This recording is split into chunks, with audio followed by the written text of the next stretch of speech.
There we go.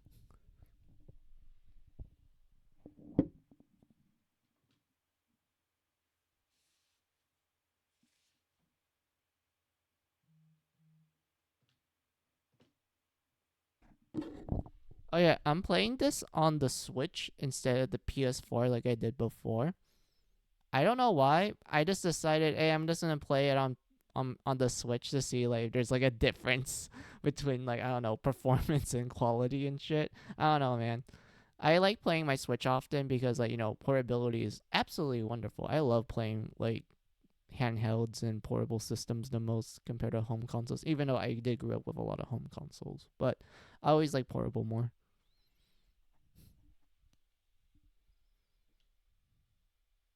Wait a minute. I don't even think I can hear anything. Hold on.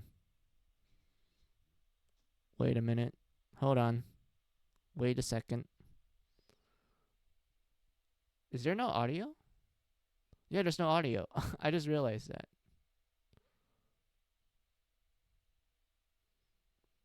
Hold on. I realized my mistake.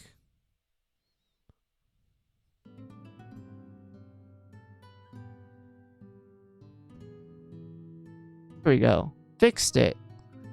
I accidentally swapped the game audio source with the mic audio source. So because of that, I was like, wait a minute, I don't hear the game.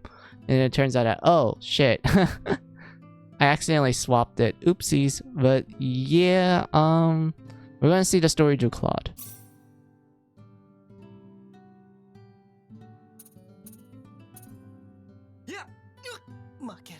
まあまあだね。敵だ。いや、負けられないんだ。まあまあだね。敵だ。Second evolution. I know this is like his original voice actor back on PS1, which they like, made him come back for the remake.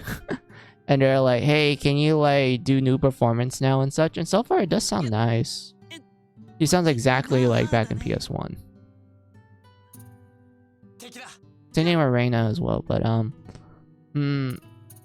let's go with second evolution. Universe, original, display event art. Yeah, that's good.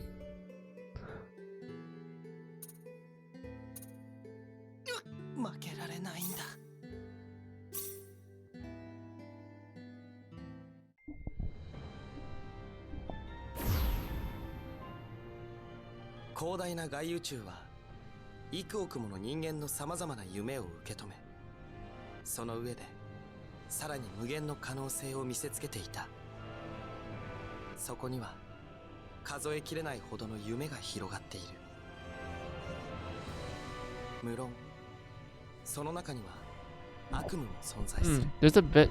I feel like the subtitles and the Japanese voice acting are like not synced. It feels like it's not synced at all.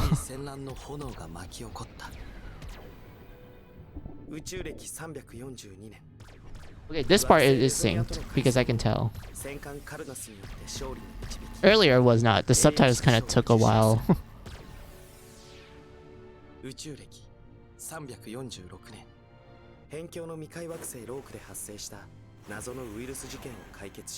Oh, they're talking about the events of the first game. Like these like sideshows that they're showing and like talking about and such. They're talking about the events of the first Star Ocean game.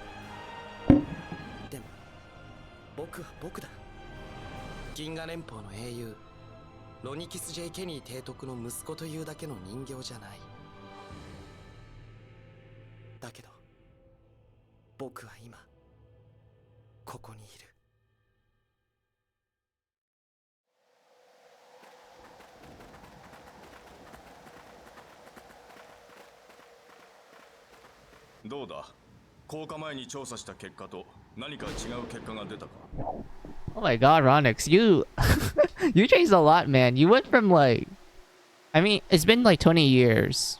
And if you saw what Ronix looks like back in the first game, he looks like he's like in his early 30s, maybe like late 20s and shit. Like he looks relatively young. But like, damn, he looks, I don't know, quite old at 58. I don't know, man. Like, it's kind of like, it's so jarring to me. It's like, wait, did he really age that much within like 20 years? Really? Like, his appearance changed that much? But like, yeah, let's go on. Which button was it? No, that's skipping. This one. いえ、相変わらずいかなる波長にも反応を示しません。フィールド自体はマグネティックエナジーフィールドに似ていますが、詳細は不明です。うん。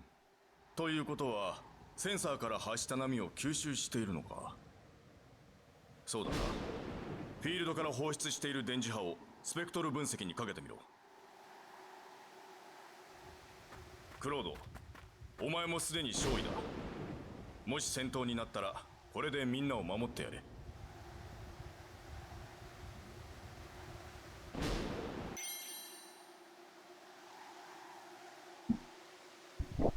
We got a gun! Hooray! 緊張しているのか？いえ、そういうわけでは。クロード、これ式のことで怯えているのか？勝利ともあろう者がそんなことでどうす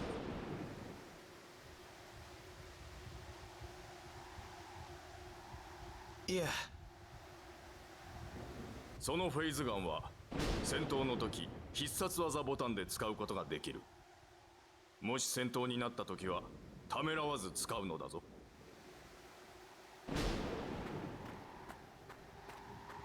提督、ダメです。データベースの中のどれとも類似しません。そうか。よし、もう少し接近することにするぞ。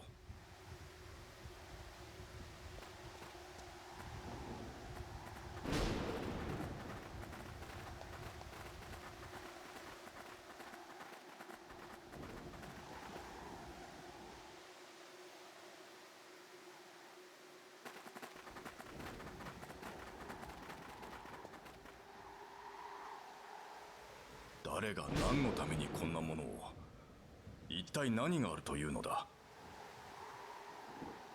とりあえずこのドーム入り口を調べてみましょう。そうだな。全員で周辺の調査を行うことにするか。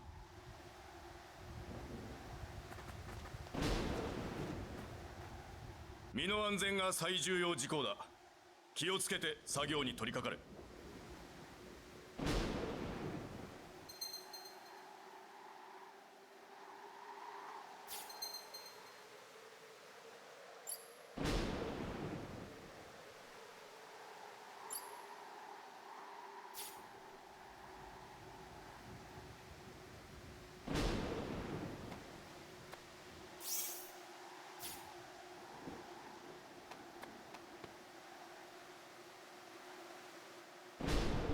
That's quite a dome, isn't it, sir? Do you think there's a there's a way to open the entrance?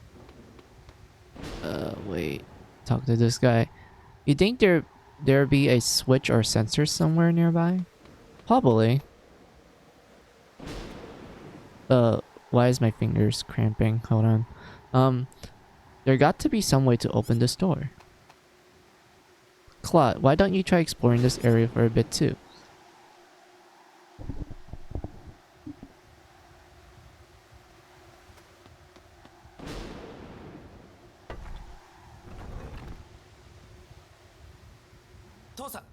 That was easy. I mean, it's kind of obvious that どうしたクロード？ there's something over there, both with the icon well, both. なんだ。 If you use the mini map, of course, it's going to tell you, but also, like, visually, you can tell there's something suspicious about it. このドームの入り口を開くパネルになっている可能性があるかもしれません。うん。さすがだな、クロード。どうだ、このパネルの解析は可能か？少し時間をいただければなんとか。 Oh yeah, I forgot a test if the lurk works. Hold on, hold on. Okay, it does work. Oh, thank God. Whew.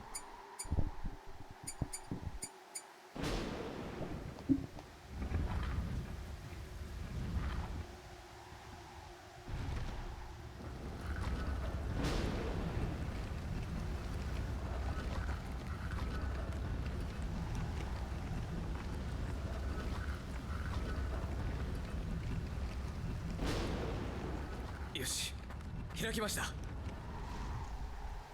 内部の様子は？入り口にセンサーらしきものはなさそうですね。あとは内部に入るしかないようです。よし、内部の探索を開始する。何が起こるかわからないから各自注意を怠るな。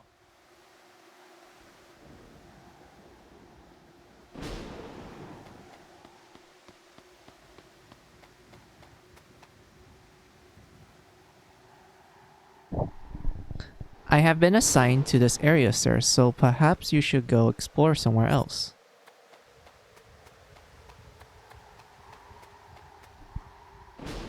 You can use the face gun in battle by pressing the special arts button. Good luck, sir. Okay. I already know this, so... Who created this thing, and for what purpose? How does this device work? I've never seen anything like this. いい気になって近寄るな、クロード。あの装置の正体を確認してからだ。大丈夫です。心配はいりませんよ。まだあの装置が何なのかすら分かってません。むやみに近寄らないでください。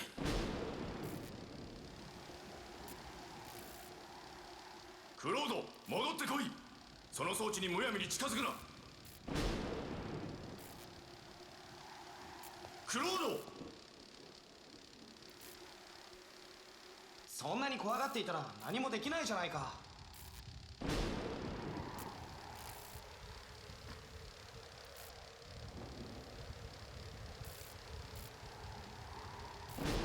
やっぱり危険なものは何もなさそうですけど。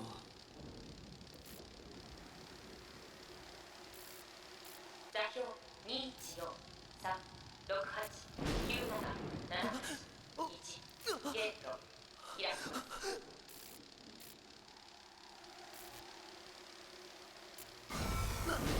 なんだ。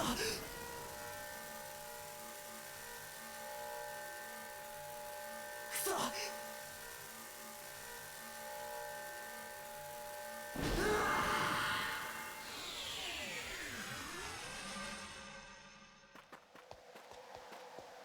消えた。クロノ。提督、危険です。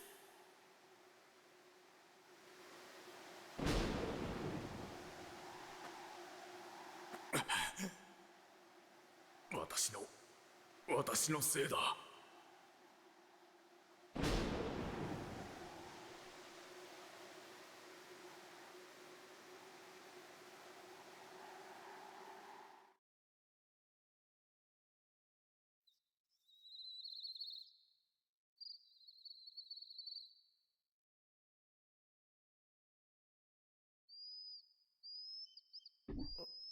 Oh, look at that. Claude got transported somewhere else. You got isekai. Well, I guess... Yeah, I guess isekai is like an appropriate term for it. He got transferred to another planet. 僕はそうだ、ミロキニアの探査を、そして光に包まれて。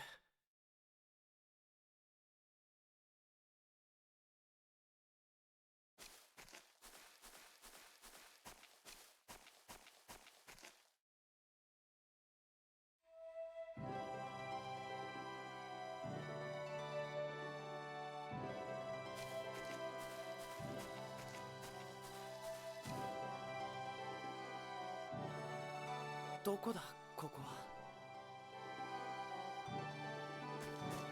父さん、みんな。そうだ、通信機。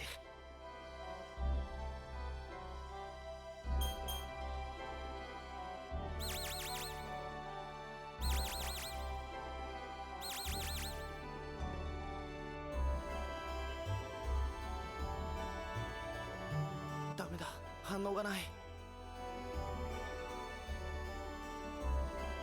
どこかに飛ばされたのか。くそ。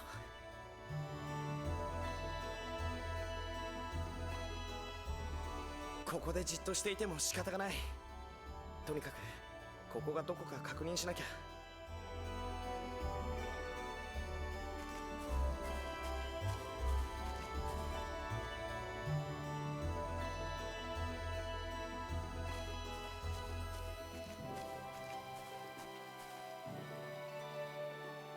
この雰囲気からして未開惑星なのかもしれないな。一体ここはどこなんだ。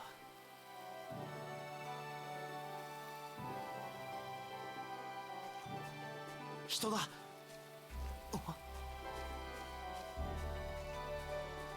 危ない、後ろ。It's Reina, look! We're seeing the her getting ambushed through Claude's point of view.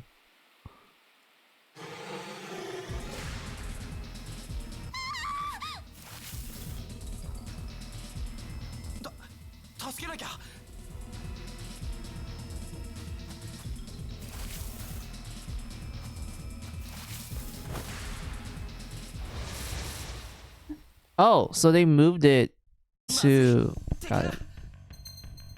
Where's the normal special? Wait, really?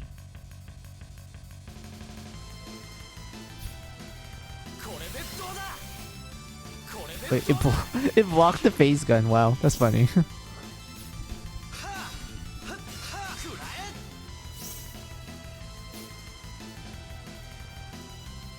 So am I just supposed to spam? Yeah, I'm supposed to spam it. Yeah, I have to spam it. Alright. 80点ってとこだな。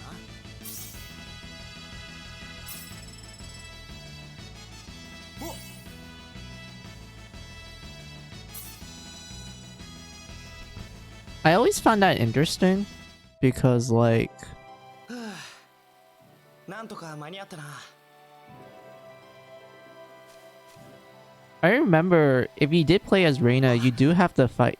It does like transfer to a battle where you play as Claude fighting the gorilla thing. But it only takes like 2 shots from the pulse gun to like kill the gorilla thing. でもああしなかったらこの人は救えなかった。仕方ないよな。I guess the reason why it was able to tank so many hits from the pulse gun is because of playing it on universe mode. 大丈夫だったかい？危ないところだったね。ところでちょっと聞きたいんだけど。あ、ちょっと待って。言っちゃった。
よかった。待っていてくれたんだね。すみません、逃げたりして。いや、私突然のことだったからちょっとびっくりしちゃって。怖かったかな。はい、少し。でも本当にすみませんでした。助けていただいたのに。いいんだよ別に。それにこうして待っててくれたじゃない。申し遅れました。私はレナ・ランフォードと言います。あ、僕はクロード C ケニーです。よろしく。よろしくお願いします。ところでクロードさん、さっき何か言いかけてましたけど。ああ、そうそう。大したことじゃないんだけどさ。ここってどこなのかな。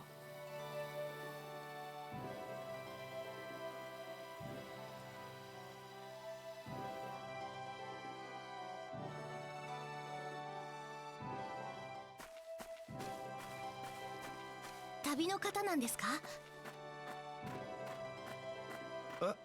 うん、まあそんな感じかな。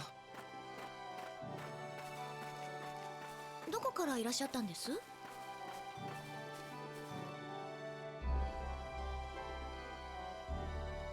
地球からなんだ。地球？どこですかそこ？わからないよな普通。そうだね。なんて言ったらいいのかな。そう、遠い場所だよ。ここからは多分ものすごく。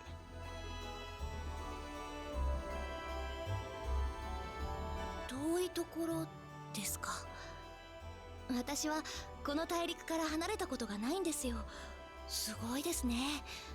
エル大陸のさらに向こうなんですか？まあね、そうなるかな。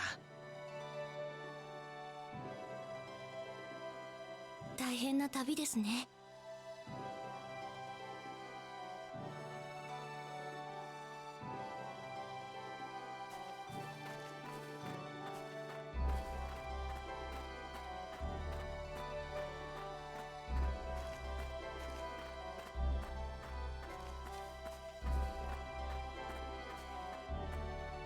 クロードさん、この橋の向こうがアーリアです。へえ、あそこが君の住んでいる村か。でもいいのかい、いきなりお邪魔しちゃって。構いませんよ。助けていただいたお礼もしたいですし。そんな別にいいよ。大したことはしてないんだから。とにかく気にしないでくださいね。大したおもてなしはできませんけど。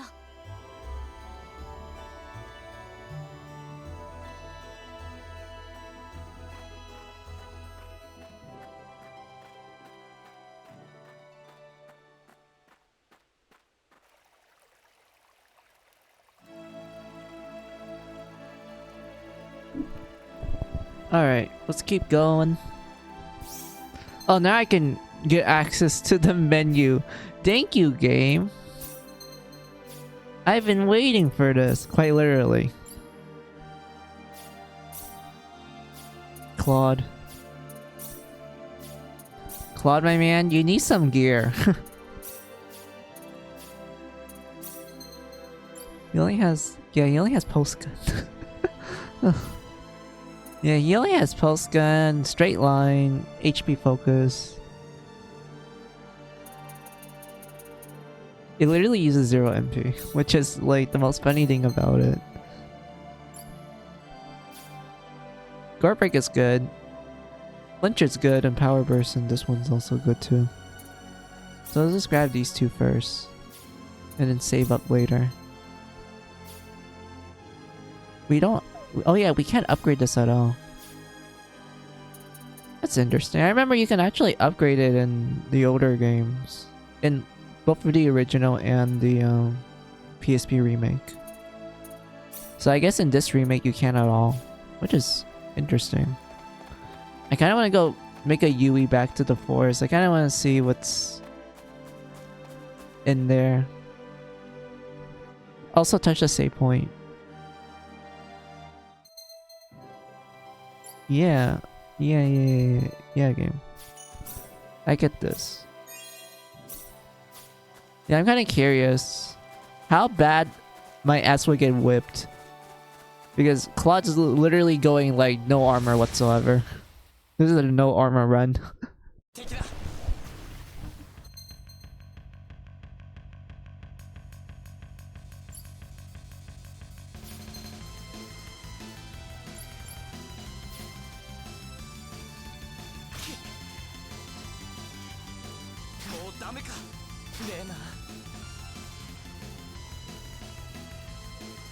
Okay. Looks like Claude got wrecked really bad. I do want to try to practice counter again.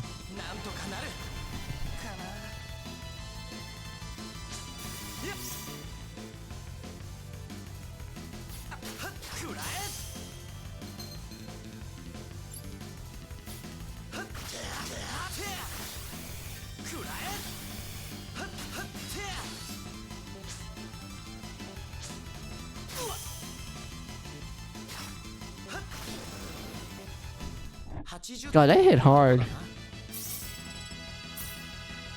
Also, Pulsegun didn't do that much damage. That sucks. That sucks so bad. Gee.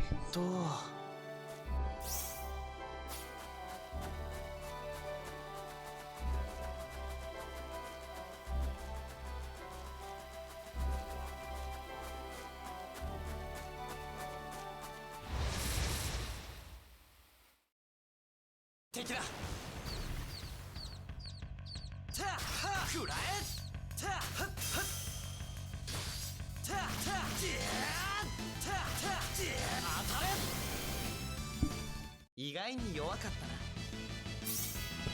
Also, I just realized he's like swinging an invisible sword. Like the way how they animate his attacks. He's just swinging an invisible sword, but he doesn't have one.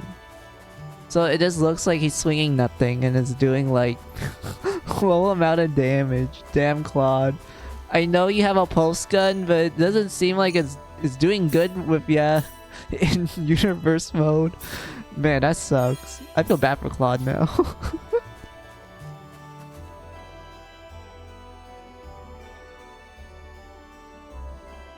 But yeah, let's go into hometown.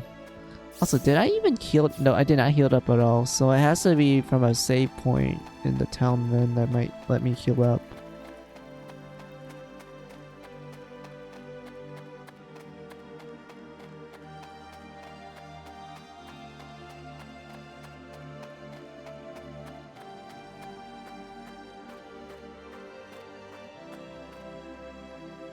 ようこそアーリアへ。こんな綺麗な空気を吸うのは久しぶりだな。空気に綺麗も汚いもあるんですか？うん。僕のいたところは汚かった。そうなんですか。大変なんですね。まあね。でも本当に気持ちいい。なくなりませんから心置きなく吸ってください。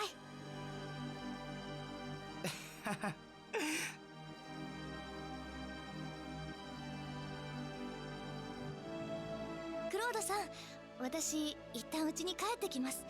すみませんけど少しの間散歩でもしていてもらえますか？ What? No. We need to tease Reina with Claude like we did back in her route.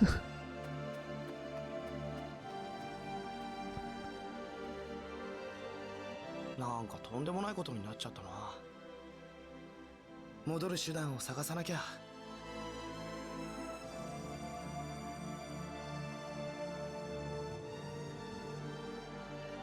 とりあえずこの村の人にいろいろ聞いてみようかな。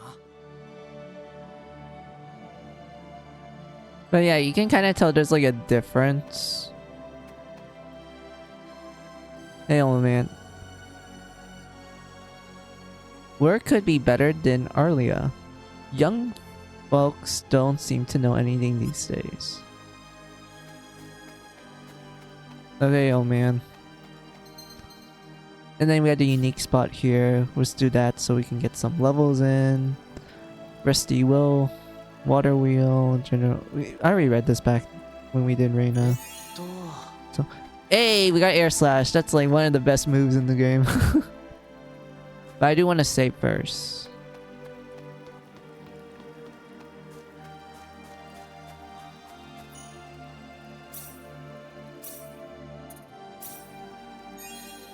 Alright, now let's go talk to the people. So far, I don't really see any differences between Switch and PS4. They seem to be running pretty well. Oh, I'm getting cold. Hold on.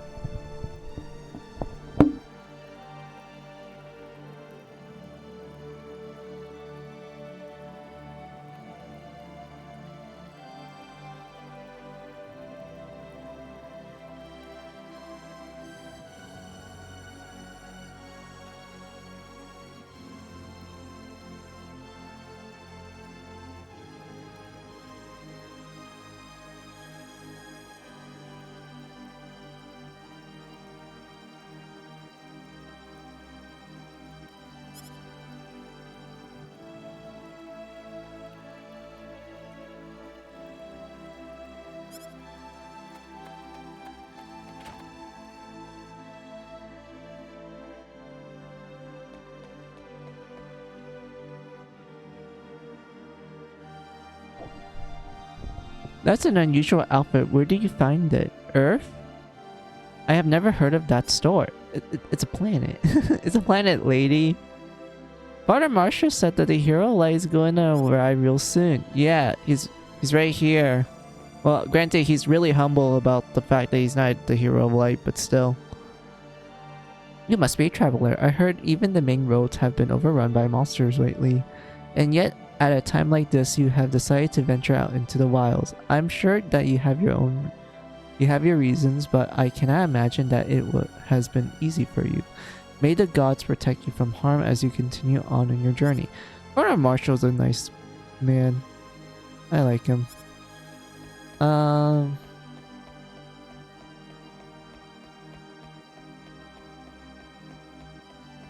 yeah, there was stuff up here. I forgot. Can we climb up this? I think we can't. Hold on.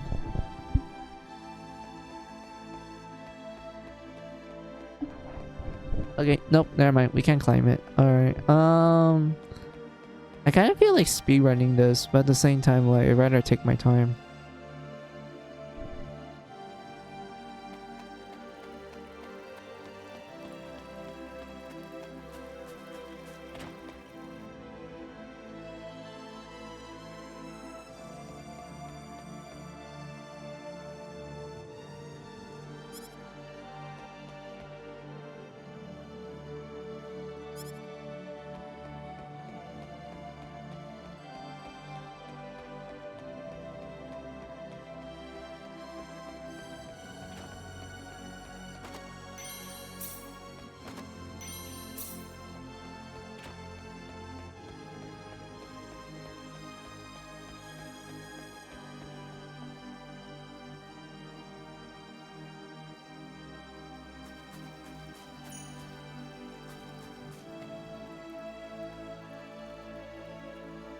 A spaceship? Is that something you can eat? I don't know what that is. Claude. You can kind of tell that this planet is kind of underdeveloped. Like when you just like when you first landed here, why are you asking people if they know spaceships and shit? I mean, it's nice to ask, but still. Have a look around, Kitty. Looking for something? You find it in Arlia's goods. A spaceship? What the hell is that? I don't have anything like that for sale.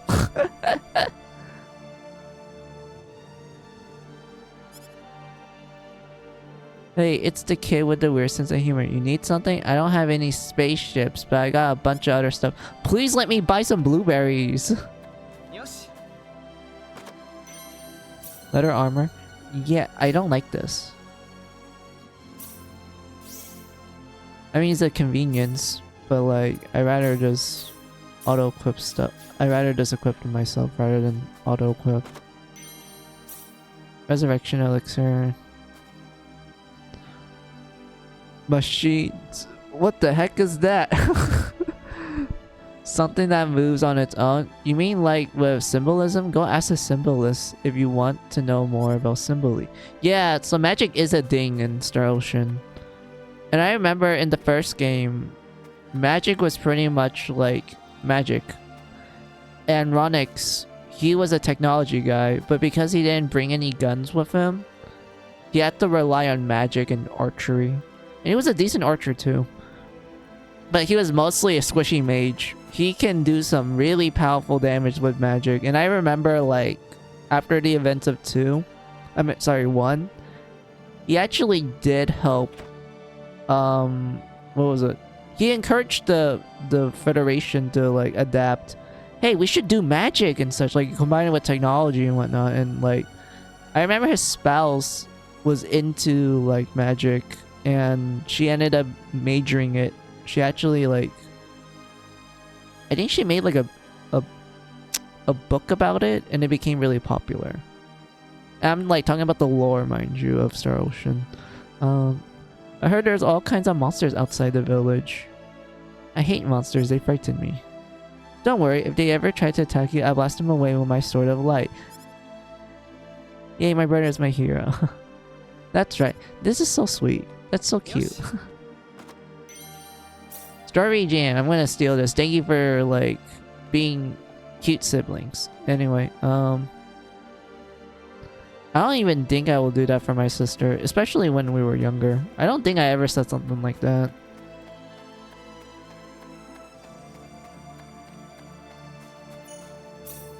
If anything, we just got into like fights and like watch and read anime together.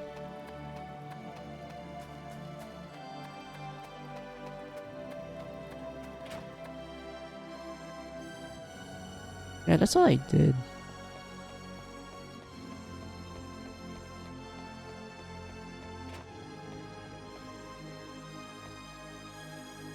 I'm afraid the mayor is out of business. He should come back in about an hour. Okay, so the maid doesn't have anything new, so that's fine.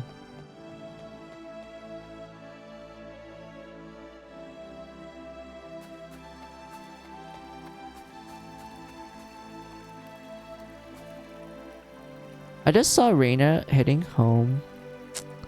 Looking really excited. I wonder what's happened. Hi. Hey, Flying Eagle, how are ya? I mean, yeah, Flying Eagle. I don't know which model you're using at the moment, so I'm just like, I'll just use the name you wrote down for your Twitch. But yeah, how are ya?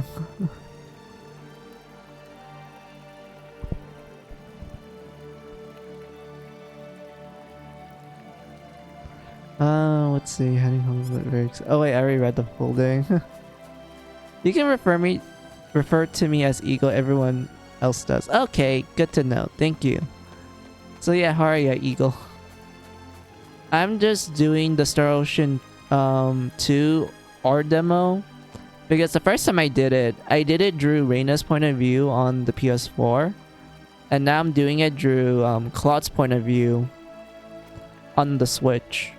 And I'm not gonna spend too much time on the demo. I'm thinking of like going as far as I can, and then I'll switch to Mary Skelter Finale, and I'm gonna like, you know, continue on with that game. and such. But like, yeah, we're just looking through the intro as Claude. And there are differences, and I do like it. And like, you get to see what Claude sees during like portions where Reina's like, you know, busy doing other stuff. But I was so disappointed that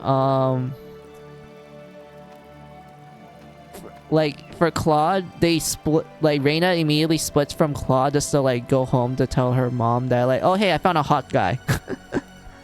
And such. Because if you play as Reina, they Claude sticks with you until you actually get near her house. That's where she's like, okay, just sit here and like just relax. I'm gonna go inside my house and tell my mom about you and whatnot and everything. So prior to that, you can actually like talk to everyone with Claude like accompanying you, and literally 90% of the dialogue is just a bunch of people being like, shit, Reina got a boyfriend and he's a hottie too. Like, damn, he's blonde and tall. And like, when are they gonna get married? Like, like they're just shipping them. They're just immediately shipping them. It's funny. And whatnot. And like, Claude just did not care at all. He didn't even try to correct like, oh, I'm not her boyfriend. And so he's just like soaking in the scenery. Like, he's not even paying attention to like the conversation. And whatnot. But like, yeah, that's what they did with Reina's part. Claude, they just like, oh, we'll just split them immediately and you can just roam around town and talk to everyone and everything. But like, yeah, what you wrote down, doing good. What's this game about? I only played one Star Ocean game. Oh, which one? Which Star Ocean game?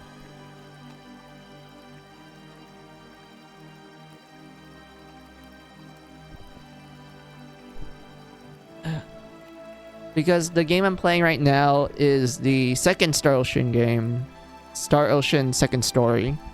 More specifically, I'm playing the demo of Star Ocean Second Story R, which is the second remake of the game.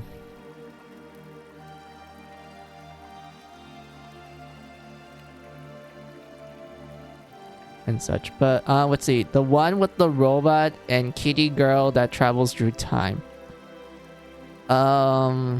Robot. I think that one is The Last Hope, which is the fourth game. Because you mentioned robot, and I'm like, the only Star Ocean game that has like the closest thing to a robot is the fourth game. And yes, there are kitty girls in that one too. I mean, every Star Ocean game has like a cat girl, if I'm going to be honest with you. Like, the first game had a cat girl. And the second game kind of has one. The third game did not have a cat girl, which is actually surprising. The fourth game, yeah, definitely, there was a cat girl in that one. Fifth game, there was not really a cat girl. And like, Divine Force, I think there was a cat girl, but I don't 100% remember. But like, yeah, I think you're talking about the fourth one. On and everything. But yeah, I guess I can kind of talk about this game's history. So this game came out in like the late 1990s. And it was on the PS1. It was one of the few JRPGs that actually got like a quick English localization. Because at the time, JRPGs weren't really going into the West that often. Because everyone's like, oh, it's just a JRPG, what's a big deal about it? But then a game called Final Fantasy VII happened. And it opened the borders in such a huge regard that a lot of JRPG series, they're like, oh man, we can go to the West now because the floodgates are completely open. We can like, you know, start marketing ourselves. And Star Ocean, the second story, was one of those games that made a big splash in the West and people really loved it a lot. To the point where essentially it kind of became kind of a big popular game amongst the Star Ocean series and such. And then, you know, we get the third game, which is Till the End of Time, which is a lot of people's favorites as well, because the gameplay is like absolutely wonderful. Then we get to The Last Hope, which is the one you play, Eagle, and that one's such a mixed bag. Like, a lot of people feel like The Last Hope was such a mixed bag to the point that people think it's like the worst Star Ocean game of all time. Like, it's really mixed bag. Like, a lot of people had really mixed feelings towards it and such. And then Star Ocean 5 happened, which is faithfulness and integrity. That one was actually good. It did fix some of the problems that 4 had, but it was way too short. Like, for a JRPG, it's really short, and like the ending felt kind of lackluster. And if you're wondering, like, oh, did we ever get the first game? Yes, we did. So originally, the first game came out in the Super Nintendo for Japan only, but in, I believe it was around 2007 or 2008, we will actually get a PSP remake called Star Ocean: The First Departure. And that actually got an English localization, and I was able to play it through that. And I like that game a lot. Like, Star Ocean 1's like my personal favorite. I love it a lot, even though there's a lot of issues with it. And eventually, I think it was in 2009, they're like, hey, let's remake Star Ocean 2. And it's called Star Ocean: The Second Evolution. And that one, I don't know what to say. Like, if you compare it to the original, like, Second Evolution does have good improvements. They added new characters. They made one of the characters who initially had a terrible moveset and actually make them a god character in the PSP remake. And whatnot. They added new private events, and if you're wondering what the heck those are, it's essentially like, you know, you get along with the characters. Like, it's just like events where the characters are like, hey, you want to like chill in the bar and like, you know, take a couple of drinks and shit, or like, hey, you want to go to the clothes shop and like look for some cute clothes. Those are what private events are. It's just the characters getting along. And some of them can range from like, oh, this is really wholesome, and like, you know, them opening up in a personal level. And then there's other ones where you're just like, oh yes, girls are talking about buns. More specifically, the interesting kind. And it turns out that there's more to the conversation than that, but I don't want to spoil it. But yeah, and whatnot. But there was some problems with Second Evolution. I felt like when it came to the English release for it, they made some changes that I disagreed with. One of those being that, hey, let's remove this flashback scene of this one party member that's actually important to his character story. And not only that, but it actually gives you a reason why this character acts the way he is. And not only that, but like, what else is there I'm missing about it? Oh yeah, I remember. So, other than what I just said earlier, the flashback scene itself, it's not even brutal at all. Like, it's a terrible event. Like, the whole flashback is like an actual terrible event, but it actually plays an important role in the character's story, and it gives you like an explanation to why the character acts the way they are. But the English release for Second Evolution, they just straight up cut it. Like, it's not in the game whatsoever. And I felt like it's such a disservice because the game never talks about this event. Like, they allude to it, but they never, like, you know, straight up explain it. The flashback scene is all the explanation you need. And such. And the fact that they remove it, you're essentially left with a character where you're like, oh, okay, he has some like tragic past, but we don't know what it is. The game never tells you. And whatnot. And then removing the flashback just makes you go like, huh, that's an odd character. I wonder what I wonder why they never go into it. Well, they did, but it was cut. And not only that, but they did remove one particular event that I remember back in the original that was very impactful, both in like the story, as it actually changes the tone of the story, making it a lot more serious, and is a really good way of handling it. But they just straight up removed it for the English release, which I'm like, wait, it's such a major story event, but they removed it. So because of that, yeah, I have like personal gripes with Second Evolution when it came to the English release. And I'm hoping that they didn't have those changes for this particular remake, Eagle, because I'm really liking this remake. Like, this is the second time Star Ocean 2 is getting a remake, and I'm enjoying this, like, you know, second remake and such. And everything. But, like, yeah, I do apologize if I'm, like, jibber-jabbering right now, because, like, I know a lot about, like, specific game series that I like a lot, and I can, like, kind of get into it to the point where you're just gonna hear me talk, like, endlessly, and I do apologize for that.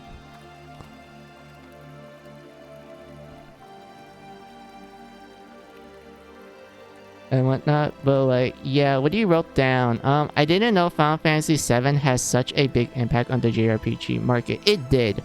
Like, even people who don't like Final Fantasy VII, they will admit that, like, yes, it did play a major role when it came to the JRPG market for the Western audience, because it was such a huge phenomenon to the point that a lot of series actually started to grow their like Western audience roots because of Final Fantasy VII. Like, I know there's like some exceptions, like the Mana games and the Dragon Quest games and such, even though I felt like those games are not that popular in the West. But Final Fantasy, yeah, that shit was popular. And some series are like, hey, the floodgates are open, so it's like marketed. Like, I already told you about Star Ocean, but did I ever tell you that the Tales series actually got into the Western audience because of the whole floodgates opening? Because the game that they release to the West, in order for the Tales to be like known to the Western people, is Tales of Destiny, which is the second Tales game of the series, and I actually like that one too. And then they release essentially every Tales game afterwards from that point on, except for some like Japanese exclusive ones that I wish they brought to the West. Like, I want to play Tales of Rebirth. That's like my favorite one, but it's in Japanese only, so I'm like kind of stuck in like a weird stalemate. But anyway, so yeah, that's one good example. I remember there's other examples, but I'm just listing those two because those are like the most prominent ones, like the ones that most people would be familiar with and such. But like, yeah, what do you wrote down, Eagle? Japan is the only country that should be allowed to do remakes. American remakes tend to be terrible, especially recently. Japan always keeps the best stuff to themselves. Yeah, that's true. I felt like there's some Japanese games that I really want to play, but because of it being purely Japanese, and my Japanese is not that great. Yes, I do study Japanese, but it's not that wonderful, to be honest. It's very elementary level, but it's enough for me to understand certain things. But still, like, yeah, I do wish like they get like a proper English translation and everything and such, so that I don't have to like, you know, struggle to read like a couple of sentences every now and then. But like, yeah, it sucks. Like, there's so many like Japanese games that I really wish comes to the West, and also uncensored and unaltered and whatnot. But like, yeah, there's a lot. Also, how long have I been talking? I'm curious now. Because we only got here, I'm assuming I've been talking for like a good 10 minutes. So that's fine. Shout out to the fan translation that let us play some JP games. Yes, shout outs to them. I always like fan translators because like they at least know they're tried. Well, I know some fan translators, they like to localize stuff sometimes, you know, add some memes every now and then, but I don't mind it too much compared to like actual localizers where they actually show that, oh hey, we're able to like properly translate shit, but let's just change it because of some like weird ass political reason and like personal emotional reason that makes zero fucking sense. But like, yeah, fan translators, yeah, my respect, because a majority of them actually does translate things pretty accurately, even though there's some like iffy moments, but still.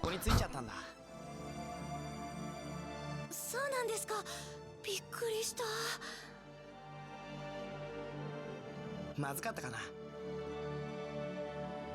そんなことはありませんよ。お母さん、この人が今話したクロードさんよ。そうなの？どうもクロードさん。私はレナの母親のウエスタです。娘が危ないところを助けていただいたそうで。そんな別に大したことはしてませんから。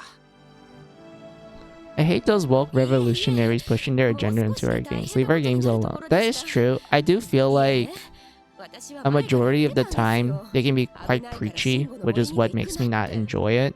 But if they actually make the game, like, you know, I guess more respectfully, sort of thing, like, you know, the woke people are like, oh, we want our woke stuff too, which I'm like, well, yeah, I'm fine with it if it's like in a more respectable manner don't be like preaching it to our ears. That's what makes me not enjoy it or like disagree with it most of the time. Like if you're actually being respectful about it and like being calm and such, then I'm like, okay, that's fine, like that's cool. But preaching it is like, yeah, no thank you. And whatnot.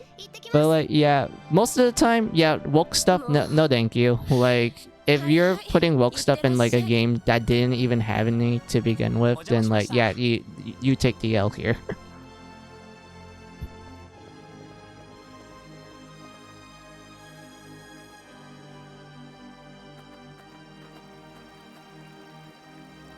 すみません、騒がしい母で。気にすることはないよ。うちの親も似たようなものだから。そうなんですか？うん。それはもうすごいんだ。君にも見せたいくらいだよ。じゃあ行きましょうか。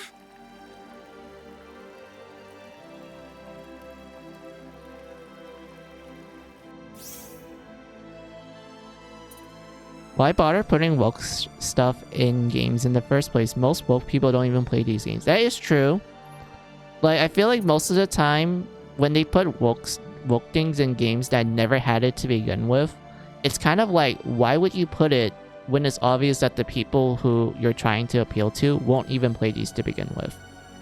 Like, a good example of that would be, like, the fan servicey anime games, like, you know, like Public Gilgun, or Senran Kagura. I love Senran Kagura. I'm gonna go off topic, but like, yeah. Like, games like that, it's clear that they're meant for a particular audience.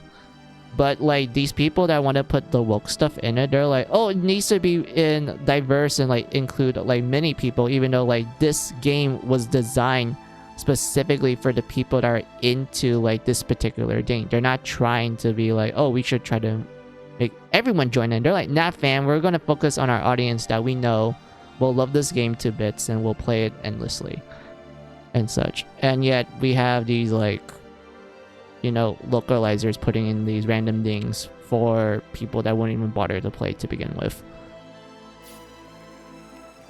Wait, can I talk to... Yes, wait. I want to see if we can get the boyfriend dialogue.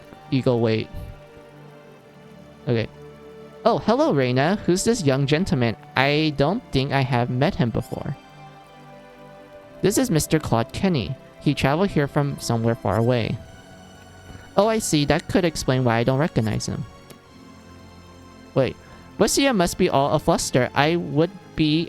I certainly would be if my daughter brought home her first boyfriend. See? Right here. This is what I'm talking about, Eagle. Right here. Everyone immediately starts shipping Reina with Claude. Well, it gets better. Like, look at this. Hold on. Well, Reina, this is the first time I've seen you walk around with a guy. Your mother must be worried sick about where you've been. And then there's like, I think this little girl right here. I think she says something. Reina. Oh, wait. That's something else. My bad. What's this? Ignore that. They're just talking about a childhood friend of Reina. His name is Alan. He's a rich boy.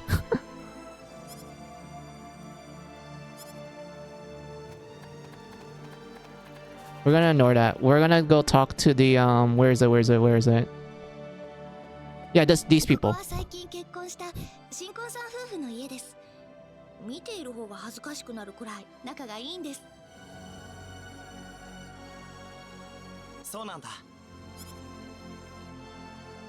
Alright, the lady. Now, Reina's a very nice girl, so I'm counting on you to make her happy, just like Lou done for me. Alright. I have enough of this. The best shippings are the ones that are encouraged by the writers. It is. Hey, Reina, taking your boyfriend around town. See? Don't misunderstood. He's just a guest, okay? I'm pretty sure they have like a second dialogue. Hold on. Let's see. Oh no, that's repeat.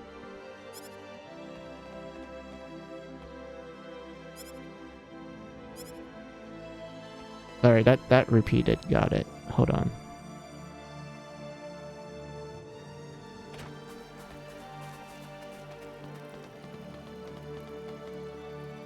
Hey Reina, you never told me about this guy. Is he your new boyfriend? He's not my boyfriend, just someone who saved my life. Okay. Oh, you're so cute when you get flustered. That's it. Let's go, Mr. Kenny.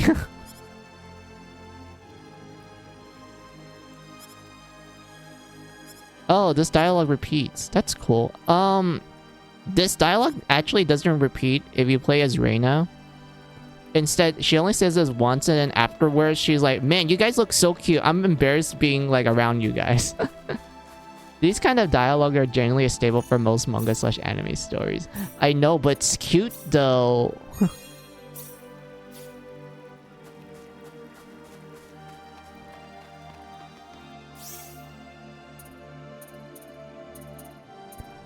And whatnot. Oh yeah, I didn't really talk about what makes Star Ocean 2 unique from like the other games, which is what I like about it. I don't mind going back to the title to explain it to you, Ego, because I will take any opportunity just to talk in general.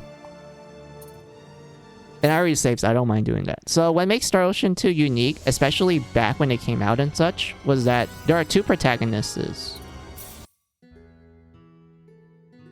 In the game, like, you know, when you start a new game, they're like, oh, which protagonist do you want to start with? You have Klotzy Kenny, and you get like a little profile pic of like both of them. So we have Klotzy Kenny, and we have Reina Lanford. And such. Let's just explain like Claude first, and then we go to Reina. So, the only son of Ronix J. Kenny, the hero of the Tarian Alliance, Earthling. Unsure of what he wants to do in life, he's been going around with his surroundings. He's a 19-year-old student at an officer school with a lot on his mind. He's learned hand-to-hand combat at school. However, then we have Reina, a carefree star-eyed 17-year-old girl with a big imagination. She's great at martial arts and also possesses a mysterious healing power from the southern village of Aria on the planet Expel. Does it make a difference which you start out with? Yes, there is. So not only they have two different intros, but you actually get different party members depending on who you start out with. So I need to go into details about how Star Ocean, especially the first two games, handle the party system. So basically, Star Ocean 1 and 2 have like a lot of party members. I believe the first game had like 16 party members, but you can only have 8 people per playthrough.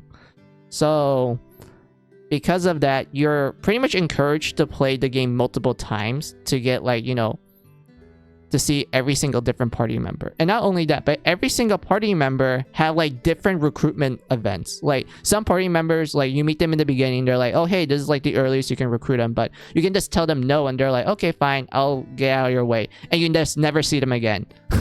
Like at all. There's like some characters like that. There's other ones where they will come back later on in the story and the game will be like, hey, this is your last opportunity to recruit them. Are you sure you want to say no to them this time? And you can be like, oh sure, I will recruit them. Or you'd be like, nah fam, he's not my type.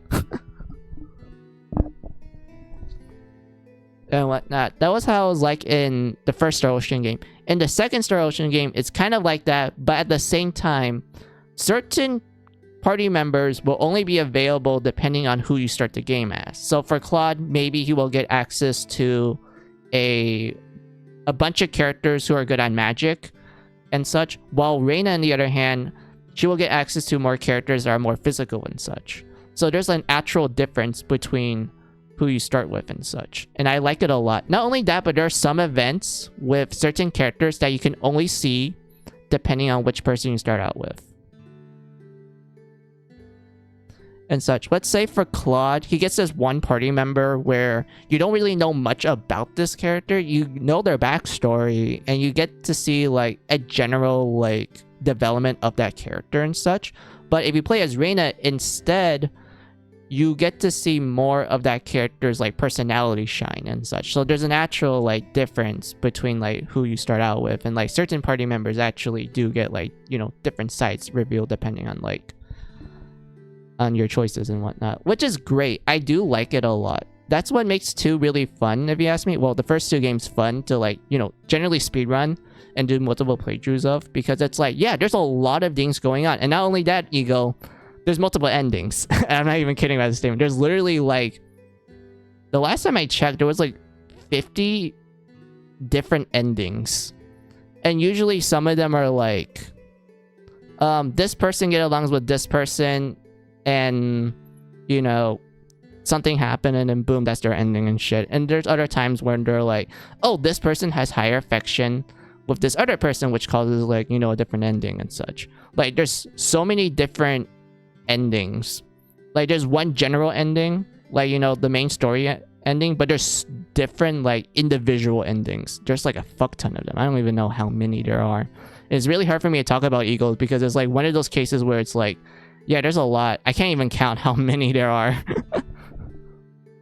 And whatnot. But I do know for a fact, Eagle, that Claude and Reina do have endings together, like when you pair the 2 and such.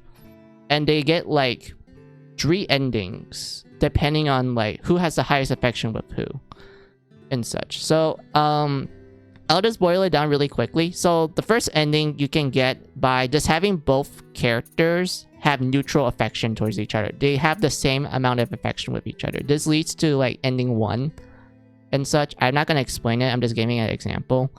Now we have ending 2. So ending 2, let's say it gets triggered when Claude has the most affection with Reina and such. So he has the highest affection with Reina, which leads to ending 2. Then we have ending 3. Ending 3 is triggered when Reina has the highest affection with Claude instead, which leads to, you know, ending 3. So there's like, you know, many factors to it. And it's very hard for me to talk about it because it's like, yeah, there's like a lot of things going on, and like, you literally had to like pull up a walkthrough for me to actually properly explain it and shit. So like, yeah, there's that. Harem ending, yandere ending, bad ending. Yeah, there are endings like that. I don't think there was like a harem ending back then, but I do know, I think there was like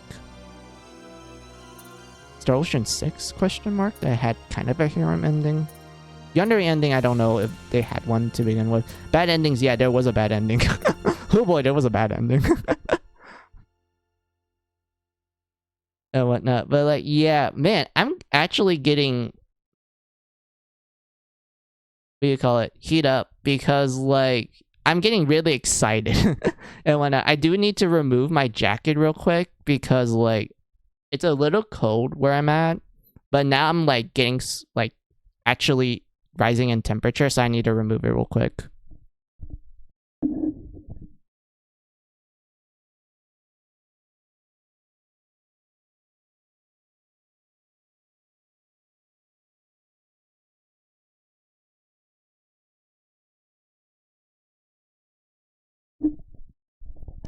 The best kind of games are the ones with meaningful playthroughs, unlike Mega Man Battle Network 4 or Shadow the Hedgehog. Okay, Battle Network 4, I don't know too much about that one, to be honest, because I only did like one playthrough of that. What's the difference between the two? Oh well. And Shadow the Hedgehog, okay, Eagle, I'm gonna be honest with you. I actually unironically like Shadow the Hedgehog, the game. Like, I unironically like it, even though I am fully aware of how fucking flawed it is. And the fact that you had to play through that intro stage of Metropolis, like, how many times was it? Like, was it like 10 times, 15 times? And shit? Like, yeah, like, that stuff can really, feel, redundant. It just makes you go like, oh my god, I'm in, like, a personal level of hell.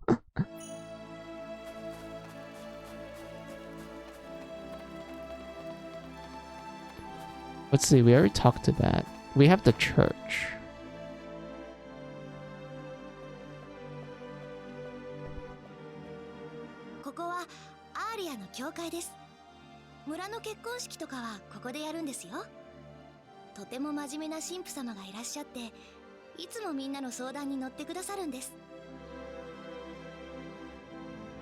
Oh wait, I forgot the auto's not on. My bad. 立派な人なんだね。はい、Honestly, I never played through most of Shadow. Once is more than enough. Yeah, I honestly agree. Also, I don't like the map. There, it's gone. I'm gonna navigate this old school style, so no mini maps. Let's see. Well, first the monsters and now you're coming to church. The world is really going crazy.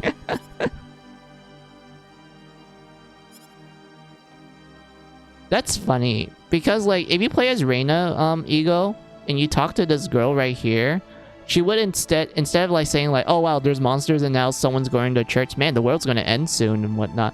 Instead of saying that, she will say like, damn, Reina, you got a good like hottie and like it took you longer than I expected. So in other words, she was expecting Reina to like get a boyfriend ASAP, but she felt like it took her way too long.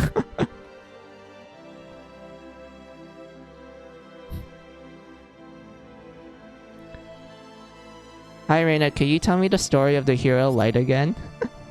No, I'm sorry. I need to take Mr. Kenny around town today. Okay, maybe next time.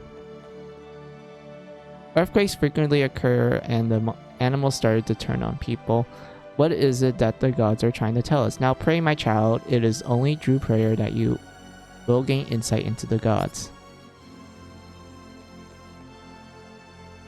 You know someone is going through stuff when they suddenly start going to church. Yeah, that is true. Even though I do like the church in the Star Ocean games because they're not like pure evil. There's like different blends of it, kind of like Xenogears. Like I honestly thought the way how Xenogears handle like religion was also pretty great too. But like yeah, yeah, it's true. Like when yeah, it's true when someone's like suddenly going to church, you're like, oh shit, something bad happened, isn't it? And whatnot. I think that's everyone. Yeah, that is everyone. Oh yeah, Ego, I wanted to show you this like little fun. I don't think it's an Easter egg, but it's like a little fun thing. So you can actually change the portraits of the characters into like the older arts of them. So let's start with the classic. This is back on PS1. This is the original portrait of Claude back on PS1. Look at him. Look at this like 90s looking guy. Like look at this man.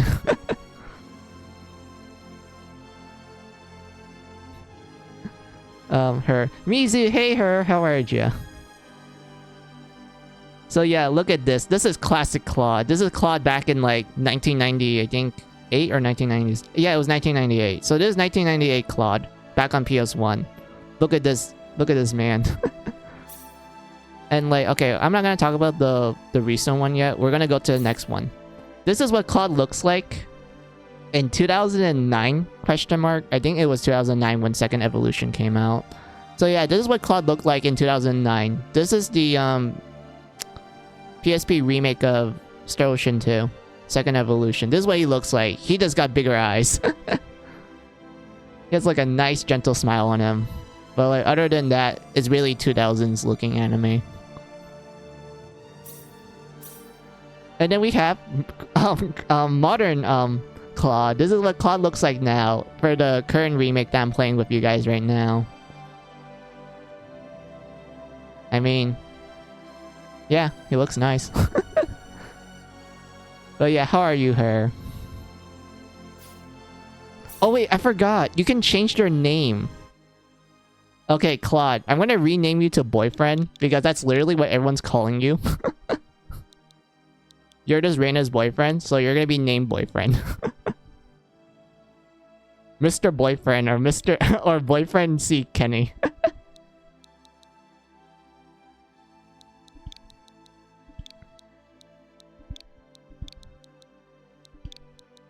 Is it enough space? Yeah, it is enough space. Alright. Boyfriend. There we go. There we go. Boyfriend C. Kenny. Race, human. Age, 19 years old. Alright. Let's go, Mr. Boyfriend.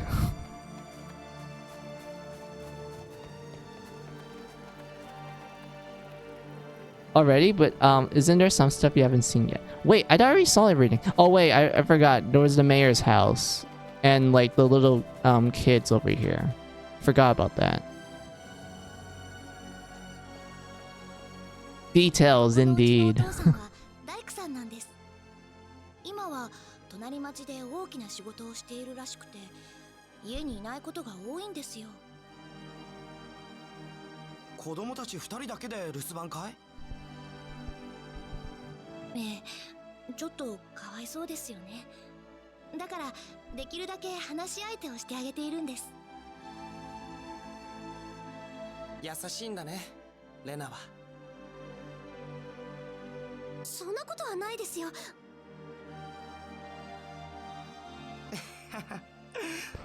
I love how it literally keeps the name. Hi, music. Hey! Fuck, I can't read the kanji. Hold on. I can't read the kanji. Wait, my Japanese knowledge is failing me at the moment. Do you have like a... What do you call it? Romanji for your name?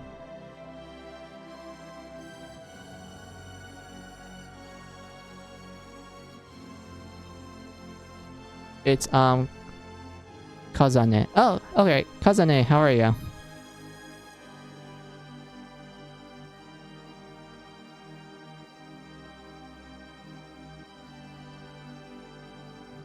Poor kids, they live in a big house with no parental supervision. They're living every child's nightmare. Yeah, like their dad is a carpenter who like he goes out in business a lot. But what's interesting is that when you play Drew Reina, she's like, wait a minute, their dad's been like gone for like a week, which is strange because most of the jobs that he takes, it only takes him like 1 or 2 days to complete, and he's like home like, you know, within like the next day or two. So like because of that, it's very confusing why he hasn't been home for like an entire week. It's weird. Rudo Senpai of sorts. Oh, okay. I did see you in like what do you call it? In Rudo's stream sometimes. But yeah, it's nice to meet ya and like you talking to me for the first time. So how are ya? Wait, is there more? Do I have to go to the mayor's place? Fine.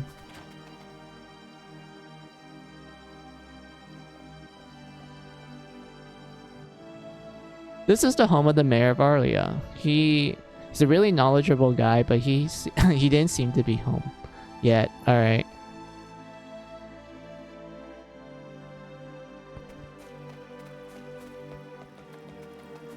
All right. Can we go back? No. Are you for real? Do I have to like talk to literally every single one though? Fine. We've already been through the important places. Like, we even visit the couple.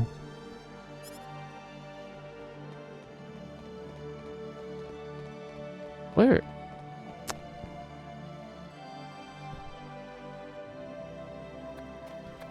Wait, do I need to talk to the shop owner guy? Hold on. Oh yeah, I do have to talk to him. Alright, I forgot about that. 雑貨屋さんです。みんなの役に立つものを売ってるんですよ。なんだかいい匂いがするね。それはハーブの匂いですね。ハーブ？傷を治したりする薬ですよ。旅の必需品じゃないですか。そうなんだ。ハーブか。初めて知ったよ。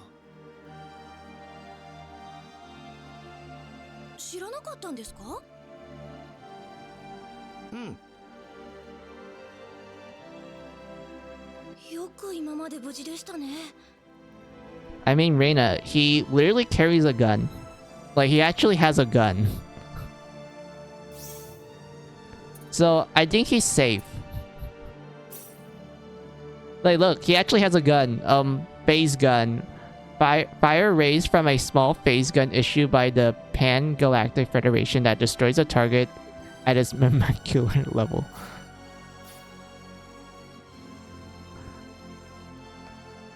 And what's funny about it is that you can literally spam it. It costs 0 SP to use. And like back in PS1 town,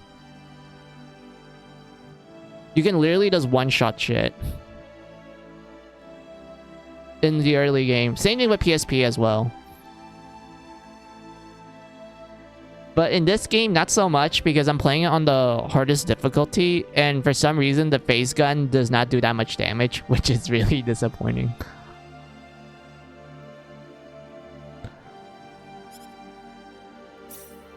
But yeah, I don't...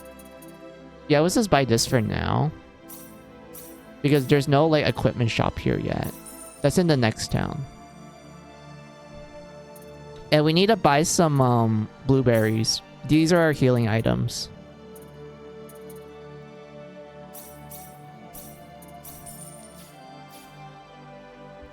Thanks. Alright, is that everyone? Did we talk to this girl? Oh, I know that you really like going to the sacred forest. Take me with you the next time, okay? Alright, I think that's pretty much everyone. I'm 100% certain it is.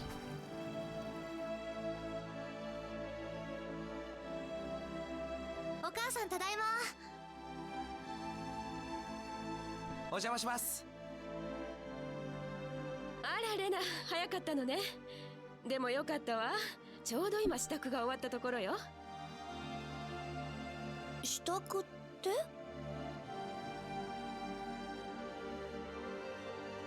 ？Look at that. It's a huge feast. お母さん、何この料理の山は。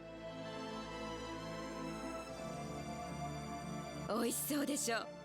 母さん腕によりをかけて作ったん But だ yeah, から。 I will be back, guys. I'm gonna get some water real quick. そうじゃなくて。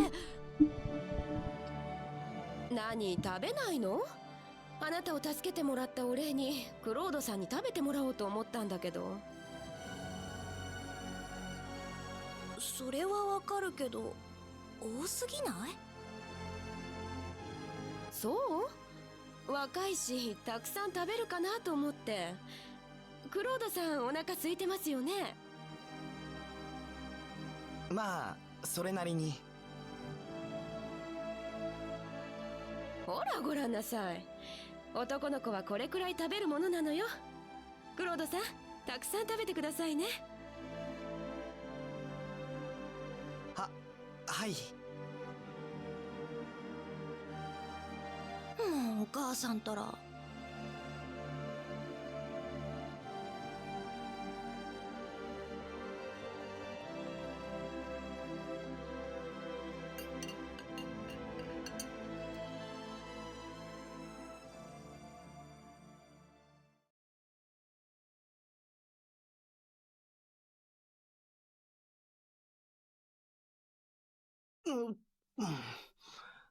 もう入らないや。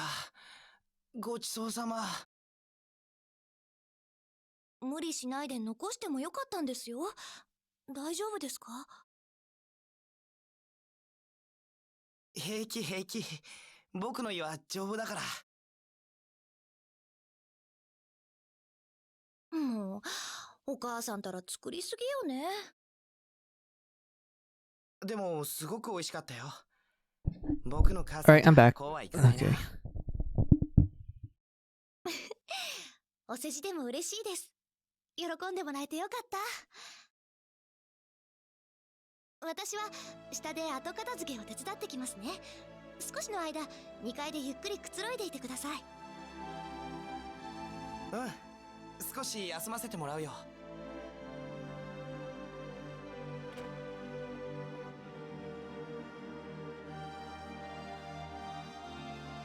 ふぅ、お腹がいっぱいだ。母さんか。元気にしてるかな。心配してなければいいけど。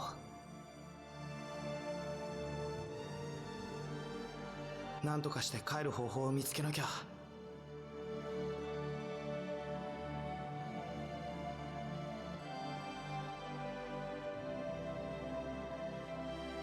レナ、遅いな。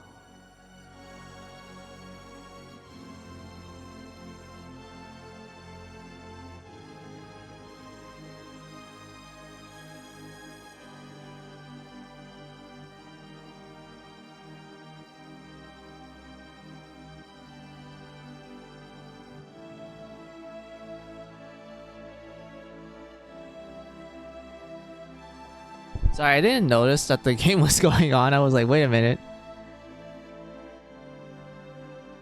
I don't know. Reina did tell me to stay upstairs. I shouldn't go in here without asking Reina first. Oh yeah, that's her room. あ、おばさん。クロードさん、お味はいかがでした？ちょっと量が多かったかしら。そんなことはありませんよ。すごく美味しかったです。ごちそうさまでした。そう、どういたしまして。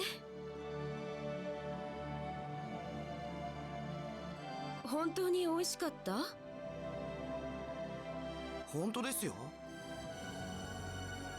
本当に本当？本当に本当ですよ。ああ、よかった。勇者様のお口に合わなかったらどうしようとばかり。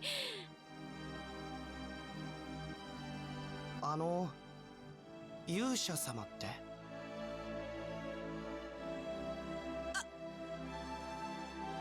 お母さん、ただいま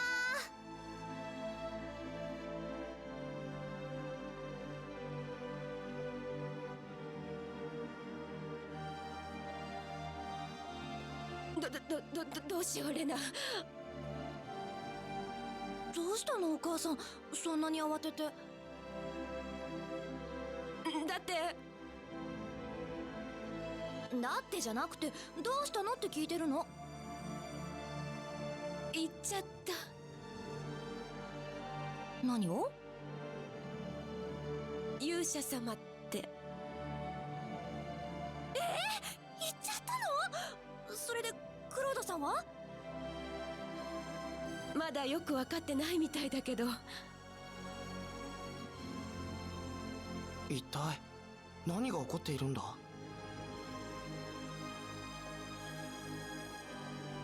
いいから落ち着きなさい。彼もまだ事態を理解しておらんのじゃろ。あ、クロードさん。あなたがクロードさんですか。初めてお目にかかります。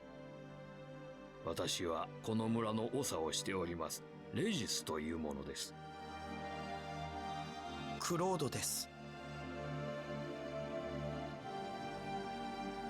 真悟の森でレナを助けていただいたそうで感謝しております。いえ。ところでレナから聞いたのですが、旅をしている途中だそうですな。いや、そんな大げさなものでもないですけど。どこへ行かれるおつもりですか？クロス王国、それともラクール大陸ですかな？それはここがどこかもわからぬ上に目的もはっきりしない妙な旅人でございますな。何が言いたいんですか？無礼を承知で申し上げます。クロードさん、あなたは嘘をついていますな。あなたはただの旅人ではありますまい。旅人じゃなかったら何なんです？おそらく異世界のもの、伝説の勇者。旅人というのは世を忍ぶ仮の姿、違いますか？あなたは我々を助けるべく訪れた光の勇者様でございましょう。えちょっと待ってください。何を根拠にそんな。根拠なら我々の地方の伝承に次のような言葉があります。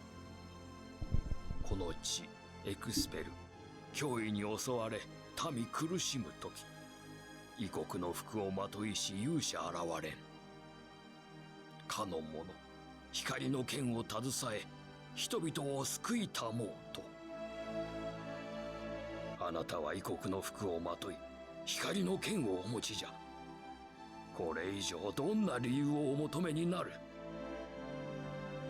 そんな光の剣なんて僕は持っていませんよ。そんな、私を助けてくれた時にはまばゆい光を放つ武器を使っていたじゃないですか。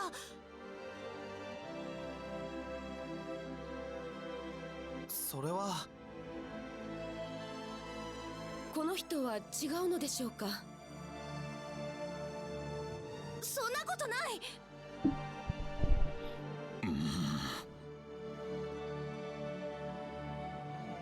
光の剣に関しては分かります。光の剣ではありませんが、確かにそういう武器を持っています。でもだからといって僕が勇者であるというのは何かの間違いのような気がします。 I do like how Boyfriend is like, look, I may fit the description of like the chosen one, but I'm not a hero at all. I don't even think I'm this hero that you guys are like having me up to be. And it's not even a case of him being humble. He's literally just like someone from a different planet that just got magically transported to this planet. And he's like, where the fuck am I? I don't know what's going on. I just want to get back home. And whatnot. And like the whole like sword of light, that's just his gun. His gun just shoots like laser beams and such, and like, you know, that happens to fit the description of a sword of light. And whatnot, which I like a lot, because like, if you play this as Reina, like her like going around her village talking to everyone, like you get to see what Reina's like relationship is like with the village. To the point that when you interact with the kid characters with Reina, they're like, "Oh, hey Reina, like, are you gonna tell us more about the fairy tale of the hero of light and whatnot?" And like, you know, she talks about it and like, you know, makes it really cool and such. And it's like her favorite fairy tale too, and such. And like all the kids are like, "Oh man, we like it a lot." And like the adults are like, "Oh man, I remember hearing it when I was younger. That was like a good time." And whatnot. And like, you know, Reina goes to the sacred forest as she usually goes every now and then, only get to attack only for her to get attacked by a monster. And then Claudius comes out of nowhere and he's like, oh shit, she's getting attacked, and then it just pulls out his gun and like shoots the monster like point blank and just instant kills it. And whatnot. And like to her, she's like, oh, wearing mysterious clothes, has a sword of light. Oh, this must be the hero of light, you know, this fairy tale that I liked a lot. It just came to reality, huzzah and such. And you know, we have humble Claude here that's like, oh, I'm not a hero or anything, I'm just a normal dude. And whatnot. And it's like, it's very interesting to see Drew like different points of view. To Claude, he's like, you know, out of his element. He doesn't know where the fuck he is and such. To Reina, it feels like, you know, a dream come true. She's like, oh my god, my fairy tale came to life. But then, you know, we have Mr. Humble Boyfriend here that tells her politely that, oh, I'm not that, and kind of shatters it a little.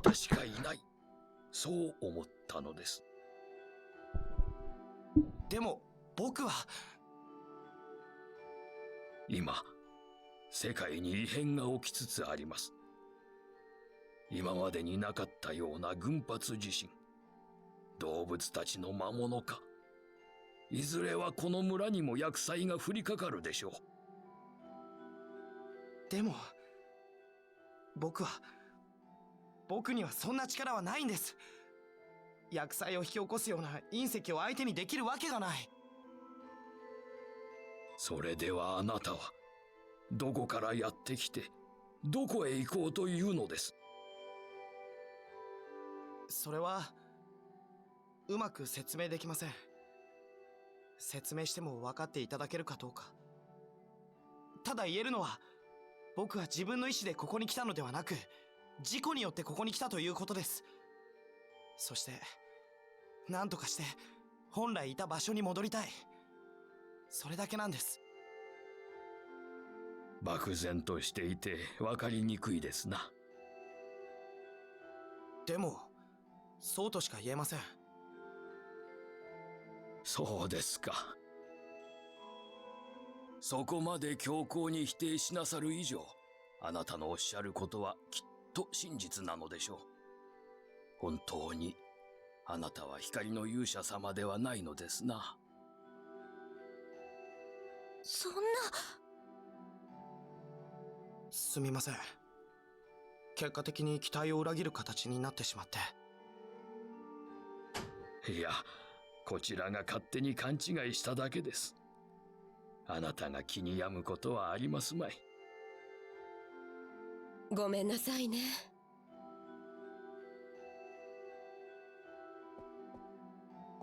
レナ！しばらくそっとしておいてやってください。あなたを本当に勇者だと信じていたのでしょう。何？そのうち落ち着くと思います。レナ。クロードさん、一つお願いがあるのです。できればこの先、あまり勘違いを受けるような行動は慎んでいただきたい。その光の剣などのことです。先ほどご説明いたした通り、ソーサリーグローブのせいで今、人々の心は不安に満ちています。そんな時、伝説と符合する人物が現れたら、少なからず希望を抱いたとしても不思議はありません。レナのように。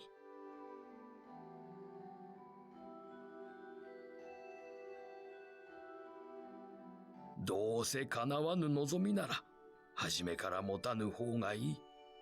どうかお願いします。わかりました。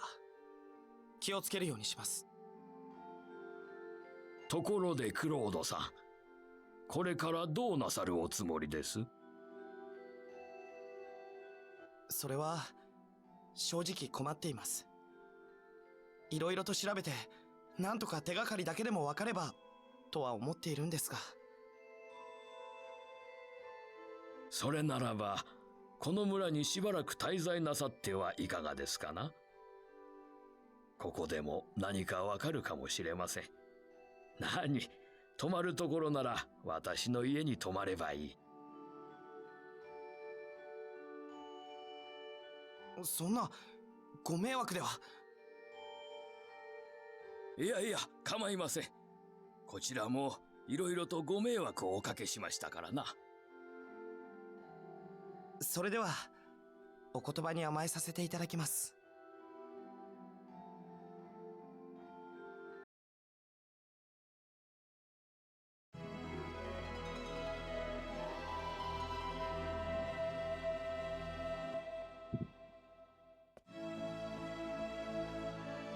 よく眠れましたか？はい、おかげさまで。I kind of don't like how the music is kind of quiet. Like, I crank up the volume and everything for the music, but it's like very quiet compared to the the voice acting. I don't know why.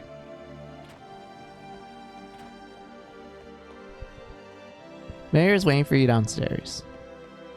Yes, I do apologize for not like talking too much. I rarely talk during cutscenes.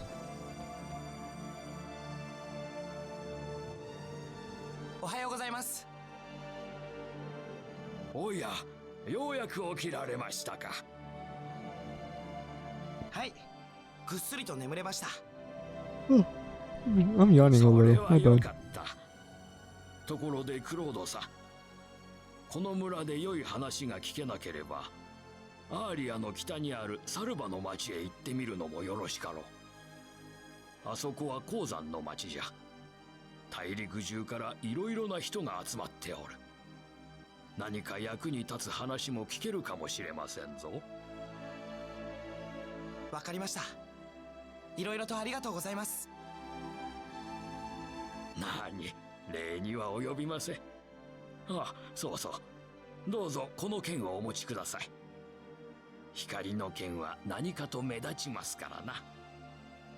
それと疲れた時には2階のベッドで自由に。 Oh yeah, you get like free healing. Yeah, I forgot about that. Hey, we got ourselves a long sword. We can use both a sword and a gun now. 本当にありがとうございます。Great, thank you very much. 気をつけて生きなされ。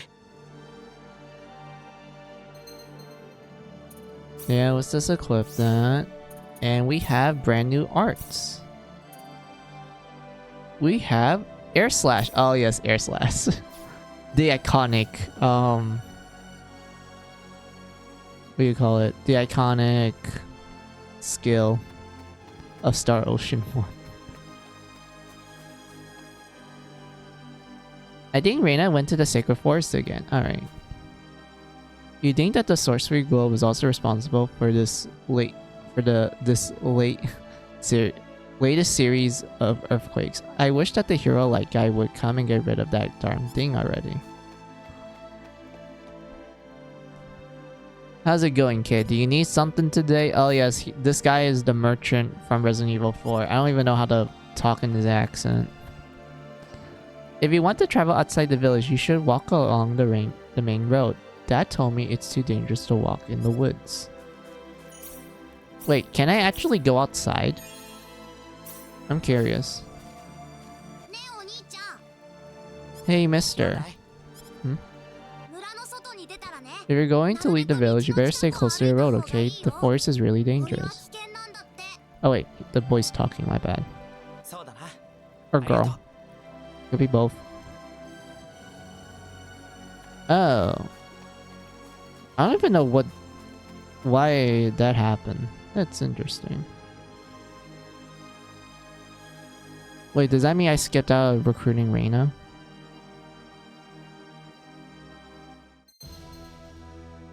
Let's see, world map. I already know this stuff.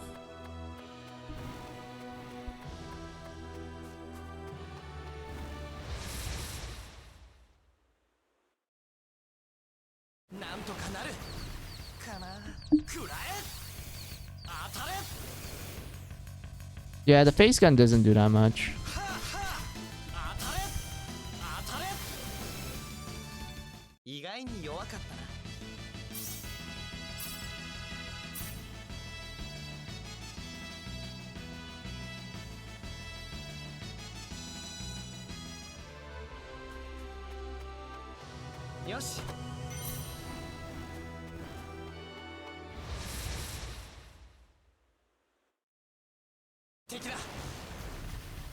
Oh, it's not a sneak attack. I'm sad.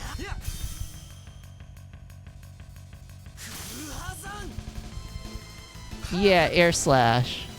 Or shockwave swirl.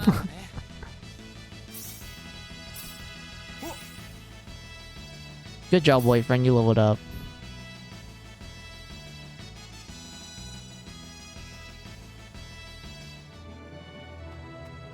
Where is...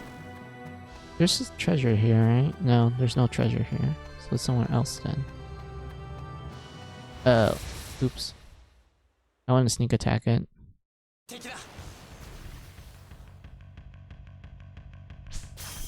Ow! God damn it, got broke.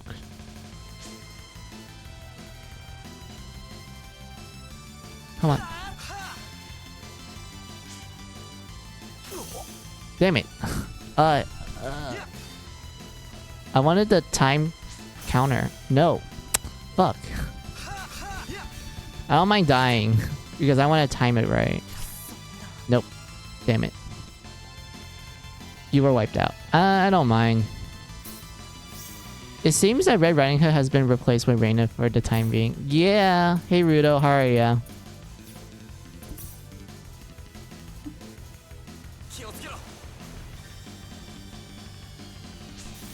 There, we countered. Thank you, game.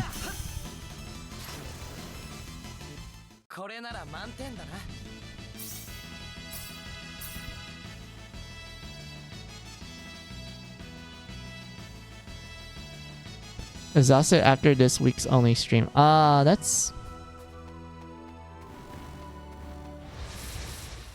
interesting. I hope you take a good rest.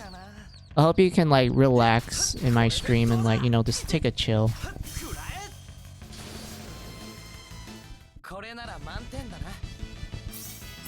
So it looks like Claude is hitting hard compared to Reina. That kind of took me a while to hit enemies quickly. But that's fine.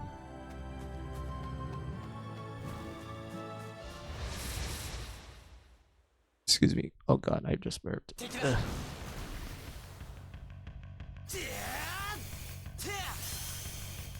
There we go. Thank you, Pulse Gun. You're kind of useless though. Man, Claude is having an easy time just breaking the guard of everything. Holy shit. And we got 2 necklaces. Nice. I do need that. 8 hours, Sabadon, Donathon, Hybrid, 9 subs, no donos. Oh, that's a lot. That's a lot for a stream. Holy shit. Add some protection. I mean, that's hardly protection. It's just, what one will call it? Evasion. It did not increase my defense whatsoever. Sidestep and Godspeed. These 2 are pretty great. But I want to save up for Flinch and Guard Break. Those are really good. And this, I can't upgrade at all, so that's fine.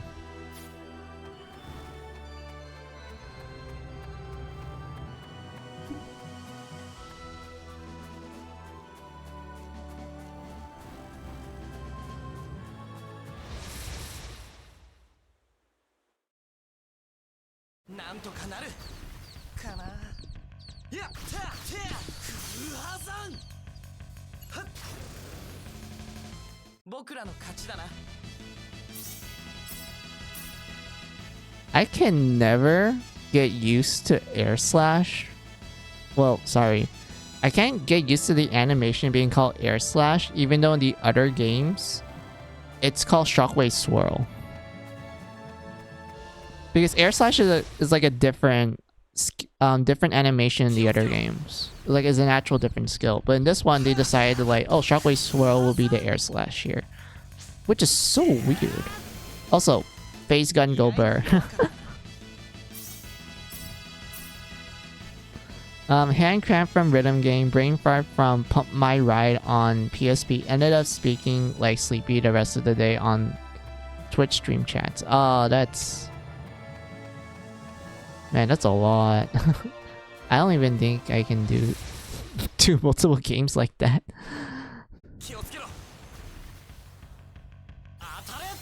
But yeah, take it easy, Rudo. Let's just enjoy me enjoying Star Ocean 2 demo.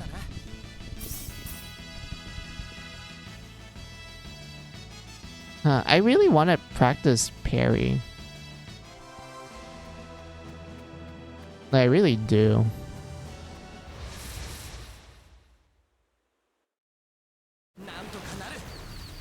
Oh, there's a lot. Boom, boom, boom. Air slash. Holy shit, that did a lot of damage. Base gun, go!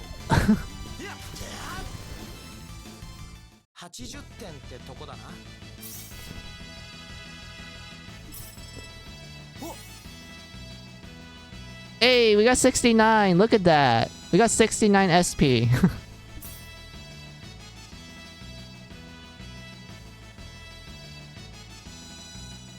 Nice, yeah.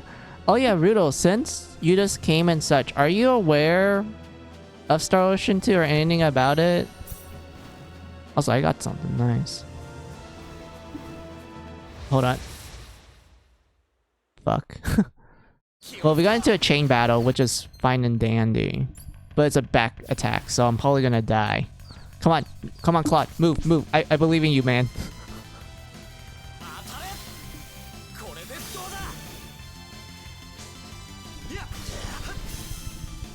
A little bit of it. It was the PSP version. Oh, so you play Second Evolution.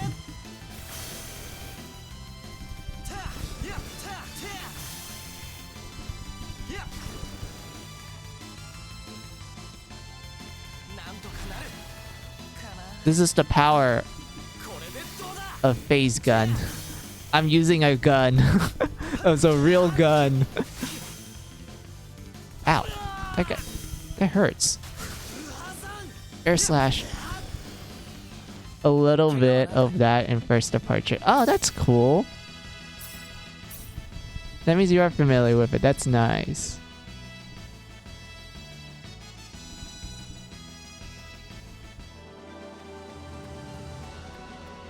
Oh yeah, since you're just seeing me playing the remake and such, I want to show you some cool stuff from it. Hold on.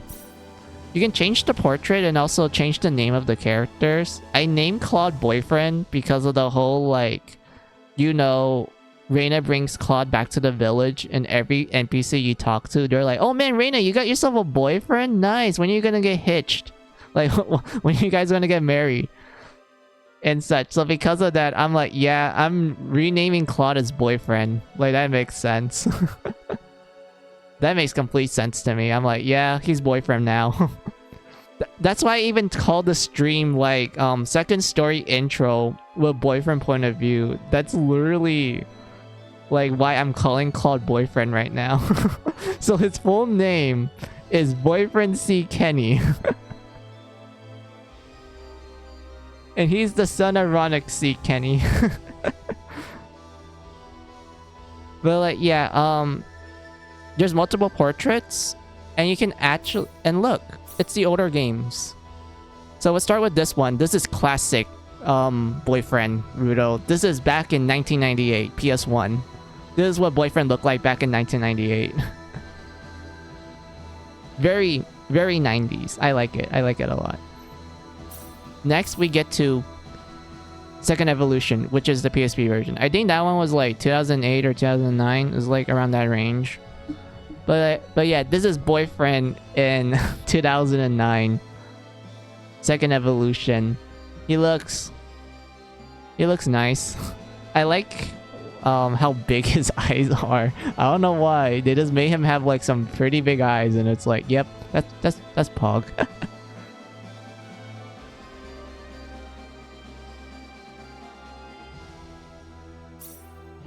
And whatnot. But yeah, and then this is like modern Boyfriend. This is 2023 Boyfriend.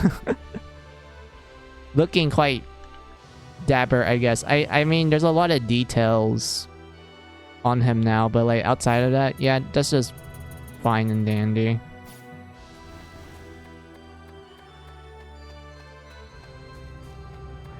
PSP Second Evolution Call looks like a Tails character for some reason. It does. Like, it reminds me of like the early 2000s Tails, right, Rudo? Like, it reminds me of like kind of Tales of Symphonia, Tales of Rebirth sort of thing. Like, yeah, it does remind me of that era of Tales.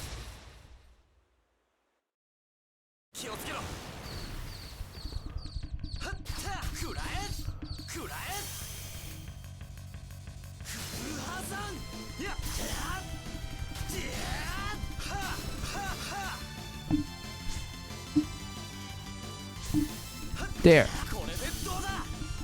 Master parry. Good. Oh god.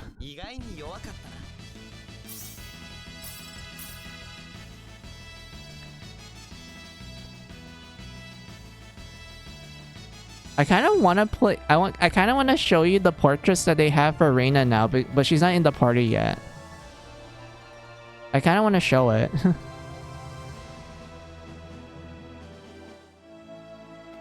This is coming from someone whose experience with Tail is just Vesperia and a little bit of Arise. Oh, interesting.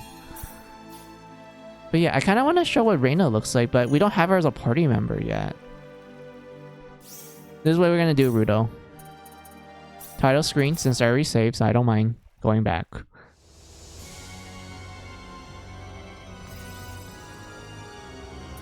New game. Reina. Japanese, because, well, yeah, that's who I am. Like, that's my preferred voice acting. I do like the English, though. The English is fine. Let's just skip this. Skip that.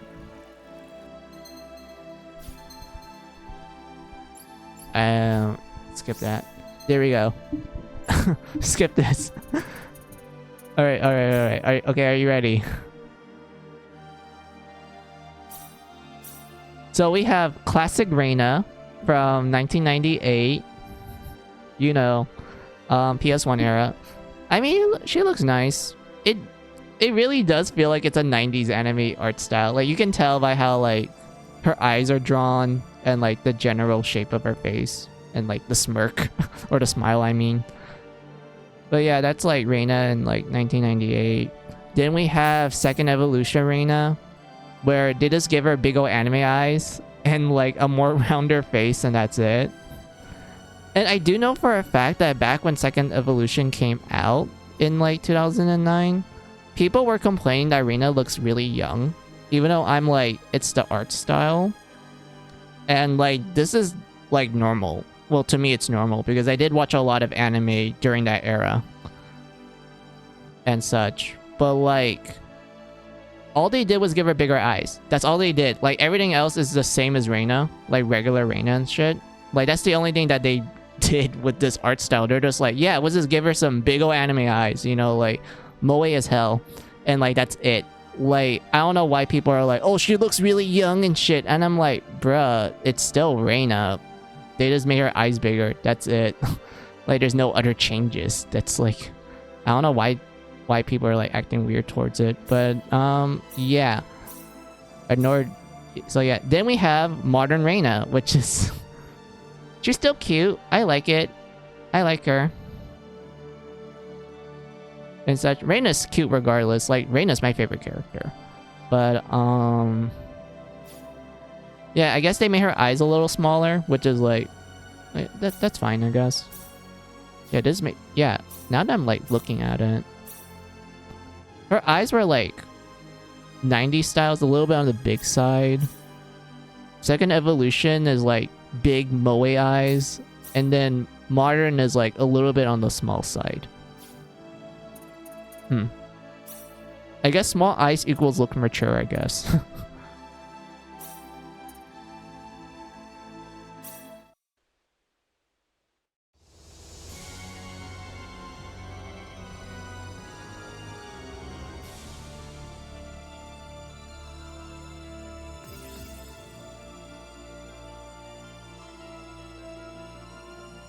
Reina, Second Evolution U is level of moe. No monster, mayhem, or origami or demon can survive. Exactly.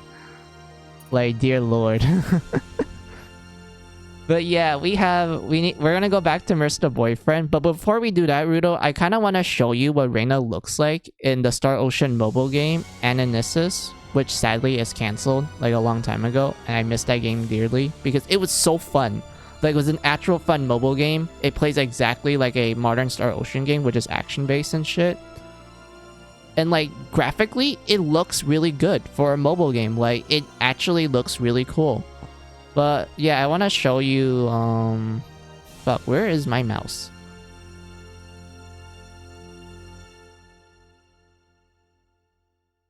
Oh yeah, Ananissus, if I remember correctly, she had a Persona... Yeah, she did. There was a Persona 5 crossover where she got the school uniform from 5.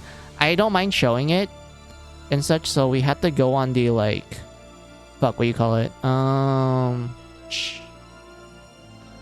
Oops, wrong button. Hold on.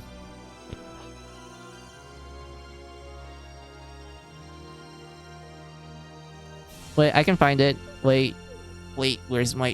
Where's the Wikipedia?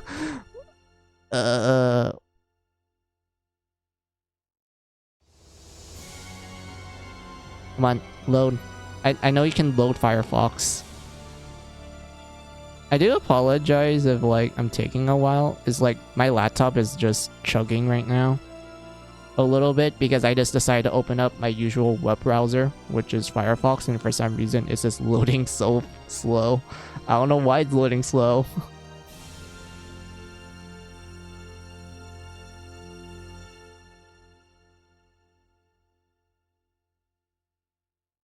Though, I only saw it on video. I actually did play that crossover back when it was still on and shit. I liked it. It was fun. But, sadly, I didn't get the outfit, though, which is a shame. I really wish I was lucky enough to get it, but yeah. Where is Reina? Found her. Reina. Okay, let's go look for gallery. Load that shit in.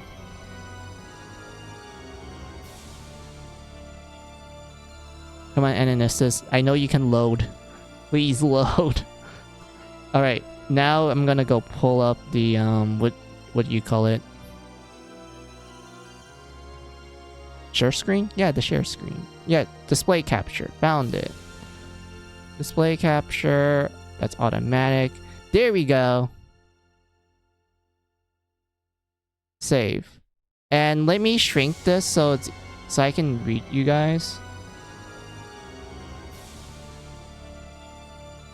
Wait, actually no. Wait.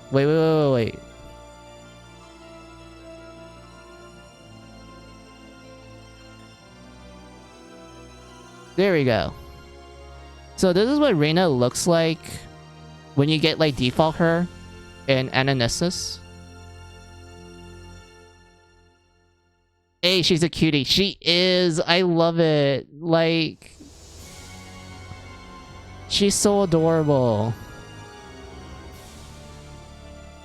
And then this is the wedding. Like, this is her in a wedding dress. It's so cool. I love it. Like, this shit is good. I love it. I got this one too, and I'm really happy that I did. I'm really happy that I did.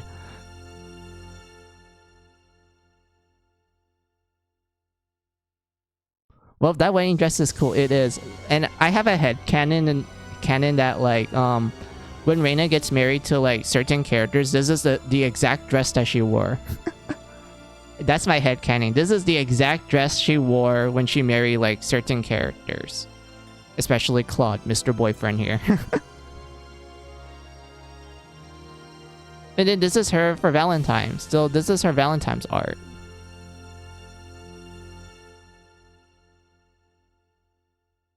Horny. Yeah. Wait, horny?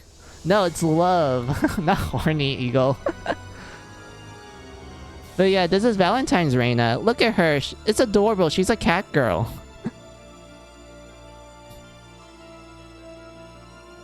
Foo-foo. But yeah, cat girl Reina for Valentine's. We have summer Reina. It's just, you know, it's a swimsuit.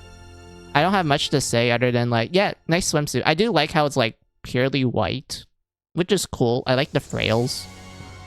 And like the flowers that's like clipped on her hair. She also gets like a cute summer hat too, which I think it's like a nice touch. I have nothing to say about shoes because like I don't even know footwear, to be honest. Like I don't even know what to say about footwear. And everything. Then we have Winter Reina. Look at her. She gets like these comfy winter clothes. It's good. She gets the cute hat. I do apologize that this is like showing up, so I'm gonna move my mouse a little. So yeah, she's on ice skates too. And she gets cute gloves and everything. Like, overall, this is cute. This is the straight up cute.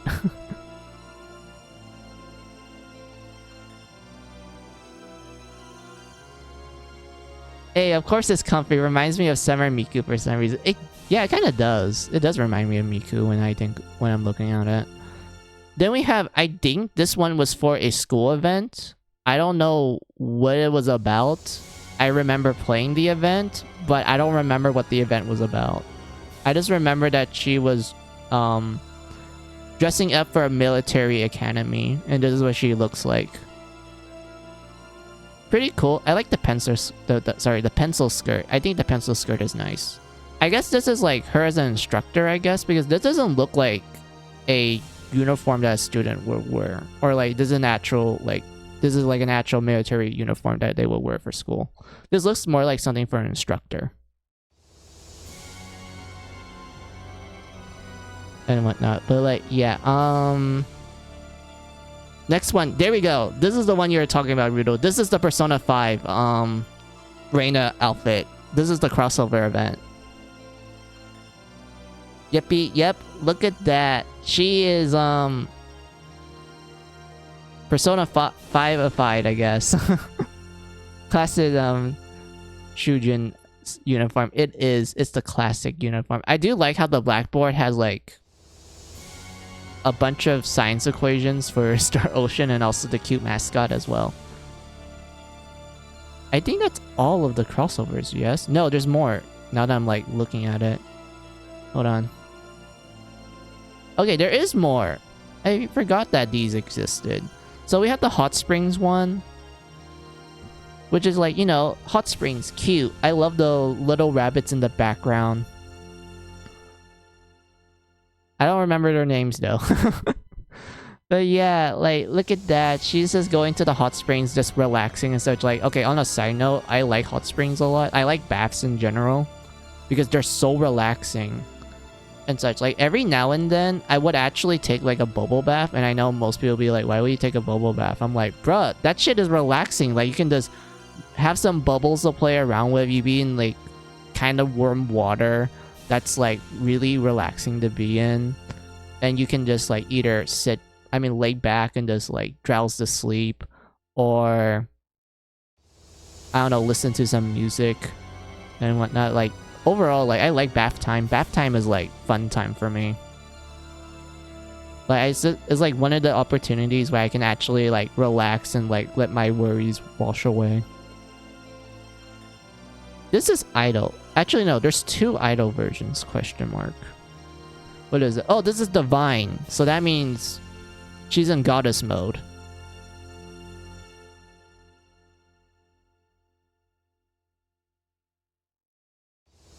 Oh, whatnot. It looks nice.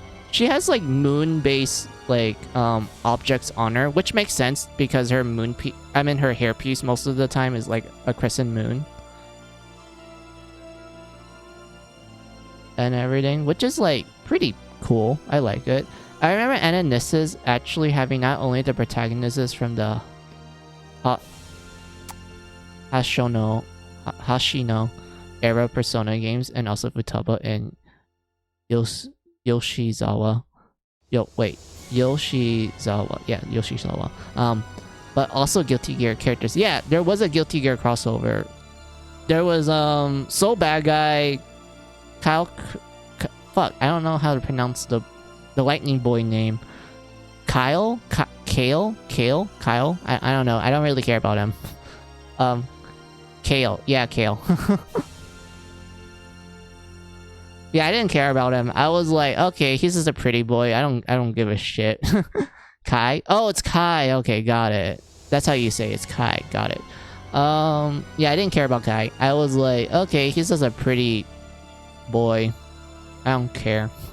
I mean, he gets a hot wife, Dizzy, but like also a really attractive son as well. But other than that, Kai is just okay. Like, I never really thought too much of him. I do like how he's not a fan of Soul, but when you learn about like who Dizzy is related to, Kai just immediately suffers from like a mental, well, not a mental breakdown, but he kind of like starts piecing together like what that meant, and he's like, wait a minute, I don't like where this is going.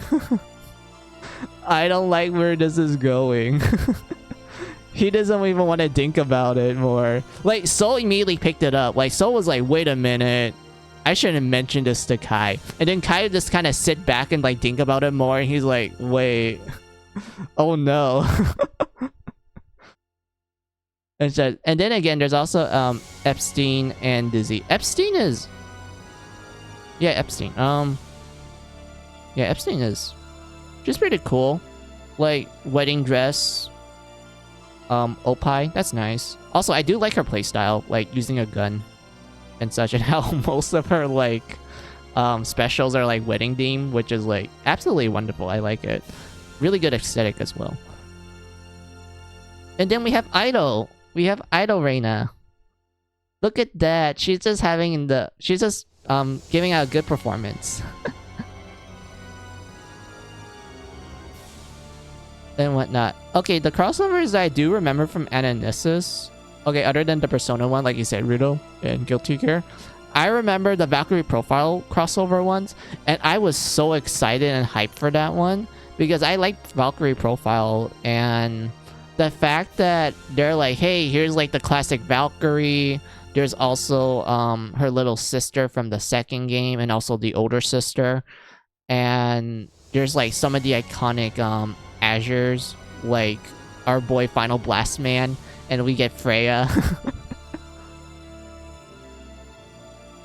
and whatnot. But like, yeah, I really miss Ananissus. I miss playing it. You get like these cool like emojis.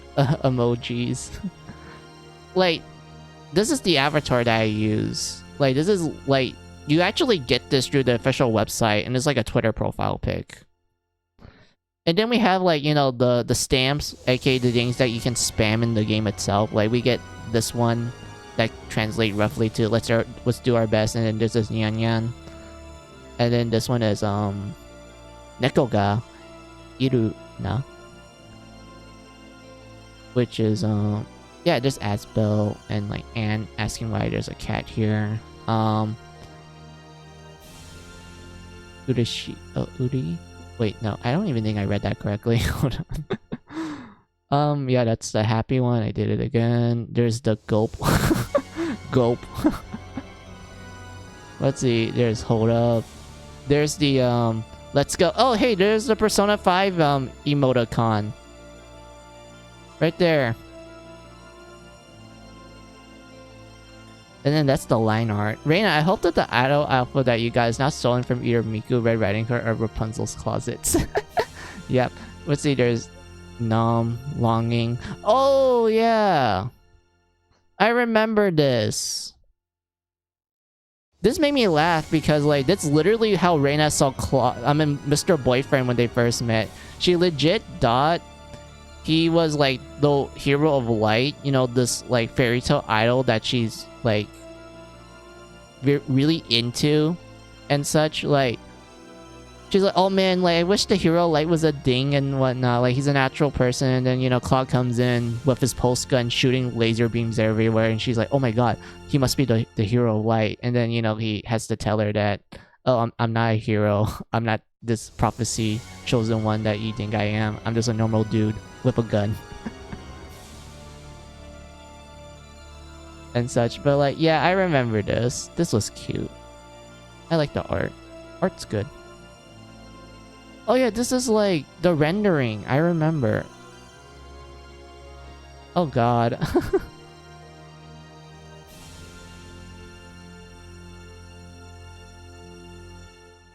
I kind of want to see what Claude looks like now. Hold on.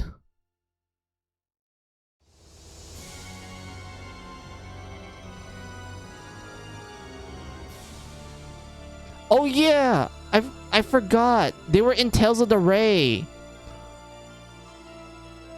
I actually played that one. The Tales mobile game. But I wasn't there when they had that collaboration. But I did play the Dot Hack one, Rudo. The collaboration that Tales had with Dot Hack.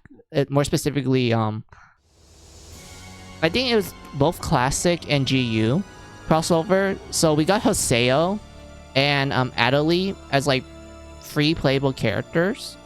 And then we have 3 other characters that get like the outfits from Dot Hack, more specifically Emil from Tales of Symphonia Dawn of a New World. He gets the iconic kite outfit, and yes, he can do data drain, and it was absolutely wonderful. I love it a lot. That one was great. I was so happy that I got data drained, Rudo. I was like, yes, my boy data drain. And whatnot. There was one girl that dressed it up as... Wait, no. I don't remember the name of that one. I'm gonna ignore that girl. Sorry. We're gonna focus on the one guy that dresses up as Ovon. You know, the glasses guy from GU. Who, if you ask me, pretty pog, man. I like Ovon. He's like an interesting character. And the fact that you get, like...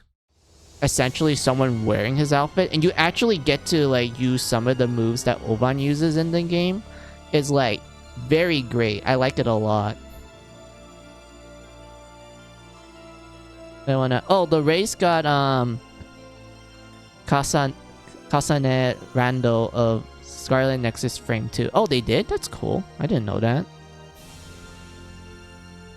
Alright. Where is... Found it. Poor Claude. Reina gets, like, all the love. But Mr. Boyfriend here only gets, like, normal Claude. Military uniform Claude. Damn, he looks really damper. My god. Like, look how fancy Claude looks. Holy shit. He even gets a bow and arrow, too, man. He's just like his dad. Because his dad is known for using archery. So, like, the fact that they made school uniform Claude use a bow and arrow, just like his dad, is like, yeah, that's a nice touch. But yeah, we have uniform, boyfriend, and then we have what he looks like in Blue Spear, which is the direct sequel of Star Ocean 2, which takes place 2 years after the events of the second game, which is only Japanese. And I'm really disappointed about that.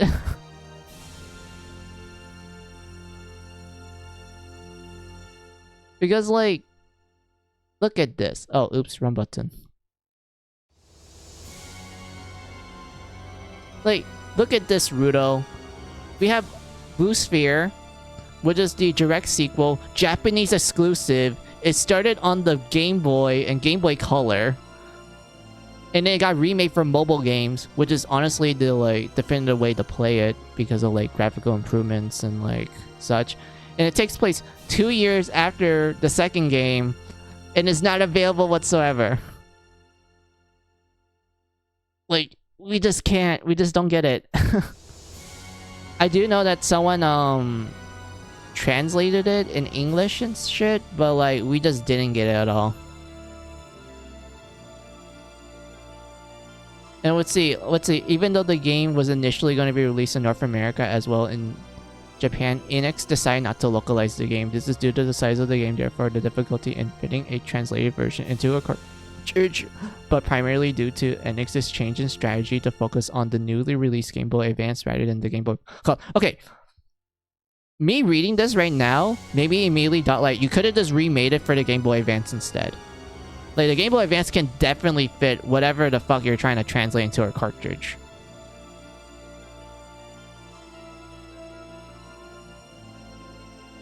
The game's popularity in Japan promoted Tri-Ace to remake it for mobile devices under the same title. This has a reworked battle system, new artwork for the characters and backgrounds, remastered soundtrack. It was released on the NTT Okomo iMode service first, while versions for Yahoo Mobile and Easy Web were released in December 2016 and 17 respectively. The game services ended in March 31, 2018 with the shutdown of Square Enix Mobile Division service. Wait a minute. This is actually, like, wait. 2019, 2020, 2001, 2002, 2000. Wait, that was 5 years ago. That shut down 5 years ago, huh?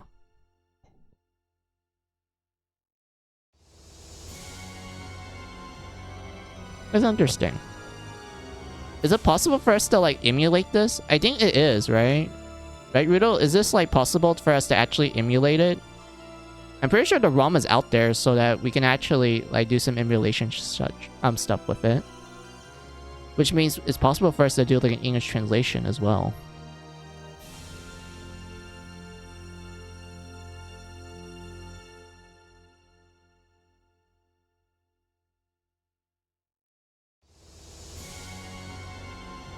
But yeah, enough from my jibber jabber.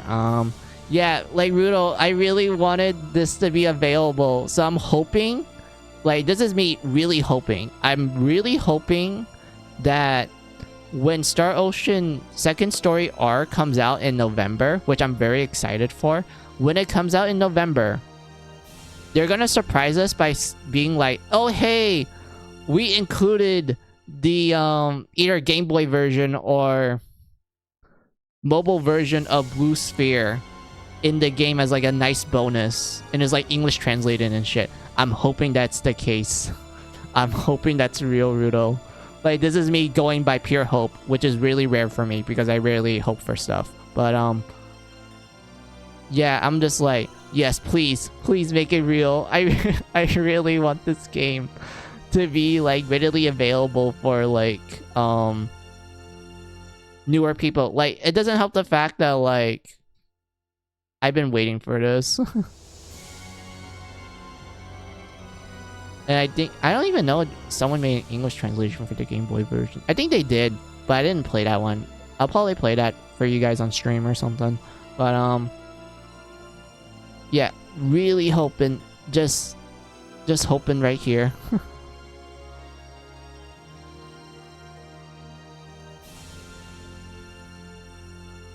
Oh yeah, there's Ronix. I forgot. Ronix cracks me up because we have this guy who's like Rudo. Wait, that's really small. Hold on. Let me go to the gallery so we can see what Ronix looks like. If I recall correctly, NTT Docomo is where the original version of the 25th word, the silver case, come from. Is that the case? I didn't know that. That's pretty cool. Okay, this is small as fuck. Why did they why did they do this? Hold on. Yeah, poor Ronix.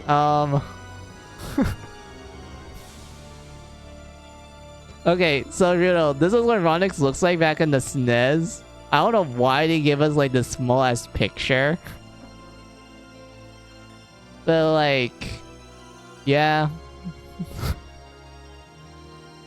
And then this is like, you know, first departure. You're familiar with this Ronix on the PSP. So he went from blue hair to black hair, making him kind of look like Roy Mustang. Oh, okay, so it kind of skips that. That's interesting. Oh.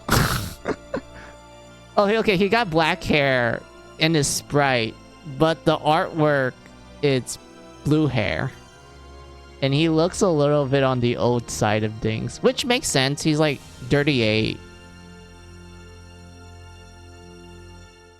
But like, yeah, let's see. We have first departure Ronix. He looks really young. Like, for someone who's like 38, he looks really young. He looks like he's in his like mid to late 20s, maybe early 30s at best. Yeah, he looks really young. Like, look at this, Rudo. Look at this portrait of him. Like, he does not look like he's 38. And then we have Ronix in First Departure Remaster, which is essentially the Switch and PS4 version of First Departure and such. This is what he looks like. Which makes you go like, okay, they make him have blue hair again. He looks a little old. And that's it. He's wearing blue armor too. Actually, yeah, he's wearing more armor compared to his First Departure look. Because First Departure, he doesn't wear that much, like, protection. But First Departure R, he wears, like, the armor that was in his original his original art from the SNES.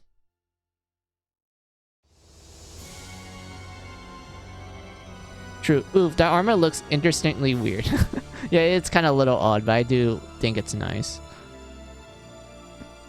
And then we have, oh look, it's old Ronix, 58 years old. Yes, this man right here is 58. He still looks fucking young.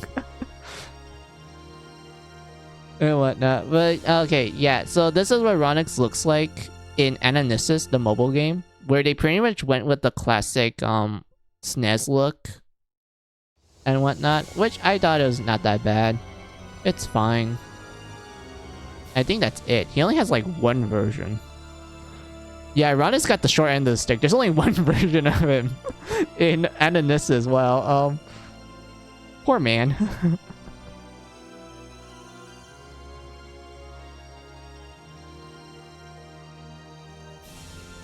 Yeah, Poor this guy. Oh, he only gets one version. That's sad. That's really sad. Well,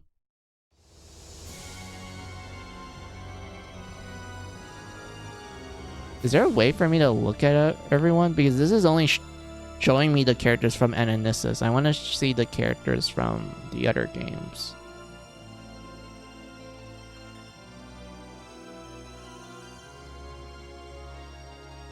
Oh yeah, Rudo, this is my favorite character from the first game. Perichi. Yeah, that's her name, Perichi. So this is my favorite character from the first game, Perichi. She's an optional party member, and her requirements are a little bit on the odd side of things. Like, the way how you recruit her is like, you didn't expect to recruit her that way. Like, you didn't even know the necessary steps, and it's really easy to miss, sort of thing. And whatnot. But yeah, Perichi is like my favorite character. Because look at her, it's a cat girl. Very adorable cat girl.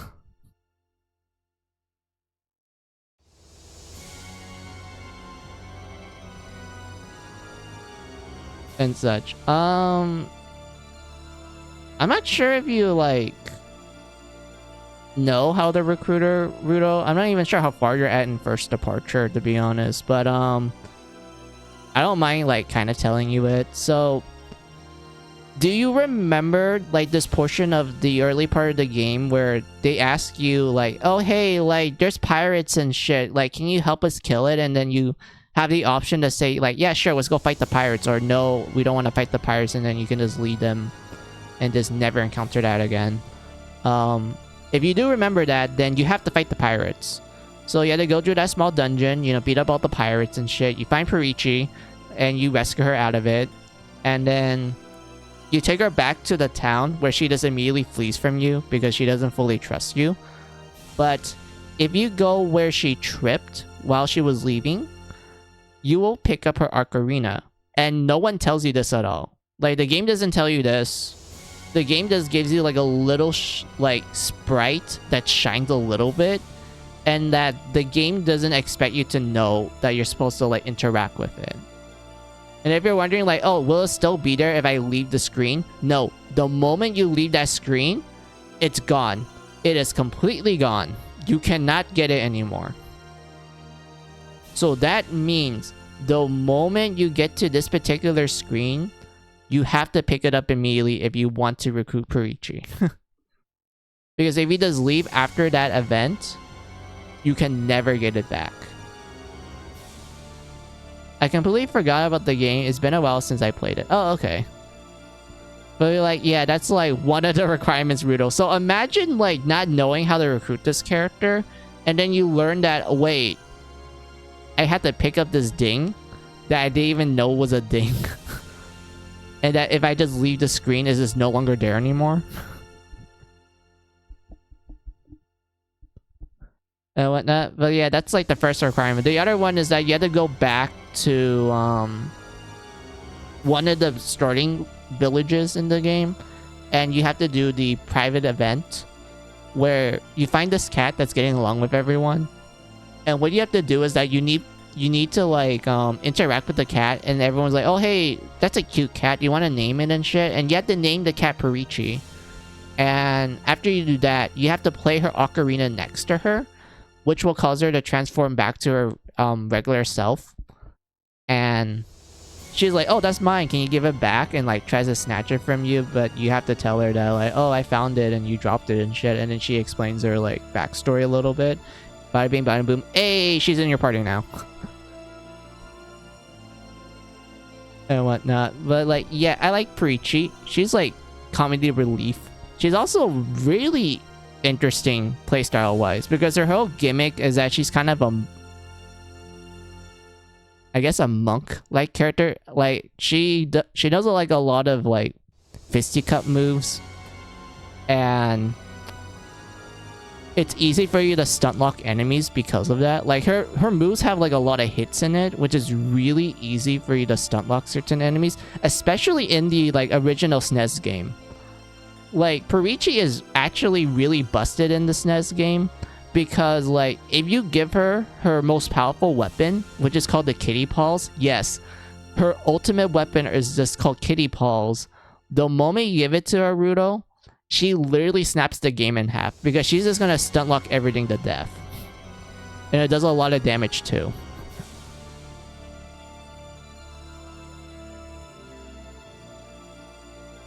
And whatnot, but like, yeah.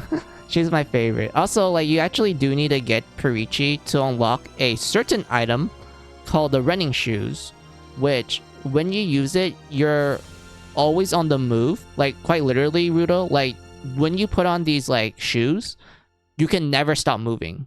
Like, you're just constantly moving forward and such. But what makes it unique, Rudo, is that because of you constantly moving with these shoes that are like, you know, making you run all the time, this actually ignores random encounters. So that means the moment you put those shoes on, you're just going to be constantly running. But the benefit of using it is that no one's going to attack you because they're just wondering like, why the fuck are you running all the time? And whatnot. But like, yeah, you actually do need to get Perichi in order to get the shoes. And it does help a lot, especially with like the late game where some of the encounters can be like really annoying sometimes. The running shoes be like yeah, and this is what she looks like in First Departure. So like, hooray, moe anime cat girl. Move out of the way, we got places to be. Yep. But yeah, this is what Perichi looks like in First Departure. It's not bad. This moe girl, moe cat girl. And like, this is what she looks like with her portrait and such. Like, look at this girl. Look at her. She's so cute. You want to head pat her and whatnot. Like, she has the little cat fangs too. It's adorable. And then this is what she looks like in First Departure R, where they're like, yeah, let's just what do you call it? I don't know, like, tone down her cat girlness, like, make her look more like a human person with some cat qualities. Let's see, Perichi looks a lot more like the Nekomata from this guy for some reason now. She kind of does, actually, now that you pointed out, Rudo. She does remind me of that. Yeah, that does. Yeah, she does remind me of that now you mention it. And, like, yeah, we have her portrait right here where, you know, she looks more human. Let's be honest. She looks a lot more human in this artwork. And whatnot. Oh yeah, that's like the countdown art. Oh wait, hold on. That's from like a different gacha game. Yeah, Materia Trader. Okay, so here's Ananissus. Spider is lurking. Thank you for support. Hey Spider, thanks for the lurk. But yeah, this is normal Perichi, Rudo, for Ananissus. Like, if you just get regular her. She literally just looks like a normal ass cat girl. Like, she no longer has, like, you know, cat-like qualities, like from her teeth to like her nose, a little bit of her facial expressions as well. She does straight up look like a person cosplaying as like a cat girl. And whatnot. I do like the little kitty paws. It's nice touch. And also like the window, her belly window. I don't know why they decided, hey, let's give her like this navel belly button window. I don't know why they did that. It's just like, okay, that's nice. That's a nice thing. But like, yeah. Moe Kakuro Incarnate, indeed. This is Valentine's Perichi. This one is actually really cute. I think this is like a really cute Valentine's art. The belly button is always a plus. Yeah, I can agree with that. I do like the belly button window. Sometimes. Well, it really does depend on the design, to be honest. But like, yeah, I don't mind the belly button window.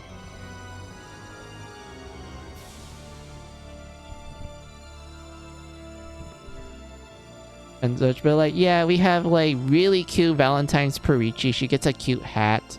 She gets like Yeah, these are gloves. Yeah, cute gloves. She gets the sweater. Like, look at this sweater. This looks comfy as fuck. This looks really comfortable. And fluffy too. And she gets like the cute bunny shaped bag that holds the chocolate and such. And whatnot. And I think this is like her... I think these are like... Yeah, these are just her paws. And whatnot. But like, yeah, this is some cute ass shit. Someone ship a full set of Perichi cosplay outfits to the Dawn on Snow White and Gretel sizes, please. Comfy cuttable girl, not cuttable, cuttable girl. Yeah. And then we have Christmas. We have Christmas Perichi. Oh my. Really good. I'm not even lying with that. This is actually... Yeah, this is Christmas, alright. Happy holidays. Cute present. Santa hat with the bell. Long scarf. The bikini Santa uniform. And like... Stocking? Wait, yeah, Christmas stockings that are pretty much your feet. There's like the claws come out and everything. Yeah, I guess that's an accurate way to describe it. Yay, Christmas came early. It did. And like we had the little icons for her, like scattered nya, nyanho, cooling, yan yan. Oh yeah. We have this animated one with another cat girl from the 4th Star Ocean game. So we have Perichi on the left and then the cat girl on the right from the 4th game.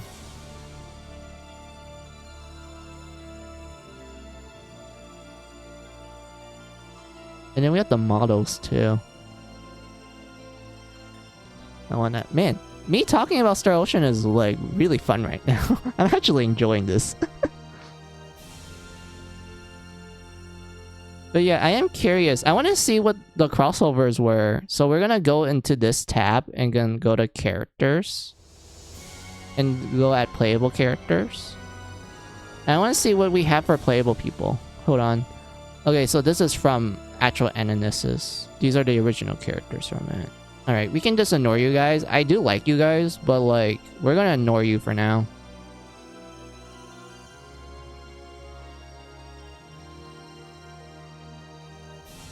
Let's see, we have Star Ocean 1 with Roddick. I like Roddick. I know he's like kind of a nothing character, if I'm gonna be honest with you. But I actually unironically like Roddick. I think it's because I ship him hard with Millie, who's really cute. And then we have our boy Ronix with only one variation. And then we have Lena. Well, also one variation, and well, I just ship her with Ronix because like that's canon, like they're a canon pairing. Then we have like Kraus. I don't even know how to fucking pronounce your name. Yeah, he's the first one that you get depending on like how you answer. And then Fila, yeah, Fila is cool. Let's see, Joshua. Hot bird guy. That's all I'm gonna say. Hot bird guy. Marvelly. Oh yeah, I remember you. You were the character that's like cool, but depending on like a certain event, she actually goes away from the party forever. Like back in the SNES, if you do this one particular event, this girl right here, she will no longer be in the game anymore because of story reasons.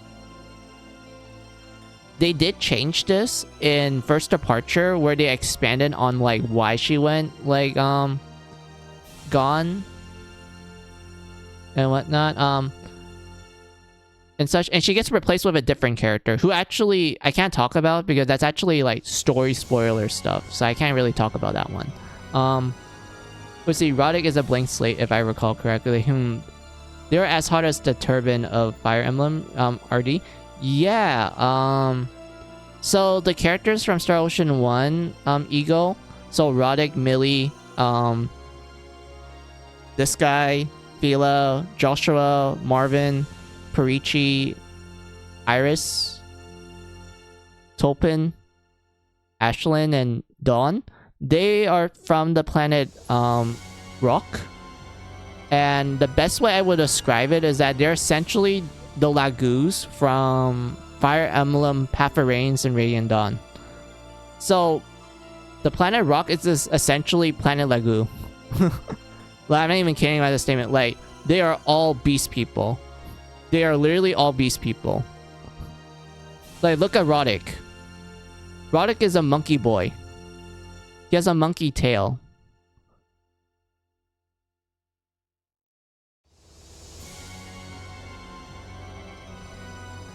And whatnot. Same thing with Millie. She's a monkey girl. Phila and I have no idea how to pronounce their name. I'm sorry, man. But they're tiger people. Joshua is a bird guy. See, look, he's Birdman. He's a pretty boy bird guy. He's such a pretty boy. I don't know.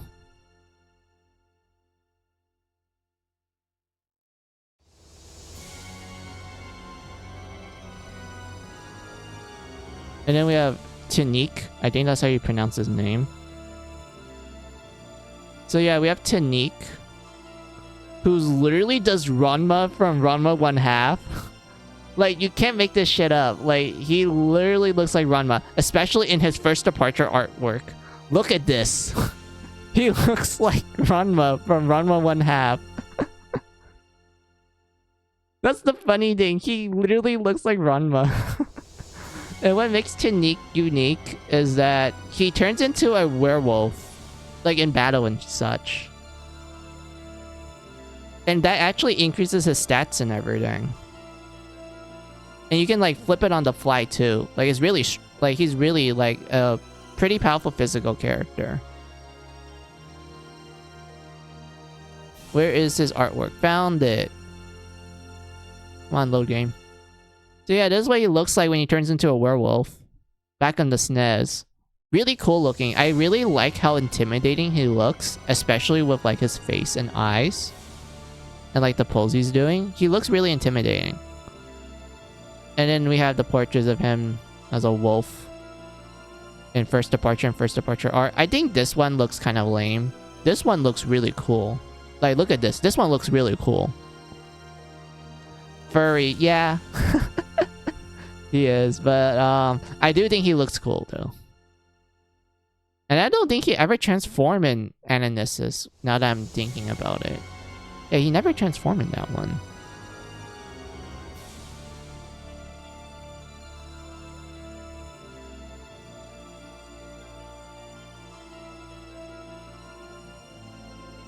And everything. But yeah, they're mostly like Beastmen planet. And whatnot. Let's see. Their second story with Claude, Reina. Oh my god, Lord. Reina has like the most variations I'm seeing right now. Ego and Rudo. Like, look at that. Like, compare her. Like, compare like Star Ocean 1. Star Ocean 1 is like, okay, most people have like 3 or 4. Star Ocean 2, we have like, let's see, 1, 2, 3, 4, 5, 6.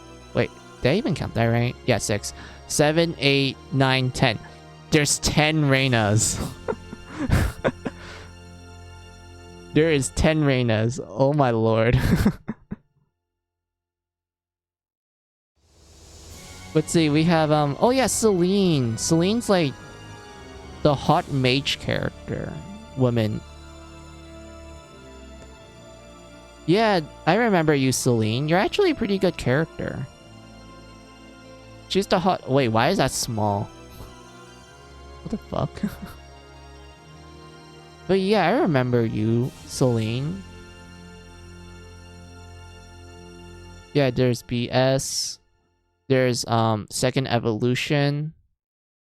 She still looks good. BS Mobile. Really, like... hammering the witch slash jester look. And then Nissus, still very attractive woman. And then we have R, very mature looking woman.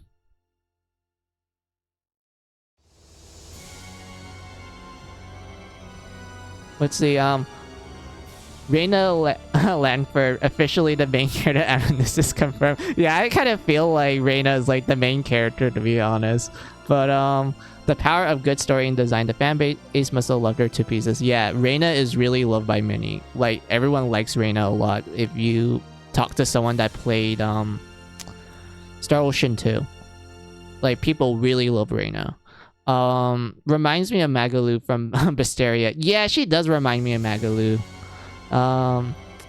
That blue sphere mobile outfit makes her look like a Force from Fantasy Star for some reason. She does! It does remind me of the Force characters. And whatnot. Oh, wait, guys. I want to show you, like, a character that's also really well loved by many people. He's like usually the first party member you can get and such. So we have Ashton Anchors. And what makes him cool, despite the fact that he looks depressed right now, he's cursed. And his curse is that he gets these two badass like dragons that are literally attached to him.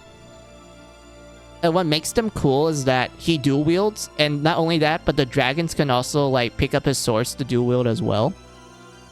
And he's like really good melee character too. And whatnot. The curse isn't that he's too hot. I mean, I guess. I mean, it depends on the artwork, to be honest. But like, yeah. That's his curse. I don't know. I don't remember the precise details, if I'm gonna be honest with you. Oh yeah, this is what he looks like in Game Boy. But so fucking tiny. I don't know why they made that tiny. This is second evolution him. He still looks depressed. His dragons look a little derpy than usual, but like, other than that, yeah, he looks fine. Let's see, we have Mobile. Oh, Mobile doesn't look bad. That looks cool. His swords literally went from like normal size to like big chunky for some reason. Like look at these swords. They're big and chunky. Like, my god.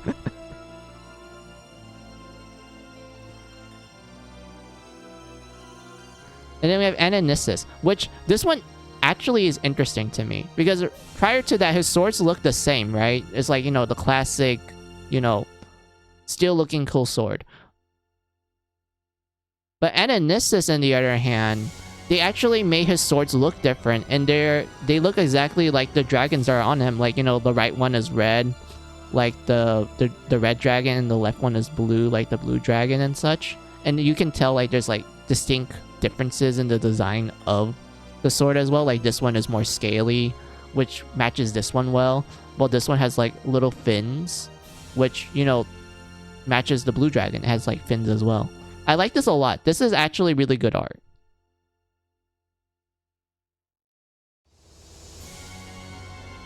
And then we have R, and he just looks hot. And the dragons look so like well detailed. Like, look at the dragons. He's undercompensating for something. The sword's so big, we need to call Nep Nep to wield it. Exactly. Poggers, indeed. Yeah, the dragons look so cool. Like, the amount of extra detail. So yeah, there's like 4 of him. And then we have, I think the way they pronounce her name in the game is Pisces. So like, yeah. Excuse me. I just burped. So yeah, we have Pisces. She's also a popular character as well, other than Reina. You can tell by how there's many variations of her.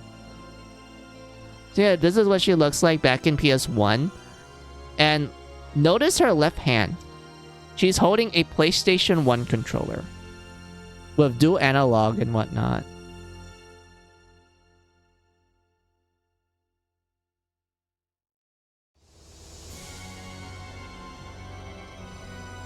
And then, oh yeah, this is BS, where she looks a little older. That's fine. Then we have Second Evolution, where they replaced her her PlayStation 1 controller with a PSP. Which makes sense because Second Evolution came out on the PSP, so they decided, hey, since she's in a new system technically, let's make her controller be different as well. So she uses a PSP now. So meta. Indeed, I like it a lot. It's like a nice small detail. And then this is what she... Well, this is the mobile version of BS. There we go. We have like a belly window. There we go. Belly window right there. Midriff. So meta, indeed. And then we have, Ananissus. Where now she uses a mobile phone.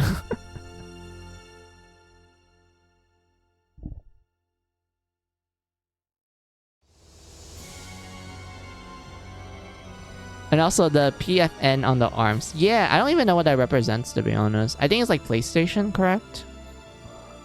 I don't know. But like, yeah, Ananissus uses a smartphone now. Makes sense. Ananissus was a mobile game. And then this one, I have no idea. Like, this looks like a Switch controller. But at the same time, since Star Ocean Second Story R is gonna come out on PS4, I think they announced they're gonna do an Xbox port as well, and also a Switch. I think is also available on PC as well. So because of that, I'm not sure what controller she's using this time. Because to me, it looks like a Xbox or like a Switch Pro controller. But at the same time, it kind of reminds me of like a PS5 controller a little bit. I don't know. Like, it's such a weird amalgamation of a controller. At least she upgrades regularly like the rest of us. That probably, her name, also, if I recall correctly, this is probably the first time she used a generic gamepad. Yes, this does feel like they decided to make her use a generic gamepad rather than, like, you know, using a controller from a specific, like, what do you call it?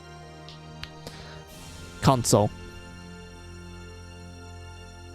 And whatnot. But yeah, we just saw that she had more, what do you call it? Variations. So let's check that out. I'm curious. How many variation does Pisces have? Let's see. We have regular, since we already saw that. We have Christmas. Oh, that's cute. Christmas is cute. She's like a little Santa Claus. Wait, her name. Wait, PFN. Pisces F. Newman. Oh! Oh, okay, that makes sense. When you, like, put into initials, that makes PFN. Huh, I didn't think about that. Thanks, Rudo. Christmas. I think this is wedding. Yeah, this is her wedding dress. That's cute. She gets, like, flowers everywhere and it's, like, pink color, too. That's nice.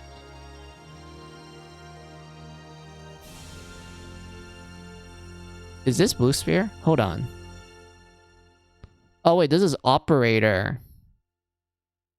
Oh, this is Operator. Got it. I don't know what this one's related to.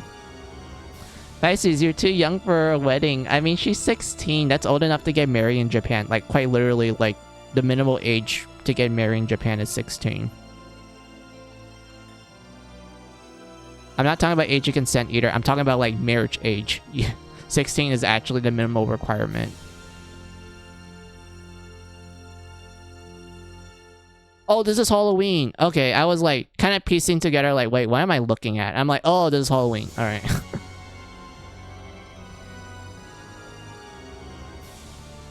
This is cute. I like how creepy the bear is. Like, look at this. The bear has a realistic mouth right here. And whatnot. And this one is... Wait, what is this one? Sweet? Wait, what is sweet? Oh, it's Valentine's! I was like, wait. Oh, okay, this is like Valentine's Day with Pisces. Oh, this is cute. There's like a Ferris wheel in the back, and I think I see like a cameo of like characters from the second game there. And we have like, you know, Happy Valentine's chocolate. She's wearing like mismatched shoes for some reason. Her little drone guy is next to her. She gets a cute hat too, damn. Also, the hoodie looks nice. I would actually like to wear a hoodie like that. Also, the shirt's cool too. Boy, Pisces, without Halloween outfit, you should have break some cores in the jail somewhere. Yeah, it does kind of look like something from Mary Sculptor. But yeah.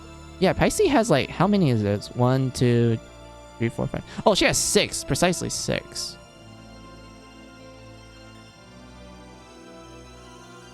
Oh!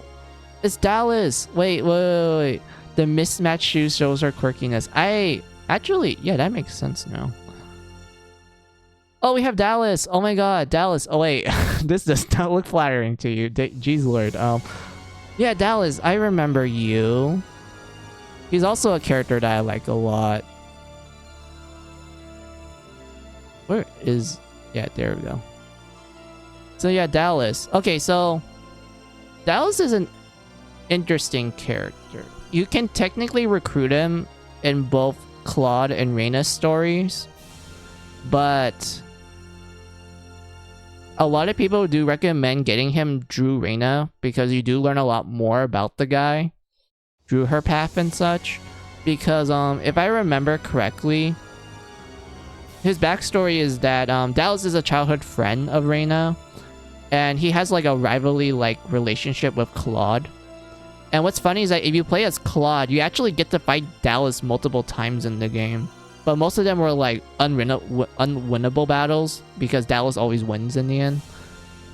But you can technically beat him and get like extra experience point. But the game will still say like, oh, you technically lost. Except for one battle that I remember in the top of my head.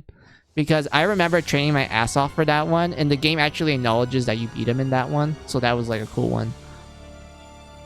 But yeah, this is second evolution Dallas. Let's see. Mobile game Dallas. He looks cool. That guy looks like this guy doesn't need a medical bag. Yeah, he does not. And then we have, yes, edgy Dallas. Look at this. Like, you saw the other ones where you're like, okay, he looks cool. A little mysterious guy. And then we have Ananissus, where they're like, yes, bring on the edge. Make him look edgy. He looks like the Sasuke rival character. With like the blood-like sword, like the red tint on the sword. It looks like blood. Jesus Christ. That edge, yep. Edge levels only Haseo can dream of. Yep. We have edgy Dallas.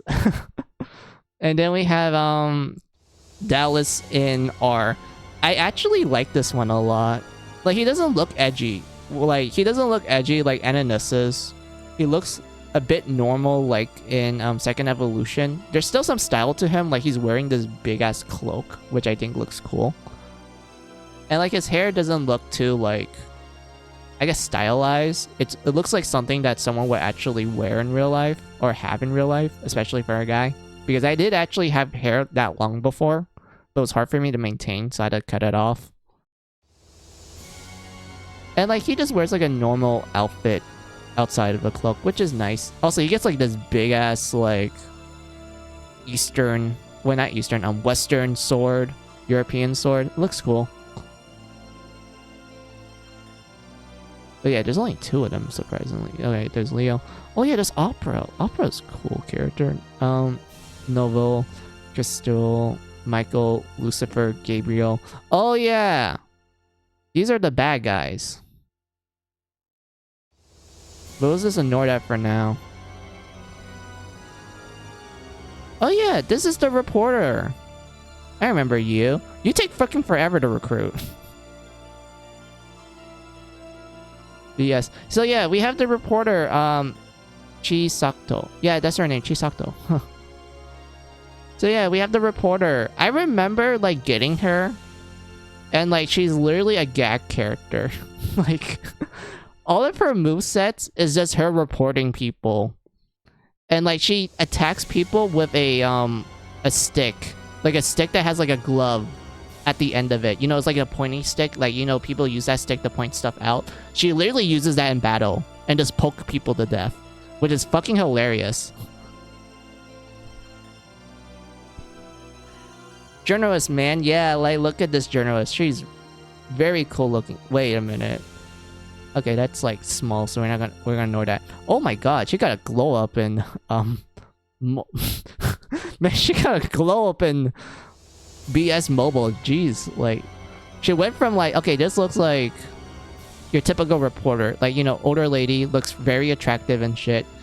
And then we have like news reporter, like the people that like talk to you about the weather and like tell you that, oh man, this guy is like getting chased by the police sort of thing. Like, this is literally what she reminds me of. Like, damn, she got a glow up for reals. And then this is Ananissus. Not bad. Paparazzi in combat, yep. And this is what she looks like in Second Story R. I don't know how I feel about it, to be honest. Like, I guess it's fine. A little flat than usual. She has like the armband. Actually, now that I'm thinking about it, guys, she kind of reminds me of like student council, the student council people. Like, you know what I mean? Like, they wear like the armband and like they look really I wouldn't call it fancy, but they look proper uniform.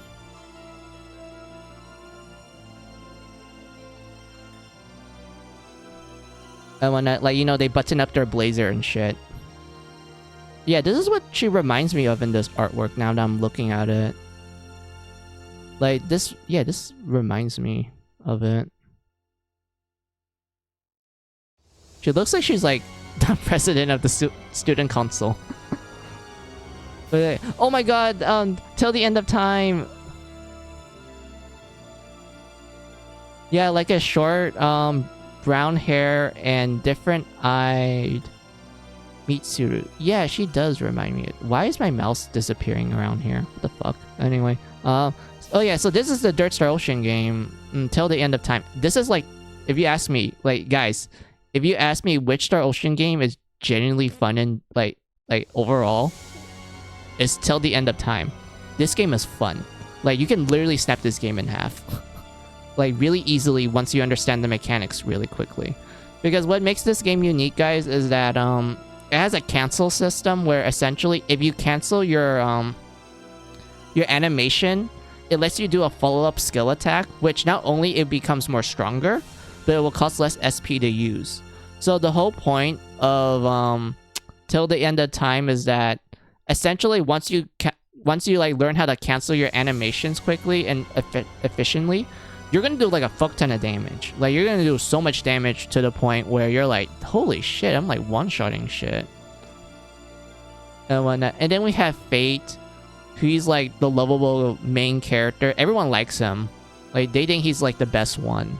I think so too. I think he's the good main character. We have Sophia, his childhood friend, which is like, she's fine. I don't want to talk more about it, but like, yeah, she's fine. Then we have Maria. Oh my god. Maria. Okay, remember how Reina is like really popular and such? Like, you saw how like Reina has like 10 like variations and shit and whatnot. And like people really like Reina. Maria is the Reina for till the end of time. She is really popular. Like, people who played this plays like till the end of time, when you ask them like, oh hey, what's your favorite waifu in that game? They're gonna say Maria. Because of one of two things. Hold on. Wait, load. Please load. Okay, so this is what she looks like back in PS2 town. But anyway, why people really like her is because, okay, she's a gun user. She uses a ton of guns. She's really badass in the story. Like, she does not take any shits from anyone whatsoever. And she's genuinely fun to play as because some of her skills, they actually do have like good hitboxes and also does a lot of damage too. Like once you master how to cancel with Maria, she just fuck, I'm losing my voice to talk. Hold on. She just knows how to like do a lot of damage. Like once you learn how to cancel like her attacks and whatnot, she just does so much damage. Like the most common like method people will use with Maria is gravity field, cancel it in the middle of the animation and do pulse blast.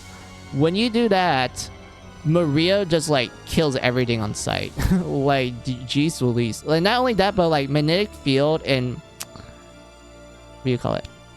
Pulse blast. Those are like skills you get early in the game. Like these two skills that I just told you about, like the broken combo that people like using and shit. Those are skills that you can get really early on in the game. Like when you get her early sort of thing, which is not that far in from the beginning of the game. So because of that, you're just thinking like, wait, that's busted. She's busted. And whatnot. But yeah, that's what she looks like in PS2 Town. Let's go see what she looks like in Ananissus. Where is it? Found it.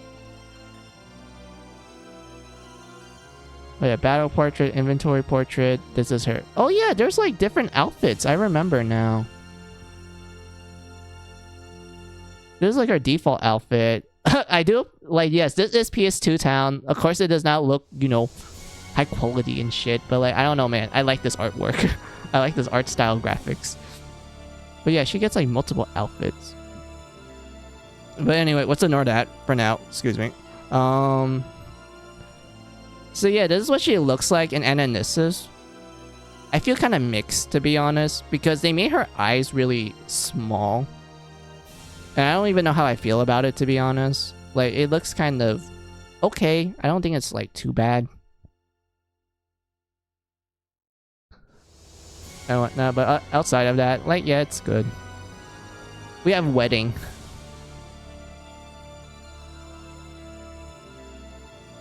Look at her. Would you like to get married to Maria Taylor? Would you like a bride like this? I would. She can absolutely kick ass. Who doesn't want a bride like this? That level of busted is like, it's like you get her a Spanimal Motor Force / Megadonin from day one. Yeah, that's pretty much like how I would describe Maria. But like, yeah, look at that. This, yeah, we have gun bride, gun wife. has a handgun. She carries like a fucking assault rifle. It's beautiful. I love it. This is Ninja Maria. My new waifu. Yep. So yeah, this is Ninja Maria. Not bad. I like it. Oh my god. Yes, we have Summer Maria. Look at that. Oh my. This looks good. I'm not even lying with that statement. Like, this actually looks good. Like, she gets like the beach chair and like the beach ball. Her shoes, even though I don't really talk about shoes, like that shoe looks very nice and fancy. And she gets like this cute, I don't even know what you call this. Like cloth? Yeah, I guess that's what you would call it, cloth. Like, she gets this beautiful looking cloth and whatnot. Maria do be real chillin', she does. Then we have Bunny Girl. Yeah, this is Bunny Girl Maria. I think this was for the casino event, which I remember playing. But like, yeah, this is like what she looks like as a bunny girl. It's a bunny girl outfit. There's nothing much for me to say. It's like nice. I like the leggings and such. Also, the bunny ears are like actually looks cool. Like pink and like the tips are green. Yeah, that looks really cool. I think that's cool. Anyway, yeah, bunny girl. We have Christmas Winter Maria. Comfortable fluffy cloak. She gets the cute hat. She's dual wielding revolvers. The black stockings. And like the black long boots, like shoes. I don't even know what you call it. Long boots? Yeah, long heels boots. What? I don't even know what the fuck you call it. And whatnot. Overall, like, yeah, this looks good.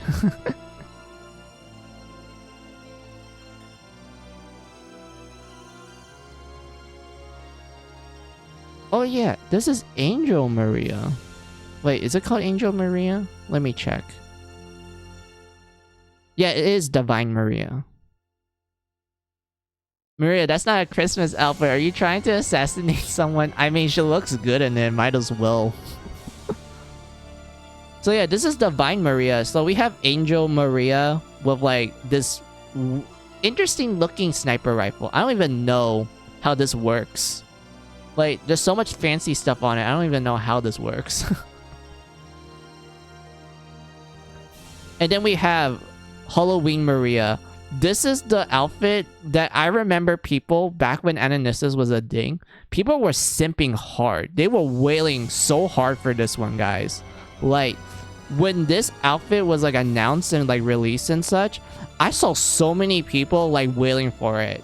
Like, there were so many like there was so many Halloween Maria and like the support lists and such. Like, all of my friends that I had like, you know, connections with in Ananissus, they all have her. Like, people were just going crazy with like Halloween Maria. Like, look at this, she's a vampire and shit, and like really beautiful design. We have like the blood thorns, we have the bats, we have like the veil that looks really cool, the pale skin, the red eyes, the lip bite, the beautiful red dress. Like, holy moly, like people were just going crazy. They're like, man, I want to wail for Maria now and such. Like, man. Well, with that look, yeah, like, it's so, she was so popular, Rudo and Eagle. Like, it was crazy. Like, it was really crazy. She'd be a perfect body double for Iris Heart. Yeah, she does remind me of Iris Heart. You know, like her hair is more purple color now instead of blue and such. And I remember like her special, like when she does her special and everything, like it's so beautifully animated. I don't even know if I even have the video and such. If you don't simp for her, then there's something wrong with you. Yeah, like I didn't really wail for her because at the time I didn't have like actual money, like for reals. Like I couldn't wail, and I didn't have like enough like in-game currency to do the gacha. So because of that, I kind of had to skip out from the Halloween event.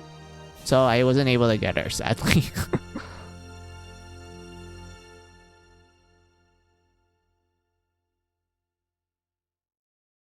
Oof, yeah, oof. It is oof indeed. Oh yeah, there's like these ones right here. Let's see, follow my lead. It's alright, that was fun. Don't look. Oh yeah, that's the bunny girl. Bunker. I'm going. I'll do. You did your best. Trick or oh my. You know, guys, if I were, when I stream till the end of time, this is the picture I'm gonna put on like my on the little corner of my screen. This will be the picture I will put. Or better yet, I'll just like pull out the artwork and just like put it in the small corner. That sounds like a good idea. But yeah, like she's equally popular to Reina. Like she has like 1, 2, 3, 4, 5, 6, 7, 8. Yeah, 8. She has 8. Like Reina has 10. This girl has 8. Oh yeah, Neil's popular too. I completely forgot about Neil. I never really use Neil. If you're wondering who Neil is, she's essentially a ninja girl. There you go. There's Neil. Ninja girl. She has 9. I was counting. I was like, okay, that's 9. Best clickbait. Red sharing the spotlight with Reina and Maria. Yeah. So yeah, there's Neil. So yeah, we have Ninja Girl Neil. Normal Neil. Wait, why did that go backwards? Hold on. White Ninja Neil. Why they are... Wait, hold on. Why is this moving so weirdly?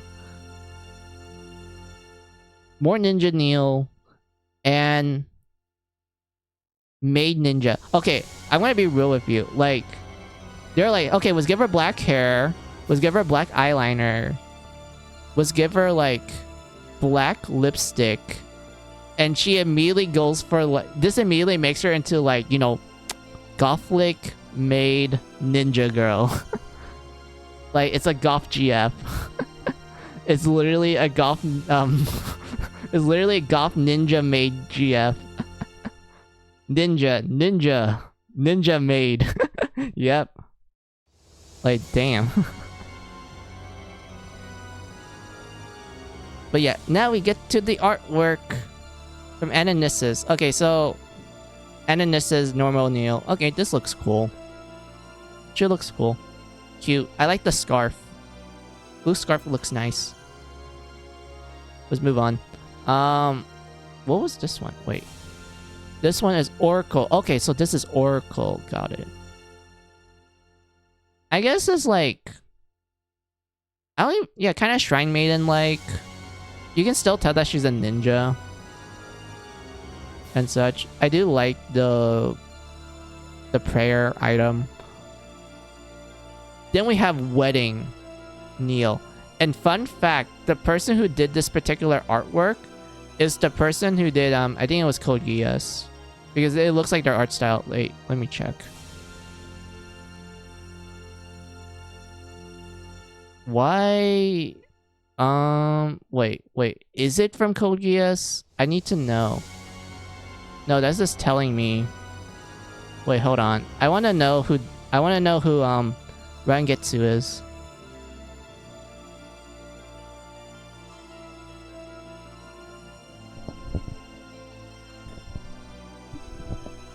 Wait, is this him?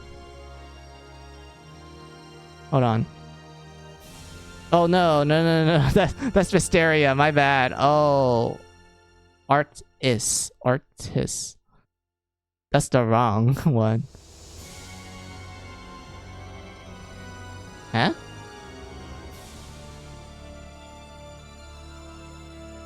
What's going on, Reddit? Is the artist behind these cute artworks? Wait, I don't know who this person is then. Wait, who's the Code Geass artist? Hold on.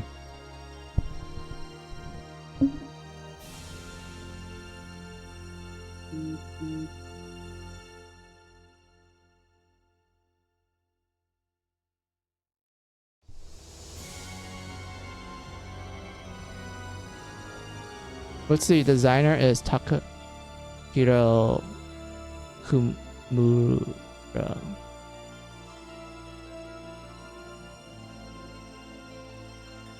Wait, Monokono. Okay, so I guess that wasn't the person who did Code Geass. My bad. I didn't mean to do that misinformation. But it just made me think that's Code Geass because of how the face is drawn. Like, you know, the sharp eye. And everything. But like, yeah, we have Bride Ninja. Yes, we have the Bride Ninja. My bad, guys. I was like, wait a minute. Is this Code Geass person? Like, it looks like it's drawn by the person who did Code Geass. But it turns out that I got jebaited. Jebaited by Mysteria. Bride Ninja. Yep.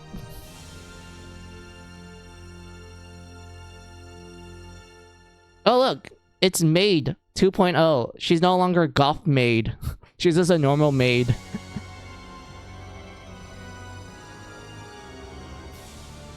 And then we have... Oh my god. Halloween. She's like the devil. Oh my. Ninja devil. She gets like, let's see, that's a good looking cake actually. Little ghost, succubus. Oh yeah, she could be a succubus because of the tail. I didn't think about it, but she has angel wings though, so I never really thought she was like connected to succubus though. But yeah, that's a good point. She could be succubus ninja. We have summer ninja. Oh my, look at this. The summer hat, the cloak, wait, cloth, the black bikini. Does her like looking at the sunset. This is good.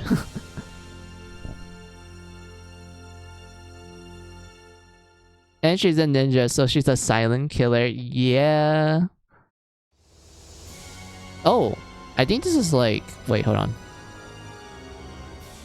Scroll down. Empress. Wait, Empress? I guess it's like... Well, she's wearing a Chinese dress.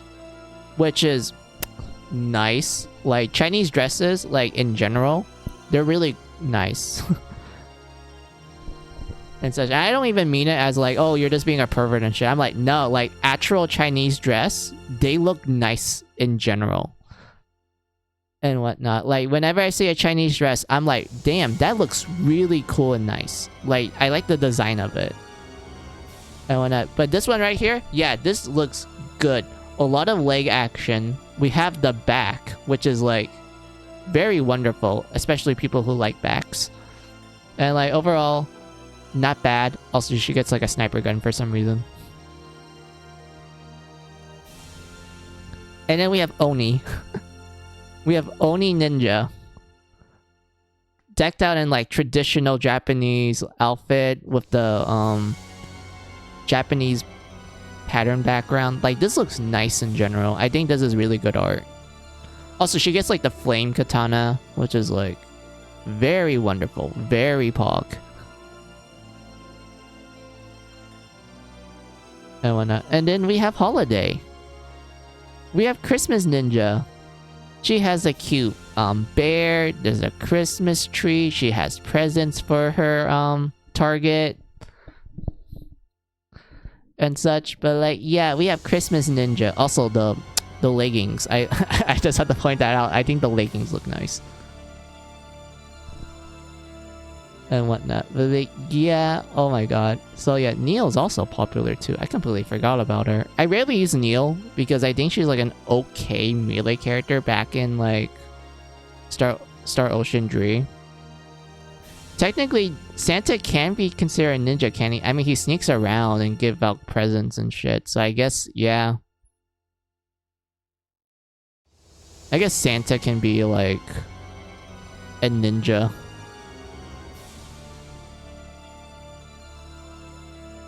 We just had to gender bend him to Mrs. Claus. Because a lot of like Christmas artwork with female Santas, they always look nice. Actually, there's Mirage, there's Claire. Oh yeah, I remember you, Claire. That's true, it is. Let's see, there's Adbel. Oh yeah, Adbel's... Oh yeah, I remember you. Let's see, Adler, Roger. Roger sucks. He's broken, but he sucks. Then we have Star Ocean: The Last Hope. This is the game that you told me you played, Eagle. This is Star Ocean: The Last Hope. We have the main character. His name is Edge Maverick. His name is Edge Maverick. I don't know why they went like, okay, first game, his name is Roddick. Like, that's fine. Roddick is a cool enough name. Second game, Claude C. Kenny. Okay, that's a cool name. Third game, Faye. Or Fate. Like, that one's also pretty cool. Star Ocean 4, The Last Hope, was call our main character Edge. Edge Maverick. Like, dear lord, this lady looks like back in like PS3 town. Yeah, so The Last Hope came out on the PS3 and Xbox 360. I played the PS3 version because I consider that one as the definitive version of Star Ocean 4, The Last Hope. I know there is a PC version, and I will consider that one as a definitive version as well, because that one's based on the changes that the PS3 version have, which I think is like, you know, the best one. And whatnot. It is, you know, they upscale it to be 4K and shit, which is like, okay, that's fine enough if you're into that sort of thing. But yeah, I do like the PS3 version of Star Ocean The Last Hope more, because the bonus content you get in that one is a lot better than the Xbox 360 one. But like, yeah, that way, this is what he looks like, and we can just straight up ignore the guy. And then we have, oh yeah, there's Raimi. Raimi is his childhood friend. She's a fucking tsundere. I'm not even kidding with that. And I do apologize if I'm like cursing a lot, but like that's literally how I would describe her. She's literally a tsundere. She's an archer for some reason.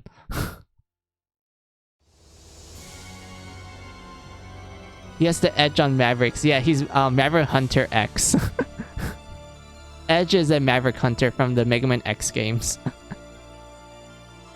So yeah, there's Rainy. I mean, she's cute. She's a tsundere. I don't know how most people feel about tsunderes. It's either they like it or they don't like them. I think they're okay. Like, there's not much for me to say about Rainy.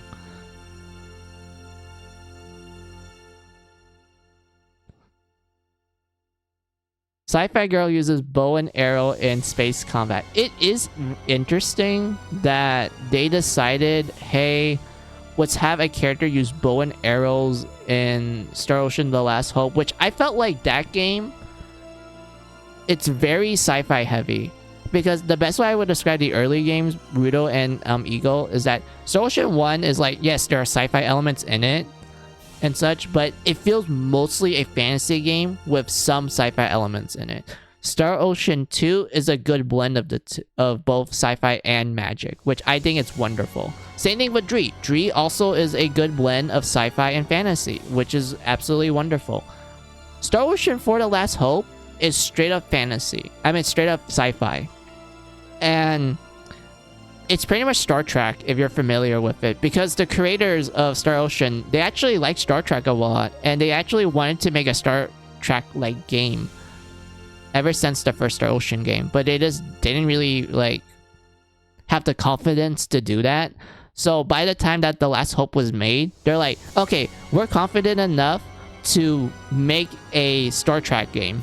And The Last Hope was the result of that. And a lot of people have mixed feelings towards it. They're like, oh, that's unique and cool. It's pretty much like Star Trek, but anime. And others are like, well, this is lame and boring. I'd rather have like the perfect blend of fantasy and sci-fi, which most Star Ocean games are known for. And whatnot. So because of that, yeah, The Last Hope is very mixed bagged. Like, there is so many people that like it, and there's a lot of people who hate it. Like, I'll tell you this. Like, if you ever talk to someone about The Last Hope, you're gonna start a flame war because of how really mixed people felt towards The Last Hope. Like, it's kind of that bad. And whatnot. But yeah, there's like, oh yeah, there's the robot guy. There's the cat girl, there's the bird girl. Oh, we have the MILF. Hold on. Yeah, we have the MILF.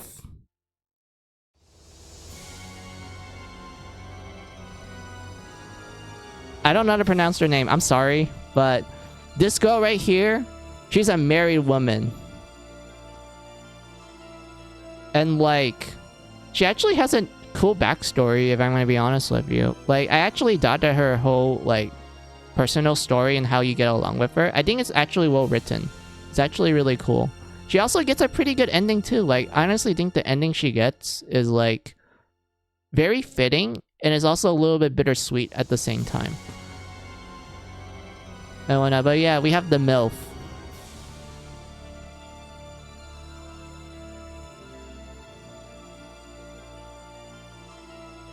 Why is this loading so awkwardly? Oh wait.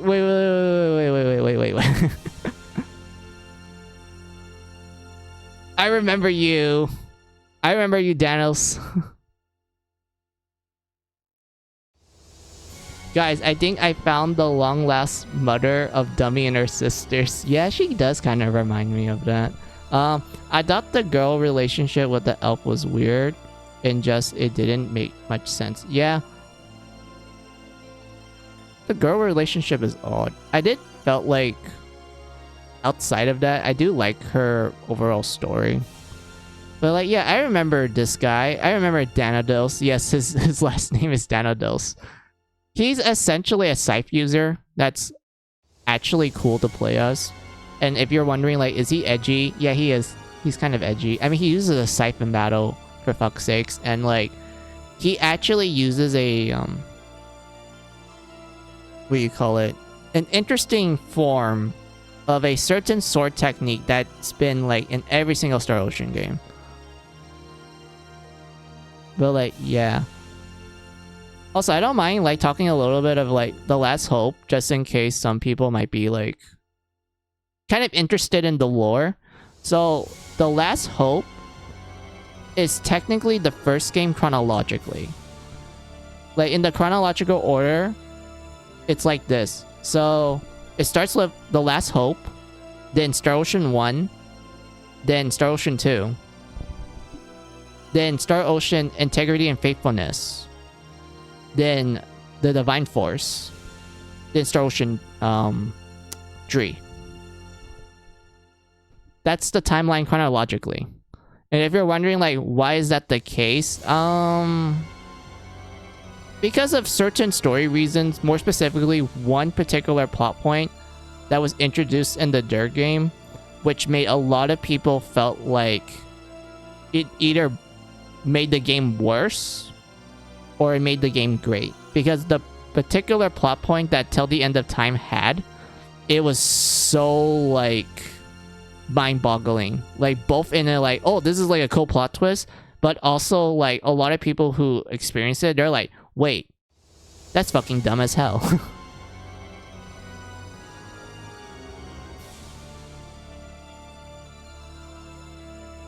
And whatnot. But, like, yeah, I can't really get into detail of that. I'd rather just have you guys experience it when I stream it.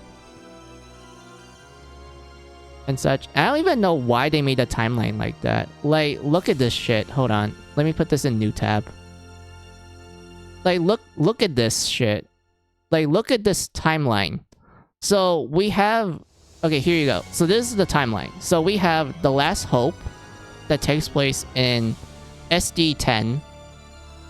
Then we get to Star Ocean 1 that takes place in SD 346.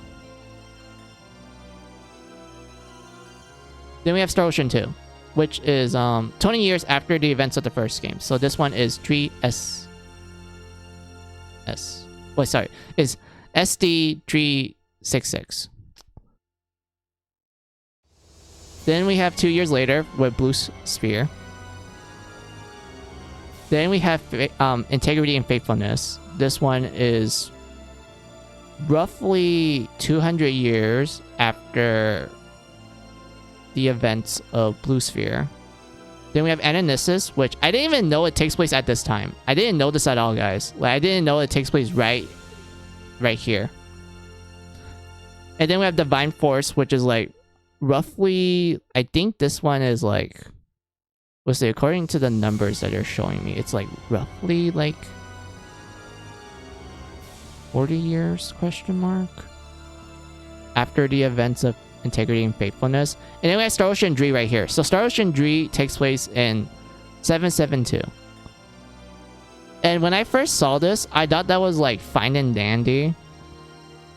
Because like this one is like, okay, this one's like 300 years. There's a 300-year gap between The Last Hope and Star Ocean 1. This one's 20 years, so that's fine. Fine. And then, like, guys, I'm gonna tell you this. So imagine starting the series from, like, release date, and you're just looking at the timeline and such, and you're like, okay, from 1 to 2, you're like, okay, that's like 20 years apart. That's fine. That makes sense. But Star Ocean 2 to 3, it's like here, all the way down here. That is roughly 400 years. This is roughly 400 years. This is a 400-year time gap. And it's fucking amazing. I love it. It made me laugh a lot when I found out about this.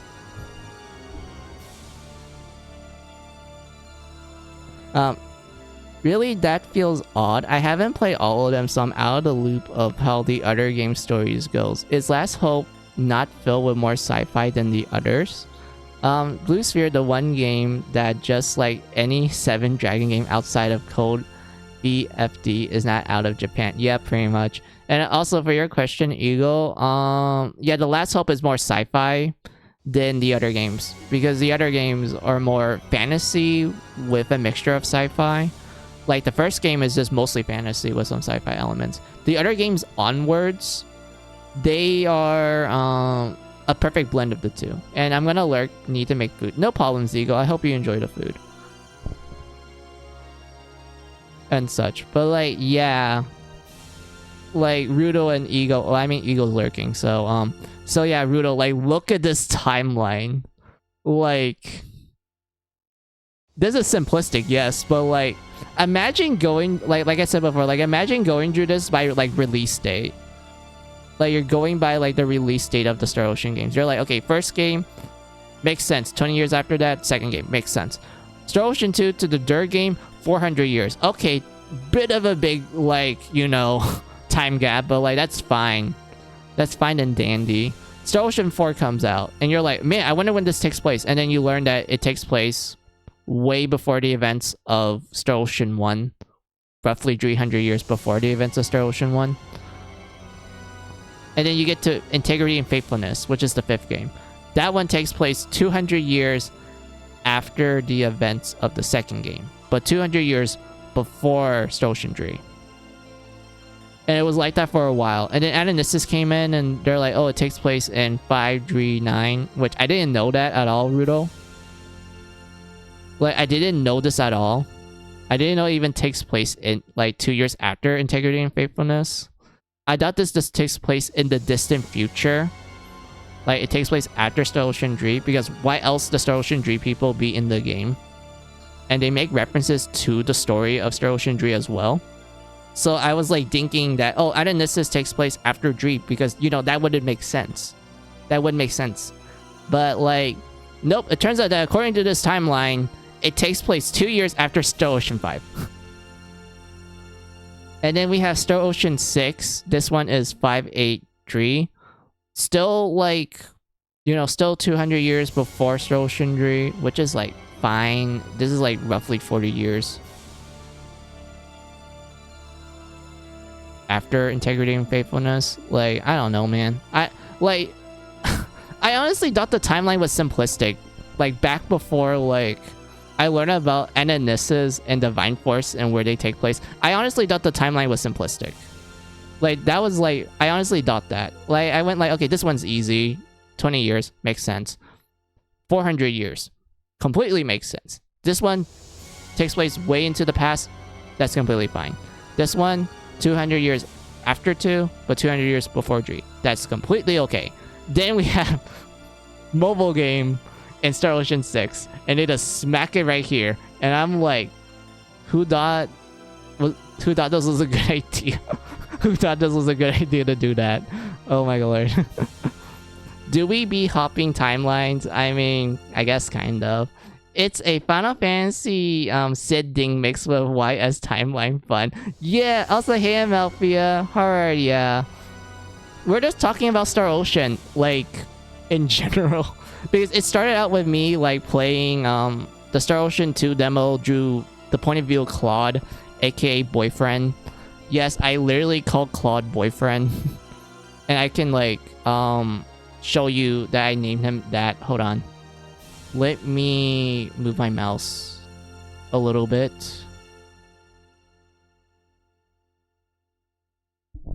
See right here, I literally renamed Claude into Boyfriend because the reason for that is because when Reina takes Claude back to the village and you just talk to like every single NPC, they immediately just ship Reina with Claude. They're like, oh my god, Reina, you got yourself a boyfriend?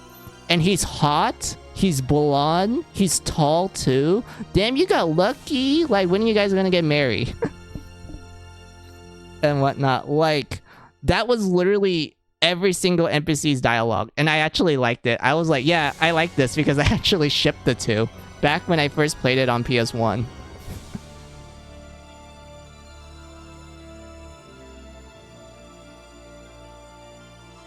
And whatnot. So yeah, because of that, when I played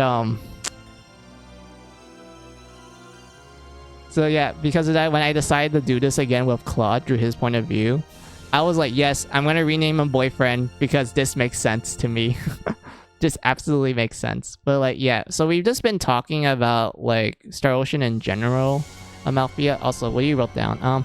Doing fine. Okay, that's good to hear. Add to it. I grew up well, wait, when I was growing up and then being released in the US with 2 firsts and 1 second. Yeah, that is true.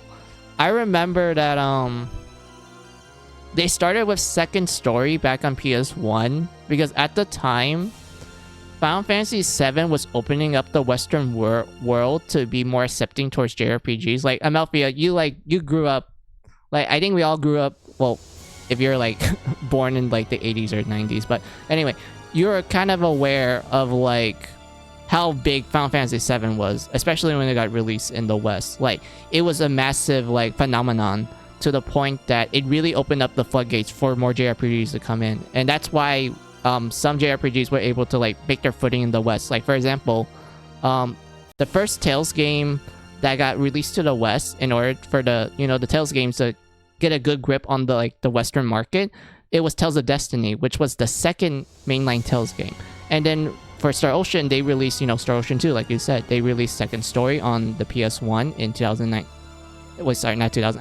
1998, which made a huge splash. You know, it got really popular, and then they released Star Ocean 3, and then they released Star Ocean First Departure on the PSP, and then Second Evolution, then The Last Hope, and then Integrity and Faithfulness.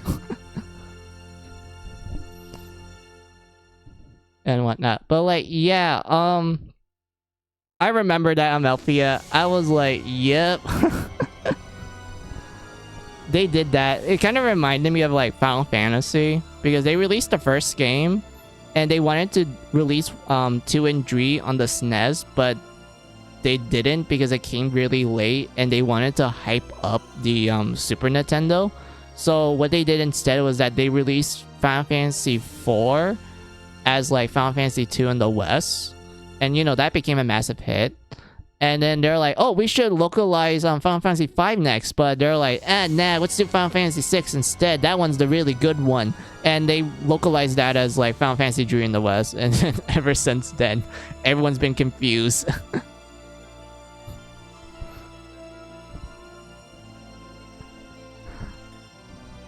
And whatnot. But like, yeah, what do you wrote down, Rudo? I'm gonna BRB, then change to my computer. Got to get myself some breakfast. No problems, Rudo. Go get yourself some food and whatnot. It's important to eat. I'm glad I ate before I streamed with you guys. I ate some like chicken tenders before I started streaming.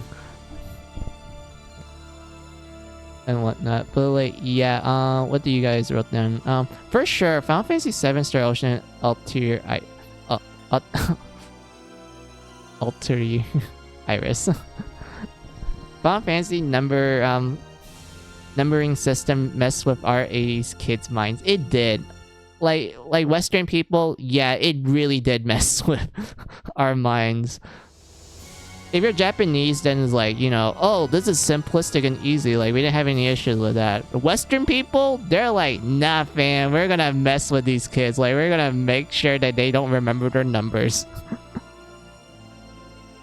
And whatnot. But yeah, Amalthea, we were talking about, Ananissus and, like, the many characters in it.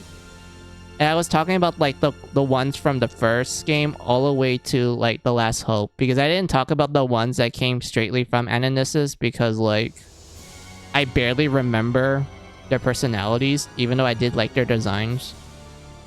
But I was like, I'm gonna ignore them for now. We're gonna go talk about Star Ocean 1, second story, Star Ocean 3 and Star Ocean 4.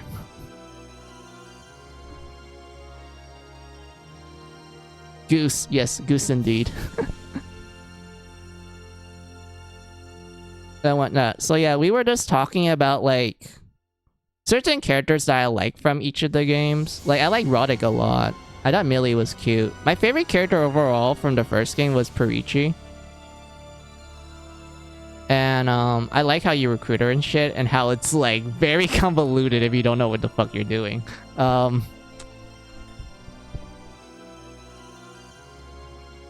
such. And then we get to Star Ocean like second story, and I was like talking about how Reina gets like the most variations of Malphia. Like, look at this. Like, look at this. Okay, like Reina gets 1, 2, 3, 4, 5, 6, 7, 8, 9, 10. She gets 10 variations of Malphia. There's 10 Reinas. Now compare that to everyone else from like Star Ocean 1 and onwards. Like Roddick, there's 2 of them. I mean, that's fine. Millie, there's 4. Ronix, 1. Lilia, I forgot to pronounce your name, I'm sorry, but 1. Tiger Guy, 1. Fila, 2.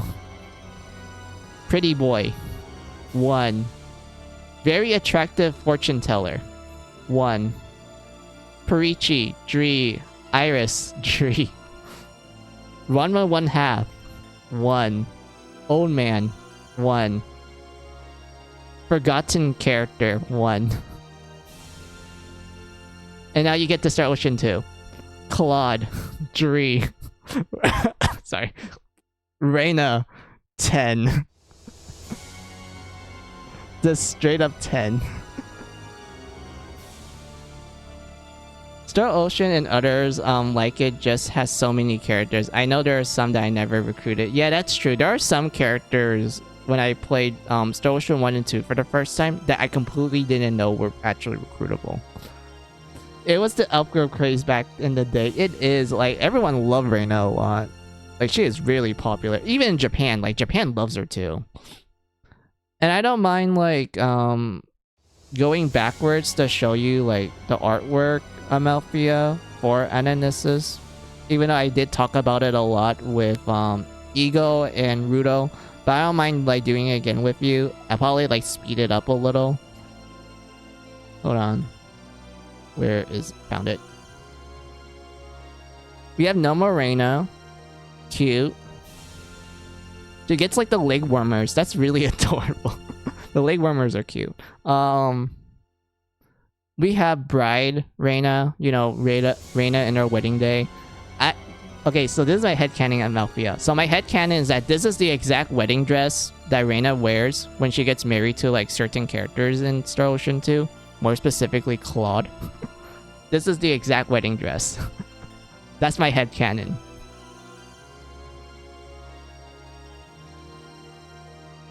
Then we have Valentine's, Reina. Oh yeah, I see it. Yeah. Yeah, so we have Valentine's Reina. This is like Catgirl Reina. You know, Catgirl, Elf Girl.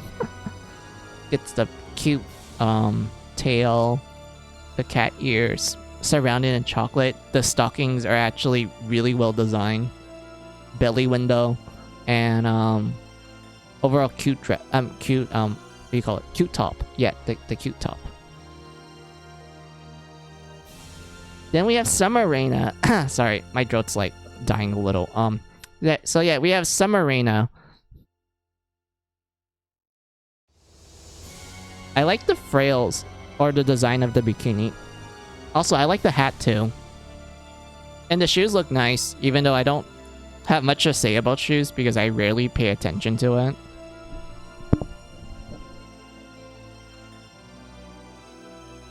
Then we have Winter Reina. Look at this Amalthea. She's wearing like really comfortable winter clothes. Like, look how like fluffy this is. This is like some fluffy ass jacket and dress. And she gets like the cute skates.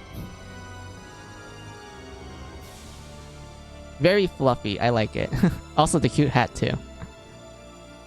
I like that she has real proportions. Yeah. Gotta stay Wormindy. And this is what she looks like in Blue Sphere, which is the direct sequel to Star Ocean 2. I thought this looks nice. She gets like a knife.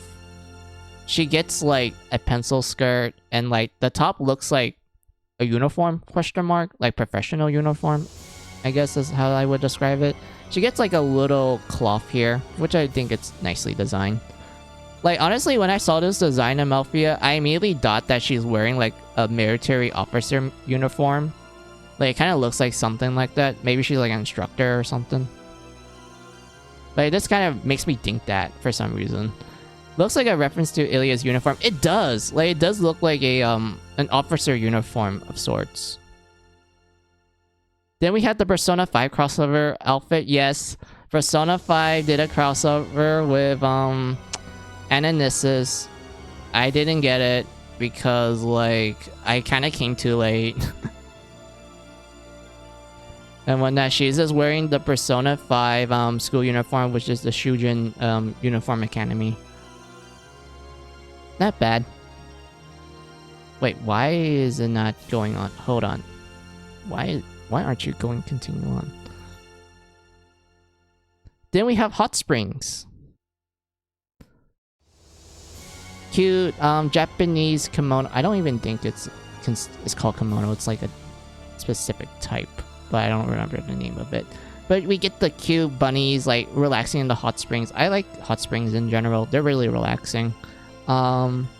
She also gets like the cute tub with the bunny.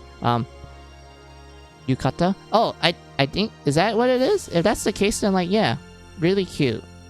Also, I like the hairpin too. It's like butterfly. Then we have Divine Reina. Yes, this is Reina in goddess form. I mean, it's not bad. She gets like a bunch of crescent moons, which, you know, makes sense given both like the context of the story of Star Ocean 2, and also she has a bunch of moon imagery on her. So like that makes sense why she's literally surrounded with it. Then we have Idol Reina. Yes, she's gonna give us a idol performance, Amalfia. There's the Sailor Scout influence. It is. So yeah, look, she's gonna do a concert. And she has like this giant ass crescent moon. I don't know what the fuck you call this, like a weapon? Drawing boomerang or something? I don't know why it's like humongous. But like, yeah, and Miku, yeah. She does. Actually, yeah, this does look like something from a Vocaloid. But like, yeah, that's like all of Reina's outfits. And then we have like the little stamps. I remember spamming them. Chakram? Chakram? I guess that's what it could be. Yeah, it could be a chakram. But yeah, there's like the stamps. And then, you know, this is the little icon that I use when I do Star Ocean streams. The little stamps. Very cute. Oh yeah, that's like screenshots. Okay, we're gonna ignore that and go back to like looking at the playable characters from Ananissus. So yeah, Reina 10. Celine 2. Ashton, my man, only gets 4. Pisces, she gets 1, 2, 3, 4, 5, 6. 6. I mean, she is also pretty popular too.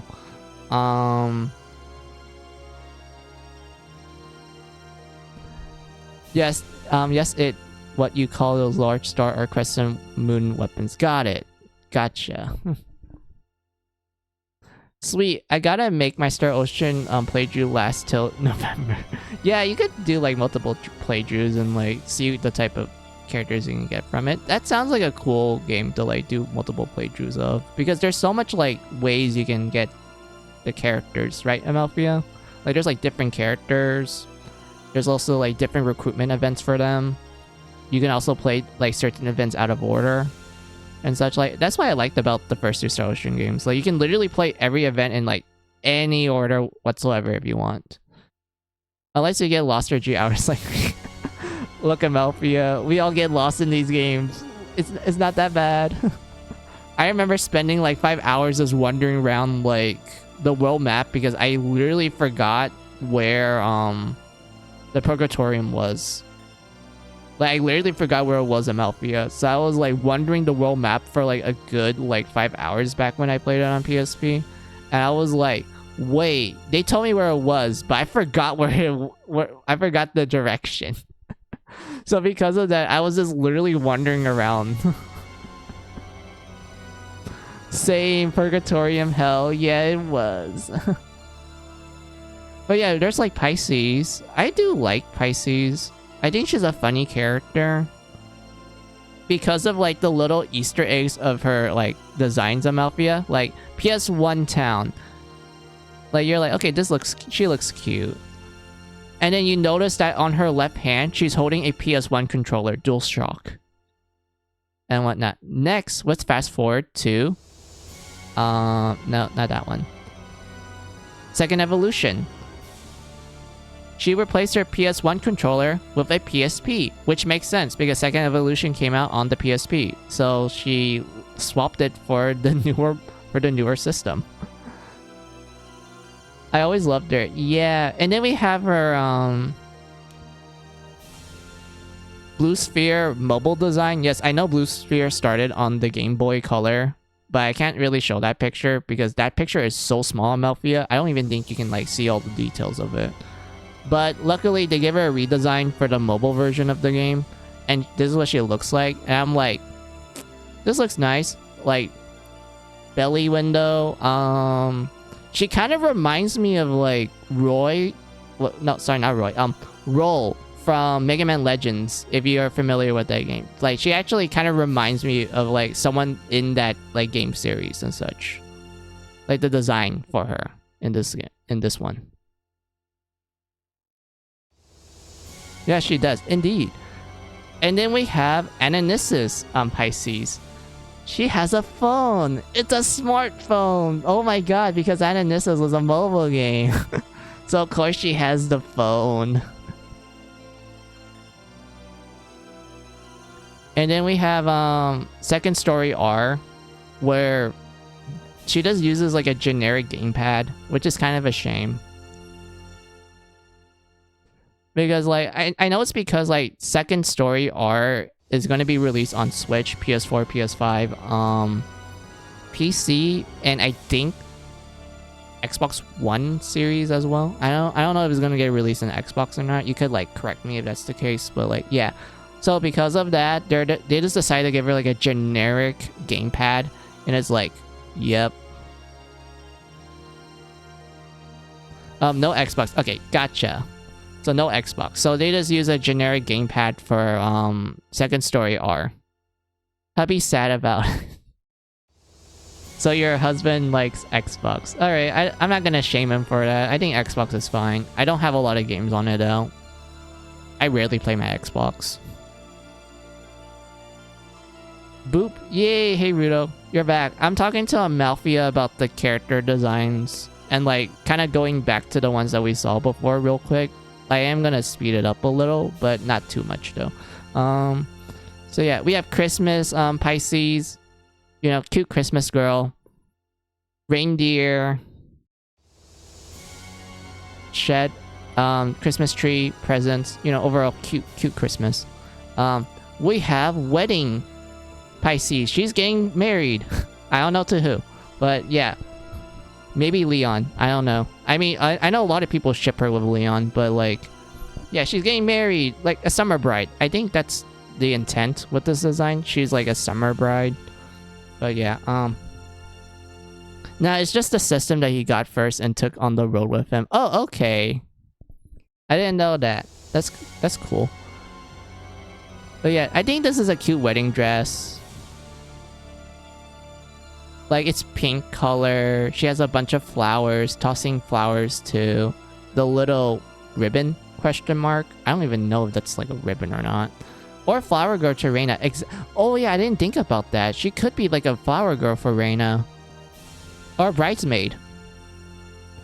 This is operator Pisces. I don't know what operator is, to be honest. I don't even know what is this supposed to be a reference to. But we have Halloween Pisces, you know, creepy bear with the realistic mouth stomach, mummy, nurse, chemicals everywhere, little ghost guy. Overall,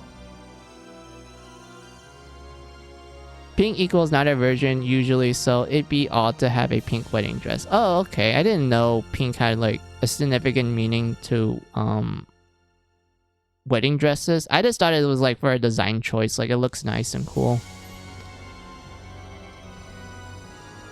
And then we have this one, which is Valentine's Pisces. She's on a Valentine's Day. With the nice Ferris wheel in the back. I think there's some characters from Star Ocean 2 like in the background riding on it. I'm not 100% sure. My eyes are not that great. But yeah, we had the little drone guy. She has a cute hat. Good hoodie. I would actually wear this. The hoodie, not the actual outfit. I don't think I look good in her outfit. Mismatched shoes. Valentine's chocolate. Overall, cute design.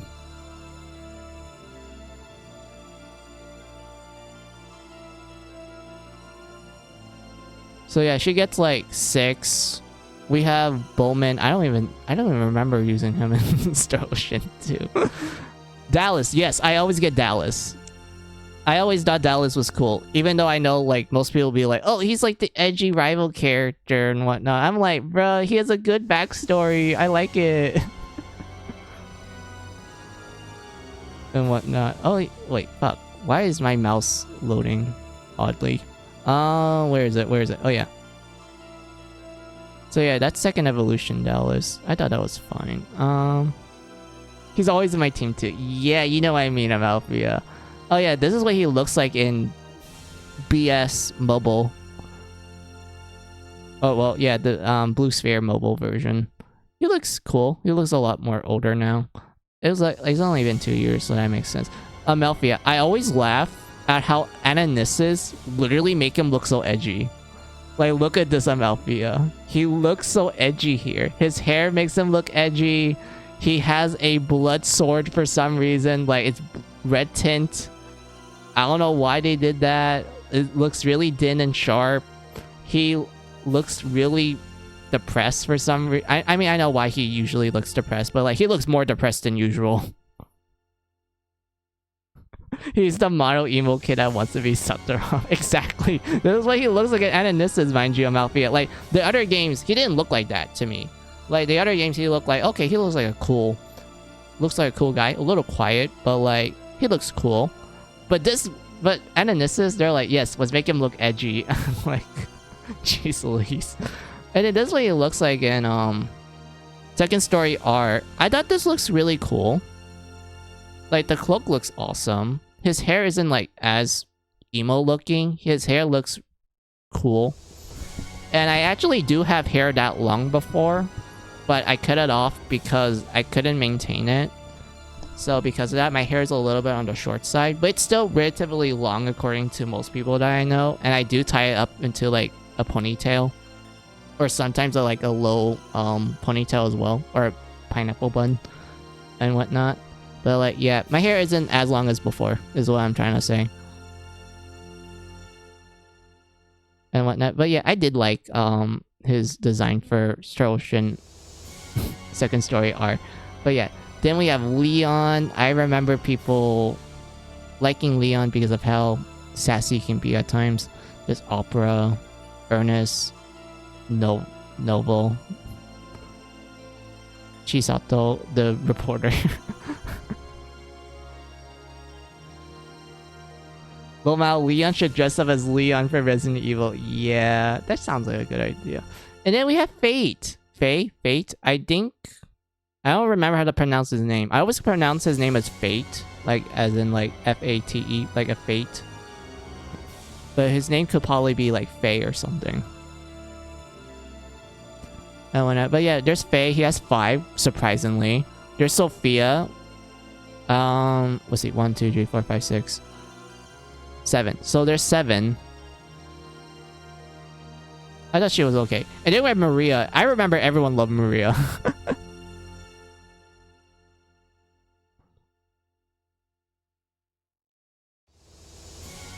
Maria has like 8. Now that I'm counting. Yeah, she had 8. The Star Ocean character as the Resident Evil guy. Yeah, I got what you mean. So yeah, we have no more Maria Amalfia. I mean, she looks like Maria. I felt like her eyes are like really small for some reason. I don't know why. It looks a little off to me, but other than that, it's fine. We have Bride Maria, like... yeah, she's a bride, alright. She's gonna kick anyone's ass who's gonna ruin her wedding. She has a literal assault rifle and has like a gun, like a handgun on her leg and such. She's just ready to shoot anyone down.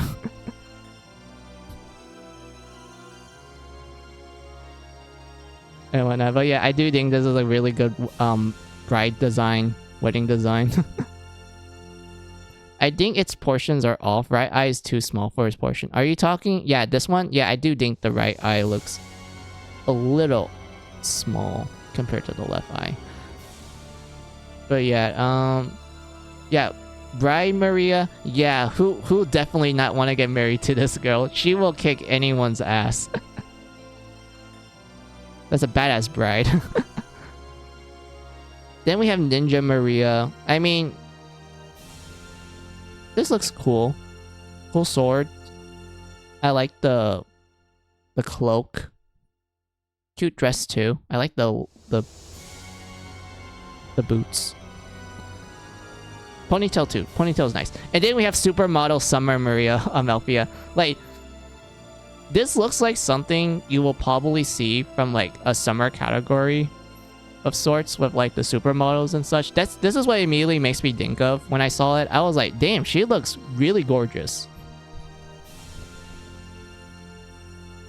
And such. And I do think like the shoe design looks nice and like the little cloth question mark. I think that's called a cloth. Nice patterns. Like really nice patterns. And such, and then like, you know, outside of all of that I pointed out, I do think this is like a really good like summer design. Altier Risa has that outfit in yellow in game 2. She did? For this one? Yeah. Wait. Did she? Wait. Oh yeah, she did. I remember now.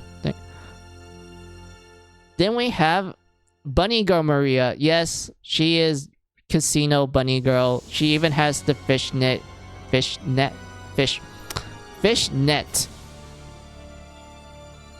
leggings. I don't know why I can't talk anymore. I literally been talking for like 4 hours straight. So I guess that's me just losing my voice a little. Or just train of thought. Anyway. Cute bunny ears. I mean, it's not like the typical pure white ones or black ones. It's like the Star Ocean type. Which is like, you know, pink, and then the tip is green. I do think this looks cool and nice. And whatnot. Streaming equals tongue tie. Happens to me all the time. Yeah, I guess so. But yeah, this is like good bunny girl outfit. Then we have Winter Maria. She's getting ready for a winter party, a Christmas party. Has the comfortable fluffy cloak. She has the cute hat.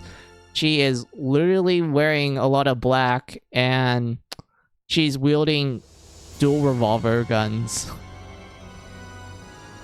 Also, like, where... Oh yeah, I do like the boots. These look high heel boots.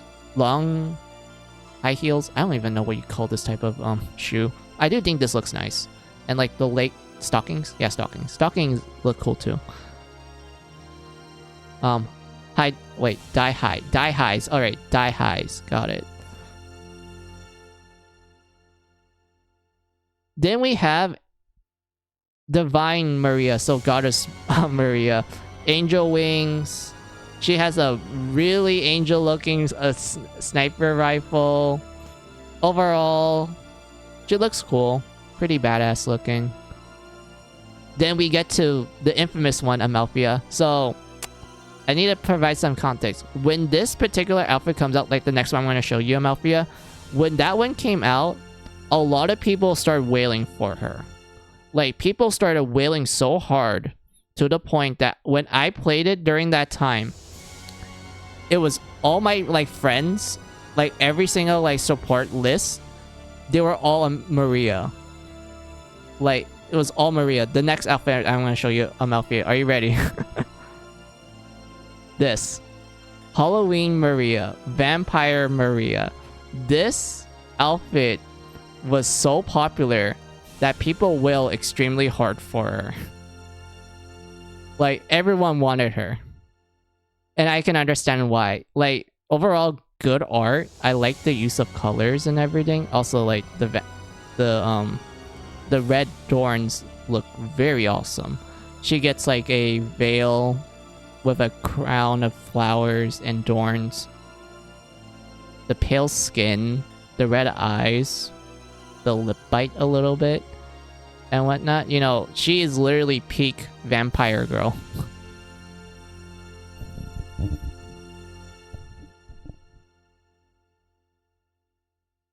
And whatnot. Also the red dress. I noticed the red dress too. Yeah, the red dress looks awesome as well. Huh.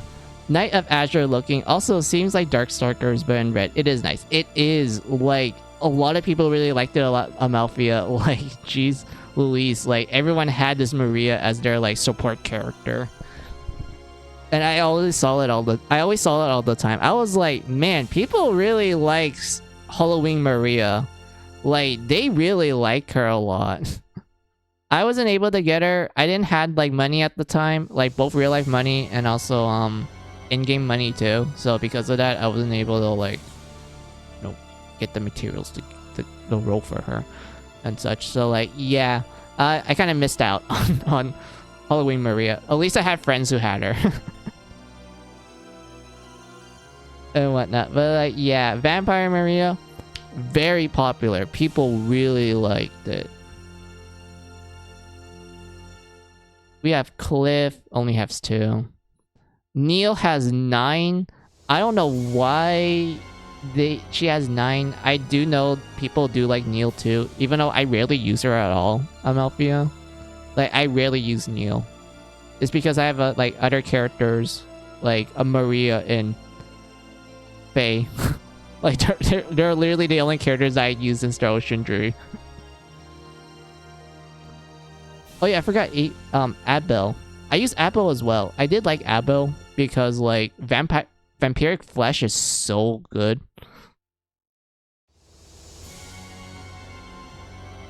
Let's see, we have Pepita. Pepita? Yeah, I don't use you at all. Roger, I did not use it whatsoever. I did not like Roger that much.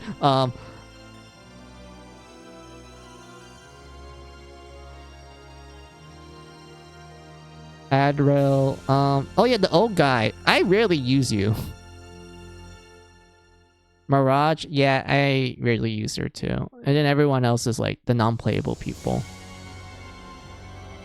I always felt that game companies pick a character and thinks that they're popular, and turns out it turns into someone else that ends up popular. Yeah, that's true. Like they always pick like characters. Yeah, that's true. Like most game companies, they try to pick like the most popular characters for like marketing reasons, which I don't blame them. That's like a smart way to do stuff. But like, yeah, there are times when there's like generally a surprise where there's one character that you think is not popular, but turns out to be really popular. And whatnot. But yeah, we get to Last Hope, which was like where I was at before I start talking about the timeline and whatnot. I don't know why I decided to stop talking about the Last Hope and just talk about the timeline of Star Ocean. But like, yeah, we have the main character, Edge Maverick. I still can't get over the fact that his full name is Edge Maverick. Then we have Raimi, which is... she's fine. She's just a tsundere. There's like 8 of her. We have Elf Boy. And then we have sad Lolly Girl. I actually felt really sad for her when I saw her backstory. But yeah, what else was there?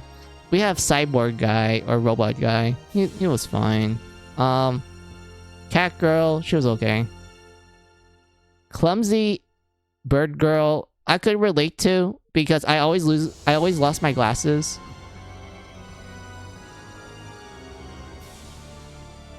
Like I legit like lose my glasses all the time. Like the bird girl right here. Like I know she's like clumsy and that she loses her glasses often, which is something that I can relate to because there are times where I forget where my glasses are and I'm like, shit, where did I left my glasses? And for the record, I'm not like fully blind. I'm nearsighted, so that means I can't see far away. So I use my glasses in order to like, you know, see objects far away. Like if you're like up close and personal with me, I can see you perfectly clear. I can see you perfectly well. I can even like type perfectly well too. But if you're like far away from me for like a good 5 feet, I can't see shit.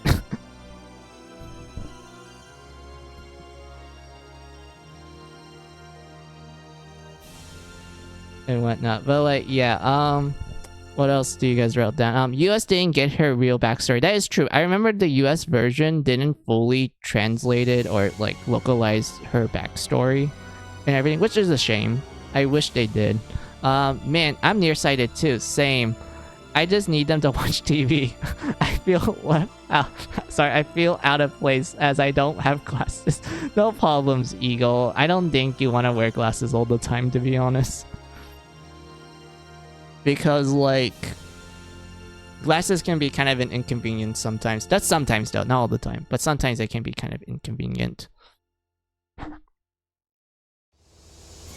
And whatnot. And then we have the... the elf, widow, MILF girl. I actually do like her story. I actually thought her story was cool. We have Danados, the edgy boy. The edgy scythe boy. I honestly thought his fighting style was cool. He's essentially like, I guess, a scythe wielder of the sword style that we are familiar with in most of the Star Ocean games. He just uses a scythe instead of a sword. I thought he was cool. He also has Dragon Roar, which is like really cool looking in Star Ocean Last Hope. We have this girl who's like a side character. I always find it funny that like when you go into the lore of Star Ocean 4, like this woman right here, I don't know how to pronounce her name. What is it? Elfiana? I don't know how to pronounce her name. I'm sorry, ma'am. But so yeah, this woman here, she gets married. Which, mind you, the game doesn't even show you that they get married. You don't even know that they get married. You only learn about this from, like, other games. She gets married.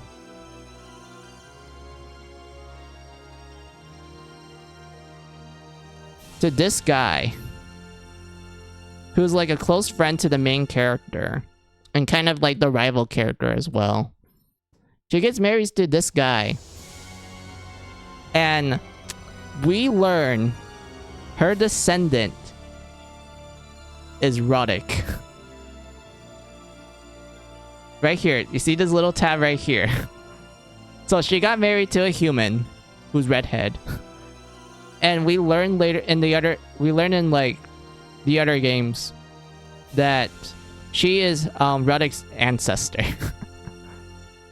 And such. Which made me go like, wait... that kind of checks out because they both have blue hair.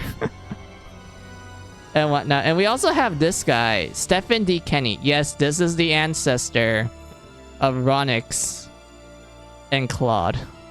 This is the earliest Kenny that we know of. The early Kenny. The first Kenny. And whatnot. Yes, this guy who literally just looks like Ronix when he's like 58. That's the funny thing about it. When I saw Stephen D. Kenny, I was like, wait, he just looks like Ronix from like Star Ocean 2. You know, older Ronix. You know, 58-year-old Ronix. He literally looks like his ancestor. And then we have Integrity and Faithfulness. This is the 5th game. I honestly don't remember much. I remember liking the game. And like that was pretty much it. I felt like the game was too short, and I thought the ending was lackluster. But I did like the characters. I mean, Fano. I have no idea how to pronounce your name. Sorry, man. But Fano is just like Faye, like fighting style wise. They're just Faye. I liked it, but not many. But no, many didn't like it. Yeah, when it came to integrity and faithfulness, it's really odd to me because I liked it. Like I did enjoy it a lot. It's just that I do have issues with it, and I do feel like the ending was lackluster, and I would have wished the game to be a little longer. But outside of that, I did enjoy it. I did like it. I wouldn't say it's like bottom, like low in my tier list of like my favorite Star Ocean games. I would say it's like a good middle for me. Like smack at the middle. I think it's like right there. Good. And whatnot. But there's Miki. I remember you. You're just a healer. And then we have Victor, who's like the rival character that dual wields. We have Florin? Florin? I don't know how to pronounce her name. But yeah, I remember actually seeing her outfit, and I was just thinking like, wait, is this checker pattern? And she has like a cat... Wait a minute, I just realized something, guys. Her hat has like cat ears, and she has a cat tail. So she's essentially a witch, cat girl. And that kind of reminds me of Blair from the anime Soul Eater, if you guys are familiar with that. You know, because in Soul Eater there was a witch who was a cat girl named Blair. And I like kind of realized that. I was like, wait a minute, a cat girl witch? Oh my god, that's Blair from Soul Eater. Except she's green hair. And whatnot. But yeah, I thought her design was fine. Wait, there's a nurse and bandage. Wait. I want to see what those look like because I only got the I only got normal her. I didn't get her variations. Hold on. I want to see what her other ones are because I actually never saw it before. Wait, why are you not loading? Come on, please. Please load on me. Alright, that's normal hair. Nurse. Oh my.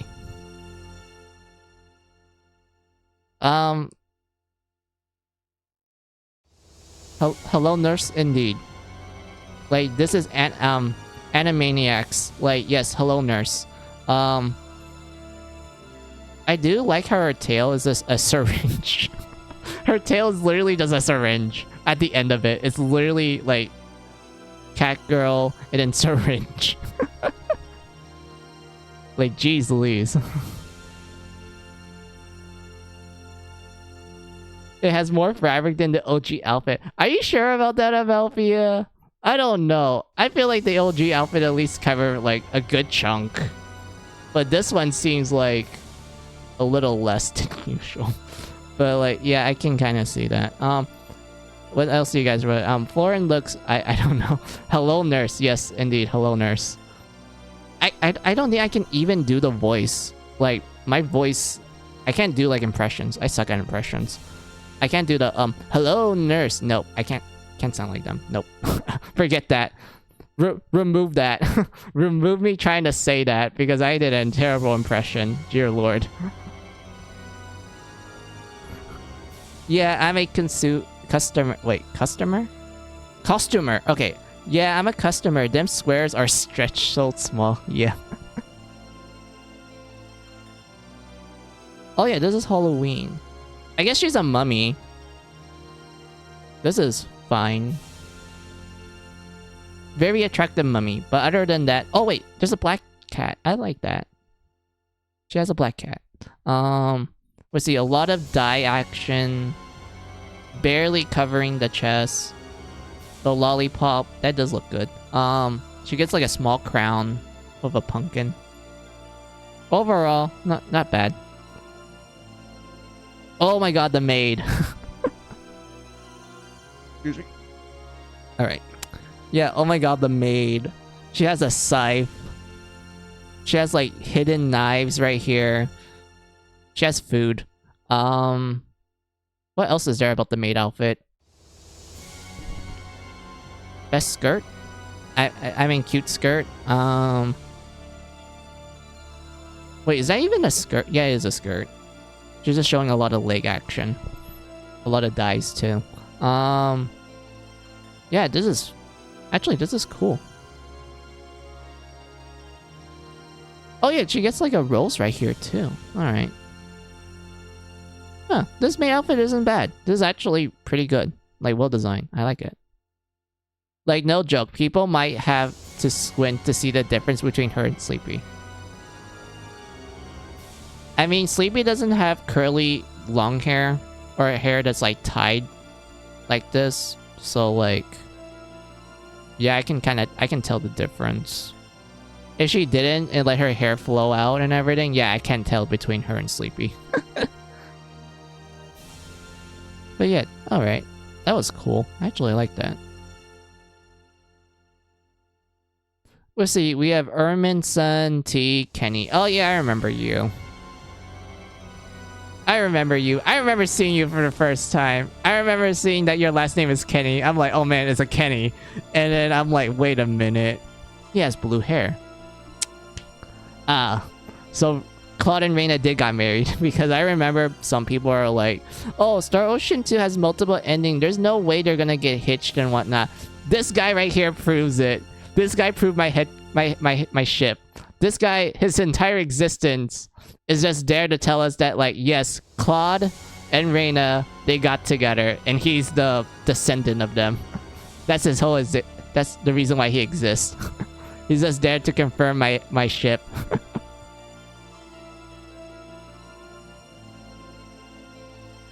And whatnot. But anyway, okay, there's Anne. We can just ignore that. Oh yeah, this is your daughter. I mean, the character that you find, and then you kind of pretty much, she pretty much becomes your daughter. We have Welch. Welch is in every single game, so of course Welch is going to be here. I don't remember the rest of you guys, so sorry if I forgot you guys. But yeah, let's get to the other properties this time, guys. The crossovers. Look at this, Amalfia. Look, it's Valkyrie profile. We have the OG Valkyrie. Hooray! And we also have her younger sister. And we have Miss Freya. And we have the older sister. And then we have Final Blast Boy. Yes, I love this man. I love Final Blast. Actually, I do want to see what their designs look like. So I'm going to press on this. And I hope that it will take me to the gallery. Okay, so what do we have here? Okay, so we have OG design. I mean, it's OG design, so like there's not much for me to say. We have oh yeah, this is what she looks like in the Valkyrie Profile mobile game. I think it was called Origins. Yeah, Valkyrie Profile Origins. Oh yeah, that's what she looks like. She has a bow and arrow. Also, I do know in Valkyrie Profile she does use bows. I think, question mark. Like, I know she uses swords, but didn't she have an option to use bows as well? Like, this is me going by, like, literal memory, because it's been a while since I played Valkyrie Profile. Bow and sword. Alright, gotcha. Come on, scroll down. Oh yeah, we have younger sister from Valkyrie Profile 2. I mean, she's fine. I didn't really have much hard feelings with her, to be honest. And then we have Miss Freya. Oh yes, Miss Goddess. The goddess that literally ditches you after the tutorial. And she never comes back. And then you meet her again in the post-game dungeon where they pretty much make fun of you thinking that like, oh, you expect me, the overpowered character, to be with you since the start of the game. Nah, I'm gonna leave your ass. And then you gotta fight her in order to get her back into the party. So yeah, we have normal Freya. And then we have Purge Freya. I don't even know what Purge Freya is about. Prepare to be purified. Yep, I remember that quote. Also, I do remember that she did appear in Star Ocean 3 as like a super boss. Where she was like a young version of herself. Yeah, I shall destroy the entire world. And upon its ruins, I shall build a new world, Valhalla. Yeah, I remember. She was like... She wanted to destroy the world of Star Ocean. So that she can just do stuff with it. I remember having a hard time fighting her too. Even though I think the Ethereal Queen is much harder than Freya. But like still, I remember struggling fighting her. And then we have older sister Valkyrie. Yes, older sister Valkyrie. Not much to say. I mean, I think she's cool.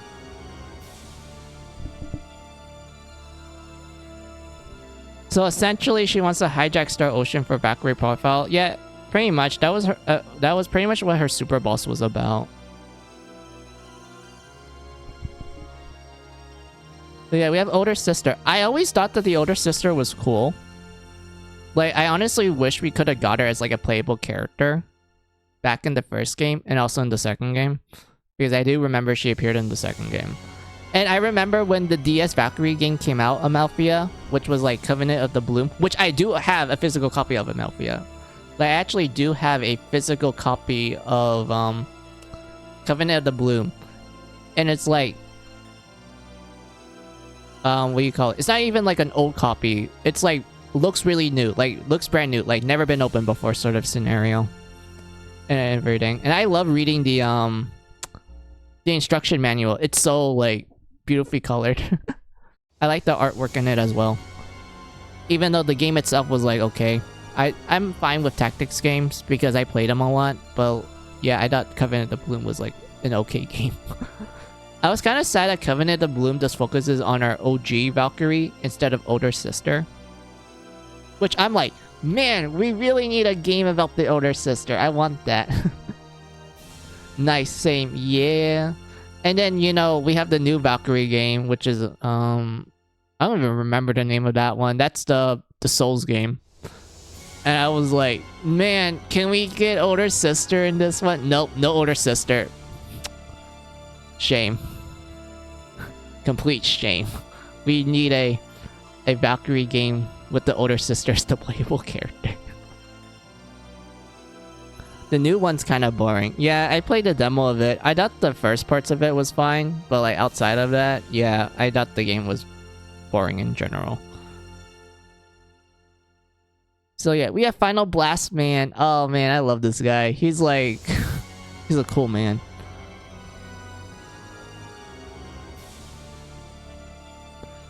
And then we have this prick. And I know, like, I'm cursing a lot and everything. Like, I mean, granted, you guys are aware that I curse often and such. But, like, yeah, this guy, yeah, complete prick. I don't even like this guy. I like how he's, like, really evil. And whatnot. And, like, yes, I am aware that he's a character you can recruit and whatnot. But, like, this guy is just straight up evil. Like, the shit that he does throughout Valkyrie Profile 1, and to some extent 2, like, dear lord.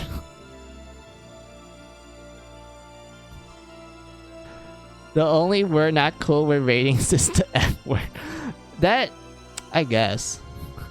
Duck him in the face, yes. Let's see. Oh yeah, you wrote down something before that, Rudo. Let's see. It'd be like if Nep decides to hijack Mary's sculpture. Yeah, I mean, Valkyrie Profile is pretty dark, so a good comparison for that one, Rudo, will be, if Sheena hijacks Mary's sculptor. Because Valkyrie Profile is not a lighthearted game at all. It's very depressing. And it's very, like, end of the world type of story.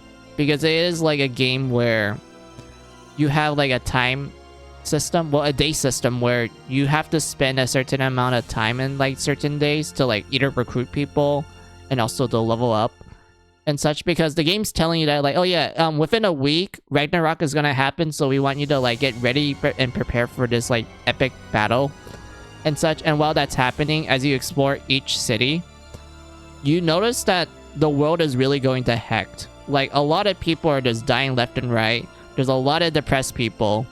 There's a lot of people that are decided, hey, since the world's gonna end, I'm gonna be a complete prick to everything. And whatnot. And it doesn't even help the fact that most of the characters you recruit, they are like fallen dead people. Like people who died in battle and such. Which makes sense because of the mythology of the Valkyries. And whatnot. But like, yeah, as you're going to a Valkyrie profile, you are essentially exploring a world that's soon going to end. It's an evolving apocalypse. And it really nails it down. And it doesn't end, like, don't get me started when you do the endings. Like, dear Luis, the endings. Like, God Lord. The endings make me go like, yeah, I feel sad. Well, I mean, like, some of the endings. I do feel like ending A and ending B, at least those ones were, like, pretty happy. But the other endings just made me sad. I was like, damn, I feel really bad for everyone. Except this guy. He deserves to get ducked in the face. Let's see, Sheena and Cole being like, how come you get 3 games and I get 2? That's it, I'm taking over this game on Neptunia. Might be a bit even more of a whiplash. Ragnarok OG, yeah, pretty much. Well, more than how come you get a lot of games and I only get 2, but still, yeah. And then we have like him being more of a prick as usual. We're just gonna ignore the guy. I don't remember. Wait, I don't even remember what you're from. I don't remember this character. We're just gonna ignore her. We have Resident of Fate. Oh, I remember this game. Resident of Fate. This game was on the PS3. I know it's released on PC as well. And whatnot. But I remember this game. This game was literally the Matrix, but JRPG style. I'm not even kidding about that statement. Like, the whole game battle system is that everyone uses guns. And there's like a system where you have bullet time, and that's how you like stack up combos and like crits and such. And it looks really cool and pretty, even though I did feel like the combo system, I did feel like the combat system kind of took a while for me to learn. But like once you learn it, like this is bullet time all the time. Like Resident of Fate is actually fun, even though I do feel like the story was a little bit confusing because there was a lot of time traveling in it. But like outside of that, yeah, it was a pretty good game. We have Final Fantasy Brave Nexus, wait, Brave Exvius. I played this one. I remember playing this one. It was okay. I thought it was a okay mobile game. Was it Infinite Undiscovered? I have never heard of this game. Never played this. So we're gonna ignore that. Oh, Nier Automata.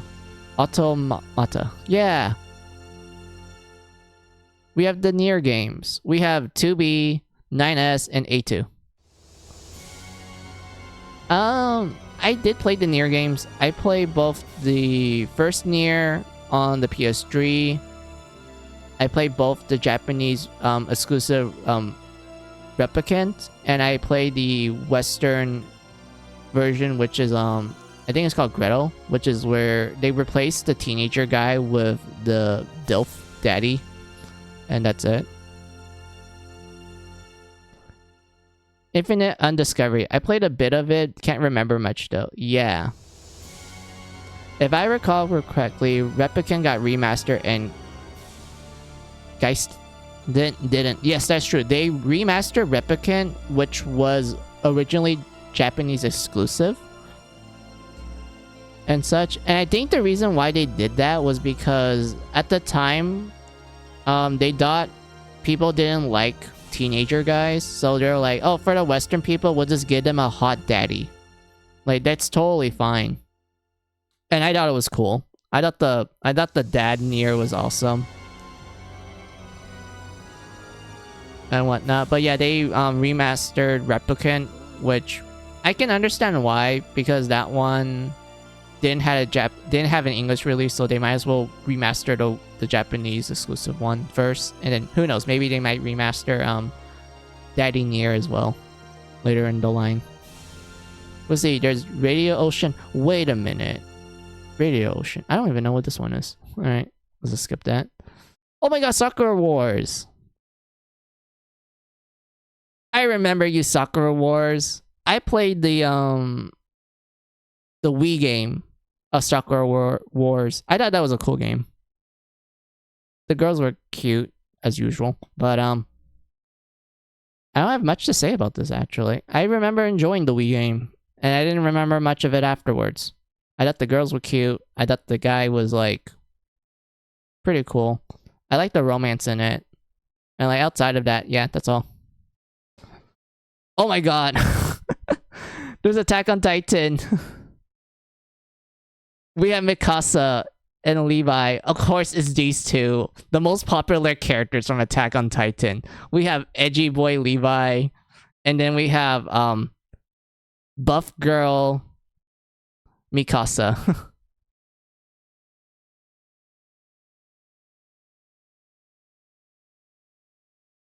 Apparently, Radio Ocean is a web radio, so you can literally play as Mafia, Kajita, and Suguta Tomokazu. Yeah. Wait, really? Is that the name of them? Hold on. Oh, okay.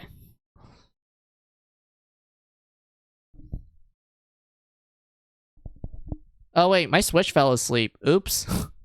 No wonder there was no music coming out.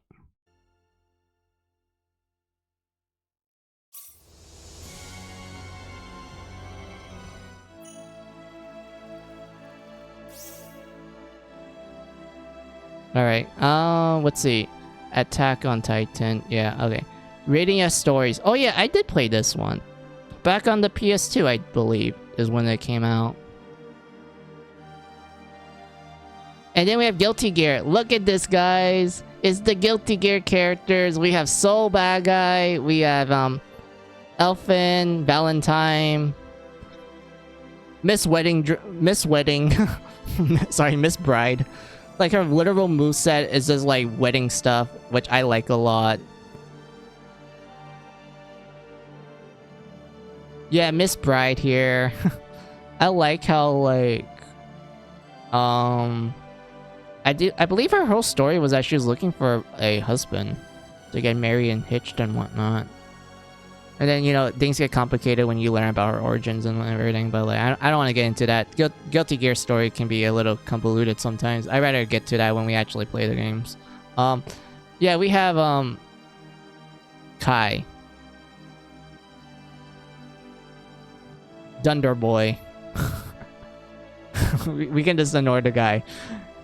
And then we have his wife, Dizzy. I like Dizzy ever since she was first introduced in Guilty Gear XX. I like playing as her. I like her move style. She's actually fun to play as. I like how her left wing, her left wing is Udine, like an angel. Yeah, it's an Udine. It's water based, and then the right is like death. She got a bullet between her booba saved for a finish. Yeah, she did. That was for her, like, her special. Like, her super duper special. I remember that. That one made me laugh a lot because, like, the whole idea was that she shoots that bullet into the person's heart and they end up, like, falling in love with her before they, like, collapse in the ground and shit. And I always find it funny, like, if you do it to the guys, like, you know, they're like, oh my god, like, she's very attractive and whatnot. And then, same thing with the girls. If you do it to the girls are like, oh my god, she's really cute. I don't mind being a lesbian for her. And, like, I remember there's, like, some characters, they're like, wait a minute, I shouldn't fall in love with her because I'm a married woman. I'm already taken. Same thing with the guy, too. He's like, wait, I'm taken. I shouldn't fall in love with this woman. Or whatnot. Or, like, I think there was, like, one guy who's confirmed to be gay, but when he gets shot with the bullet, he can't help but be bi. And whatnot. But, like, yeah, that finisher made me laugh a lot. Like, you can even do it on her. Like, you can do the finisher on the girl, the bride girl, and, like, she ends up going like, oh, I find myself really attractive. But yeah, that's funny. Dizzy is cute. She is cute. I like Dizzy. She is a very cute character. I like her relationship with Kai, even though I think he's a nothing character. I do like their son. Their son's pretty cool. And that's pretty much it. Self-cess. FTW. Yep, self-cess indeed. Sin is cool too. Yeah, Sin is pretty cool. I like his fighting style, which is him being a shonen protagonist. He literally eats meat all the time. And I always laugh at, like, Shin explaining to his parents that, oh, do you guys have sugar water? Like, do you guys have, like, literally sugar water? And he explains that sugar water is, like, the best drink in the world.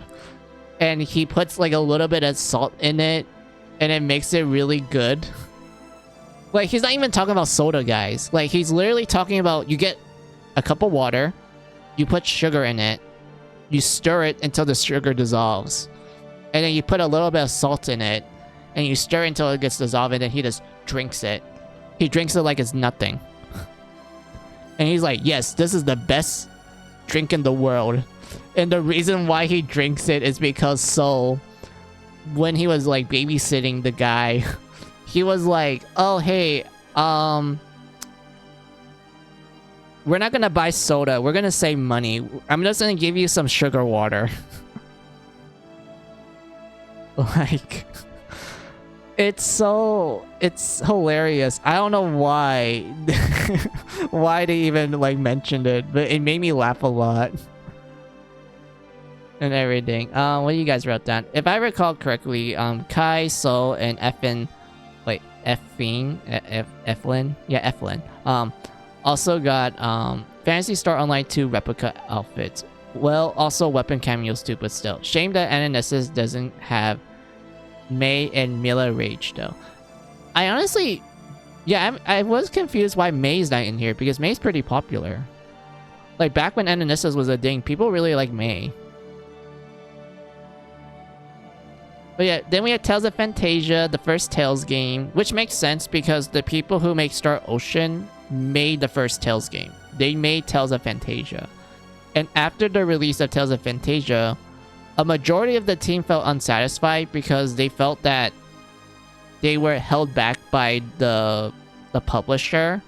And also, like, they felt that the final product wasn't as good as they imagined. So because of that, they left Namco to form their own team, Tri-Ace. And the first game that they published was Star Ocean 1.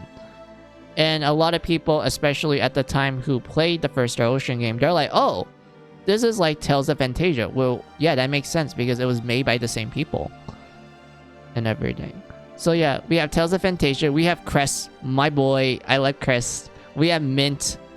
I like Mint. Mint is literally voice acted by the woman who does Pichu. Yes, I'm not kidding when I say her voice actress did Pichu for Mint. Like, yeah, Mint's voice actress did Pichu. So that's cute. We have Archie, who's essentially the elf girl, elf magic girl. Very cute girl. Very energetic. And whatnot. That's all you need to know. We have Chester, who's the best friend of Cress. He's the archer. He literally does archery. He doesn't even know magic. He's just a pure archer character. And I think according to some of the Tales games, Chester and Archie end up getting together in the future.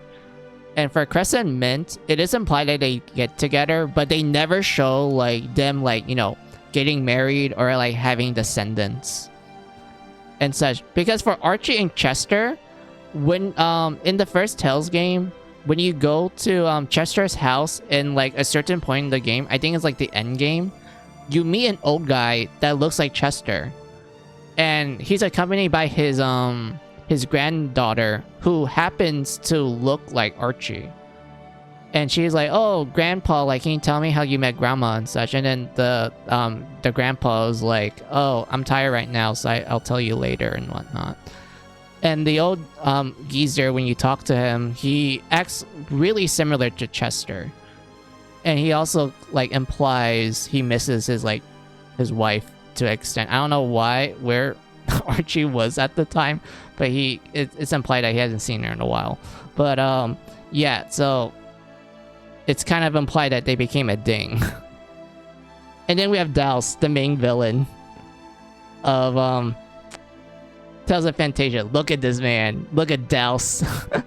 Douse is so cool. I like him. He is so like when you meet the guy, he's like straight up evil. That's the funny thing about Douse. He's like evil, but like as you go through the game, you learn about his motivations, and then you realize that, oh, he's not really fully evil.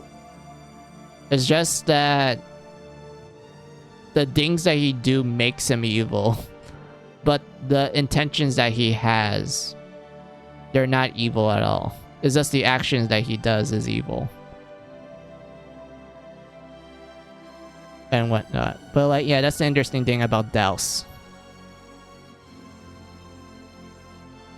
Also, like, Douse's like special moves, I'm not even kidding with this statement, guys. Like, his special move is literally called Douse Laser.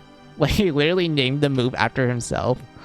And like in the other like Tales game, especially Vesperia, yes, he does appear in Tales of Vesperia as like a bonus boss that you can do for the challenge runs. Where in that one, they're like, hey, we need to give him a brand new mystic art. What should we call it? Super Douse Laser. I'm not even kidding with that statement. They literally call it that. It's fucking hilarious. But like, yeah. Then we get to Persona. Look, guys, it's Persona. Also, I need to turn on the light. The room just got dark. Hold on, I'll be back.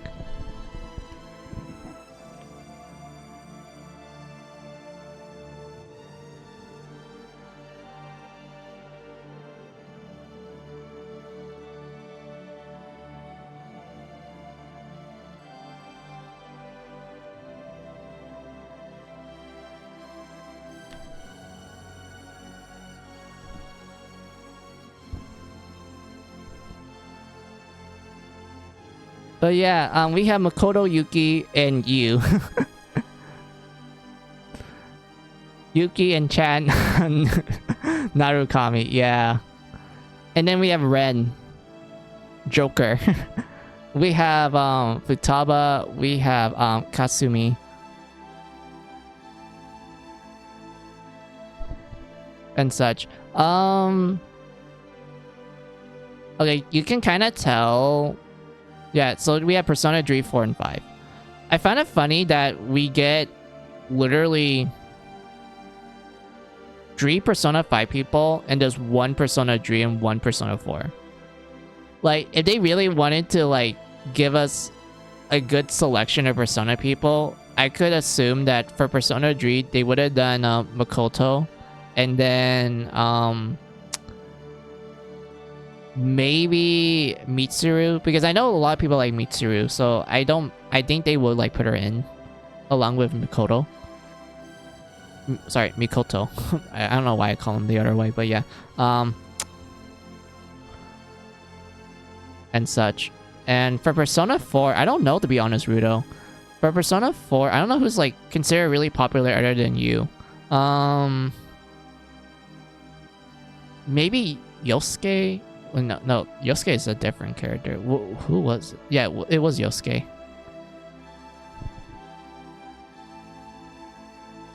Rise. Yeah, Rise. I'm reading your comment. Yeah, they should have brought like Futaba. Wait, sorry, Fuka. I guess Rise and Yukiko. Yeah, they could have done that. Instead, we only get main character, side characters. Yeah, they should have brought, yeah. I want my Persona 3 love. Persona 5 gets too much love. I want my Persona 3 love. I know most people are like, but Reloaded is coming soon and whatnot. And I'm like, well, I can't wait. for that game to come out. But at the same time, I'm like, bro, I like Dream more. I like Dream more than 5 and like 4 and 5.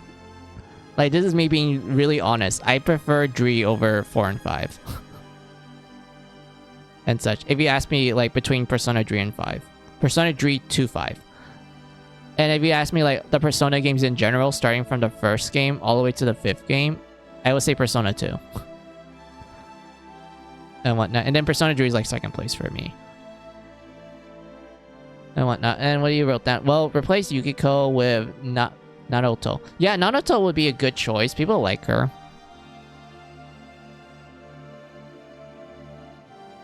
And whatnot. Man, we went through a lot. How many hours have I been talking? Almost 5 hours.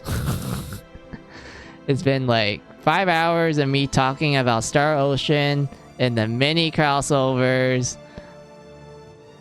And like also the Star Ocean characters too.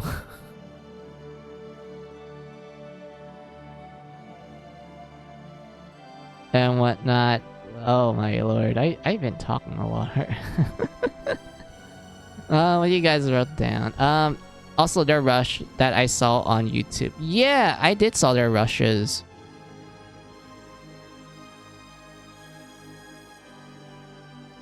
Oh wait, Rudo, I want to show you this character. Hold on. Okay, so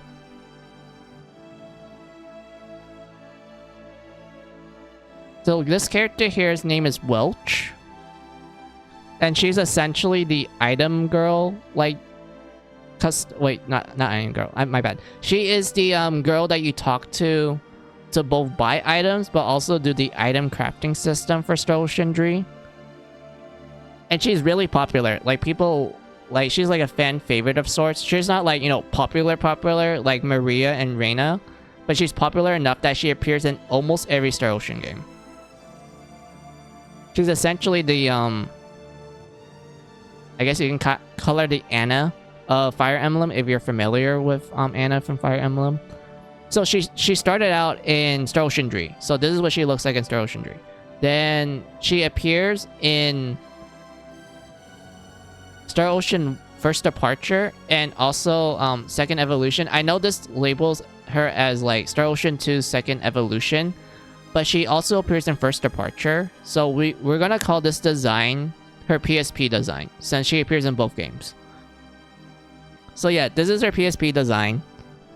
And the reason why she's in the PSP games, the PSP version of Star Ocean 1 and 2, it kind of relates to a specific plot point from the third game, but I don't want to talk about that one yet. But yeah, she appears in it, and she essentially like connects herself to the cast and such. You can actually recruit her and whatnot, which, I mean, she's an okay party member. There's not much for me to say other than that. This is what she looks like in Star Ocean 4. She went from blonde to purple hair. And the best way I would describe Welch in this game, Rudo, and also anyone else that's in chat, she is essentially the memer. She's the Redditor. And if you're wondering why I'm describing her like that, 90% of her dialogue is her being an otaku, talking in like a bunch of slang, and like being like, oh hey, guys like made outfits, or like girls calling them Oni-chan and such, or like Ones-sama and everything. Like she literally talks like a weeb. And what's even more funny is that her voice actress is the same voice actress as Rise. So every time you hear this girl talking like weeb talk, that's Rise talking.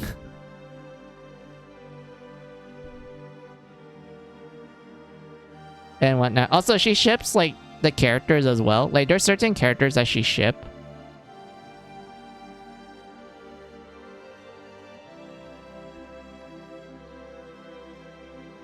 Let's see, Cosmic Flare for Joker, Ma Garudine for Yoshizawa.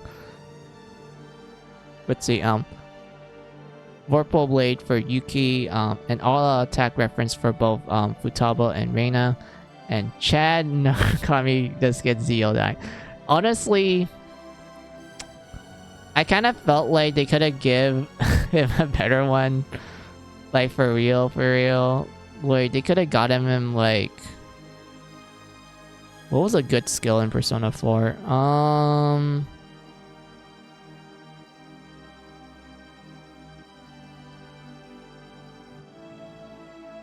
I can't think of anything because I honestly felt like Izanagi doesn't get like a cool moveset in his default form. I know that the Ultimate Persona version of Izanagi gets like, you know, Miracle Truth, which is like, you know, cool and whatnot. Even though I felt like they did that to avoid spoilers and everything. So yeah, that was out of the table. I don't know any good ones for Izanagi.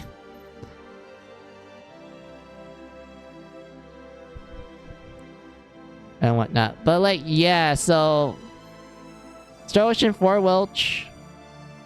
This is his Risei. Just talking in weeb.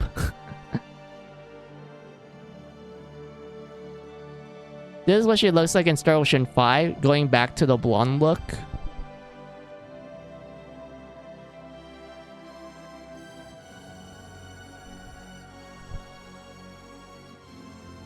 And everything. But like, yeah, that's cool. Wait. Yeah, found it. Ananissus. Found it. And this is what she looks like in the mobile game Ananissus. They replaced her pointer that went from like white to gold. It's the golden finger.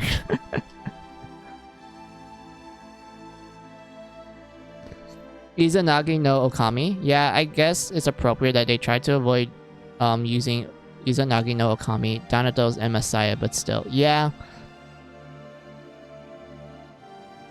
Yeah, I can't really think of like a unique skill connected to Izanagi. Because I know like a lot of people argue that, oh, Orpheus doesn't have like a unique skill.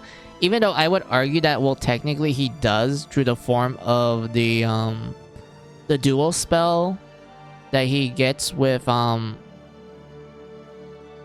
that one Indian mythology persona. The one with the blue hair and skin. Like, I remember he gets that unique one where essentially it does medium healing for the whole party and increases everyone's, I think it was like their hit / evasion, right? Or was it their defense? I remember it was more like hit and evasion. We see cross slice for Izanagi and Kadenza for Orpheus. Yeah, those two skills. Yeah. I was thinking about that. Good, you remember the name. I don't remember the name of skills sometimes. But like, yeah, Welch. Golden Finger Welch. What was this one? Let's see. Star Ocean Ananissus. Oh yeah, this was her artwork for the second story arc for... What do you call it? Ananissus like yeah, Ananissus has like multiple story arcs. This is what she looks like in the second one. I remember now. Yeah, she gets a hammer. Very cute. Oh yeah, this is her redesign for Star Ocean First Departure R. I mean, it looks nice. Not much to say. Divine Force, where they decided like, hey, was give her like the frail, like a pumped out dress. Like, look at the amount of frails in it. Like, dear lord, that looks fancy. She gets like curly hair. She gets like a fancy hat. She still has her pointer. She gets sunglasses. She literally looks like she could be a celebrity. Like, just put it, like, make her wear the glasses and you don't see her eyes and such. She just looks like some kind of celebrity. And whatnot. That would also make sense as Izanagi and Orpheus got both skills as DLC. Yes, that would make more sense, to be honest. And then we have Welch in Star Ocean 2R. This is what she looks like. I mean, it's fine. Classic look. I feel like her eyes are a little too small, though. But other than that, yeah, that's fine. So yeah, we have Welch. She's literally just the meme lord. Like, she appears in, like, every single Star Ocean game after the Dirt game. And she's literally just there to like tell you about how to use item crafting and like be an absolute spitting out memes, like quite literally. Like even in Japan, she literally talks in like Japanese memes and whatnot. But yeah, I think that's good for now. I've been talking a lot. Jesus Louise, how long has it been? It's like 5 hours and 7 minutes. Yeah, I've been talking a lot. I don't know what to do at this point. I guess we can like go back to like second story real quick. I'd be skipping the cutscenes a little bit.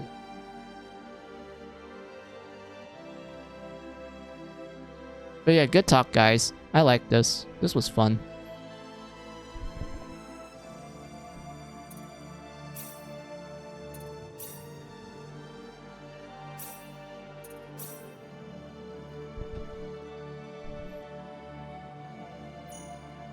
What would be a good stopping point? Okay, hear me out. So good. I feel like I should stop once we recruit Reina, which requires me to do a little bit of a side quest. Hi, lover boy. Not with Reina today. No. You better hold on to her tight. She might be a little... Oh, sorry. She might be a bit unusual, but she's popular with the boys. Okay. Oh my god. This girl is like, hey, why are you not with your girlfriend? And then the guy's like, oh, I'm just not. And then she pretty much tells him that like, hey, you should like, you know, keep her tight because she's really popular and such. I mean, makes sense. Reina is the most popular character in the series. So yeah, it makes sense why she would say that. Are you here to pray? That's what I am here for. I don't actually think praying is going to save the world, but it's better than doing nothing. You could like help out with like supplies or like maybe help with the monster issue rather than pray. I mean, pray is nice, but like still. Father Marshall says that the hero of light armed with a sword of light. Oh, you're the young man who was with Reina the other day. Yes, boyfriend. Oh my god. The fact that I name him boyfriend makes it seem like he's quickly correcting the priest that like, oh yes, but I'm her boyfriend. I'm not the young man, I'm her boyfriend. My name is Marshall and this is my church. You see that I see that you are not with Reina today. No, I'm not. That child was not blessed with an easy life. When she lost her father several years ago, it was as if all the energy she once exhibited had suddenly drained away from her, but this upset her mother. So she had since learned to put on a bright face around others. However, I cannot imagine that she has completely healed from that tragedy. Oh really? Your eyes are pure and clean. I think I can entrust you with taking care of Reina. Please, my child, help her find the happiness she deserves. Yes. No problem. No problem, Father Michael. Boyfriend's gonna be the best boyfriend in the world.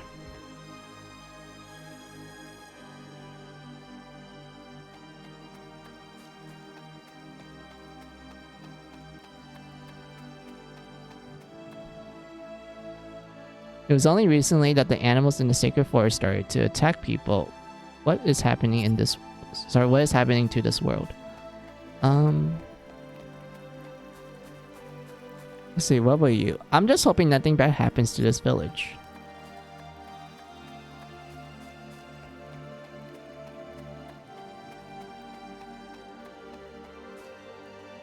I think Reina went... Oh wait, I already talked to this guy. Girl. I don't know. Oh wait, I need to go to her mom to talk to her. I've got to talk to the mom.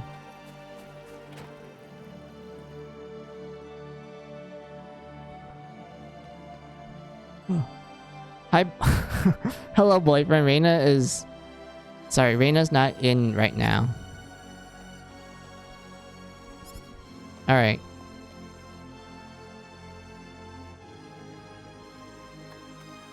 Oh yeah, speaking about Persona DLC, I honestly don't understand why they made the Persona 5 wait, not Persona 4 and 5 personas like DLC personas for Reloaded, like from the trailers that I saw. I never really get it because I was like, why would they like put it in Dree? Because chronologically, Dree takes place way before 4 and 5. So it wouldn't really make sense why these personas from 4 and 5 appear in Dree.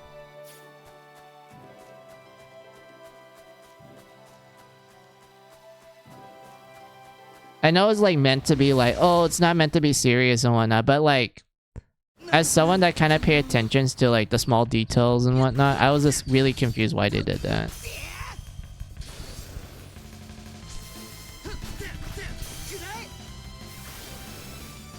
There we go. Pulse gun, yay. It's actually kind of useful now because I can like combo it. Well, make a combo and end it with it.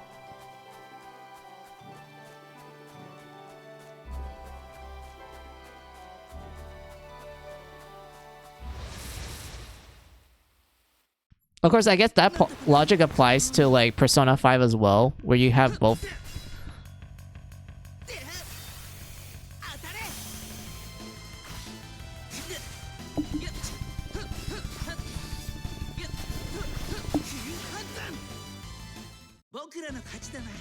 Oh, wait, what was I? Oh yeah, so I guess that logic of me saying that also applies to Persona 5 to an extent. Because I remember in Persona 5, you do have the Persona 3 and 4 personas as DLC and everything. And I remember it's really busted.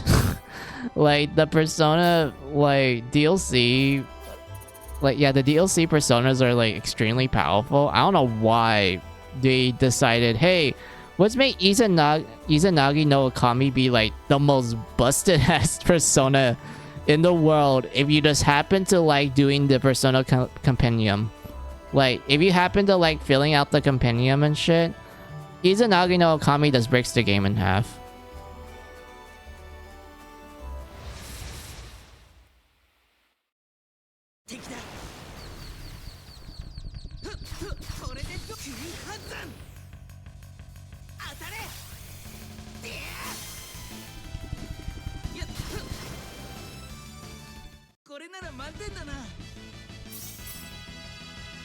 Ooh, we got blueberries. Nice.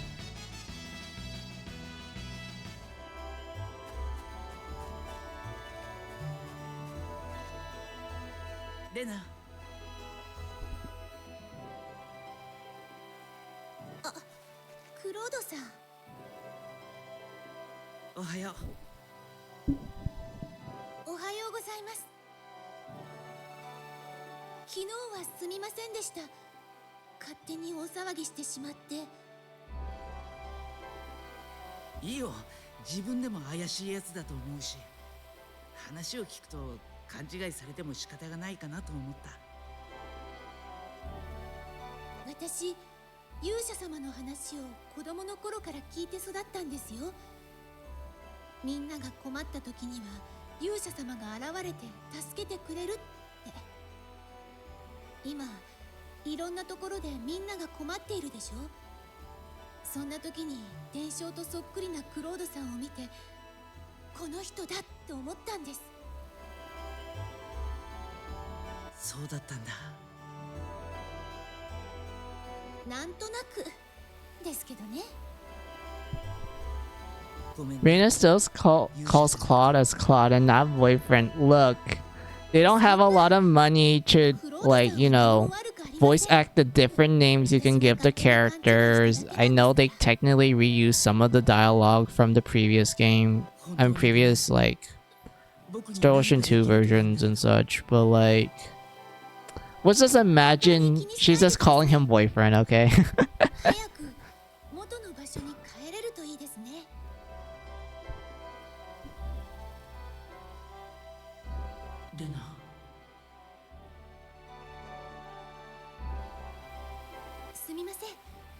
し一人にしておいてもらえますか？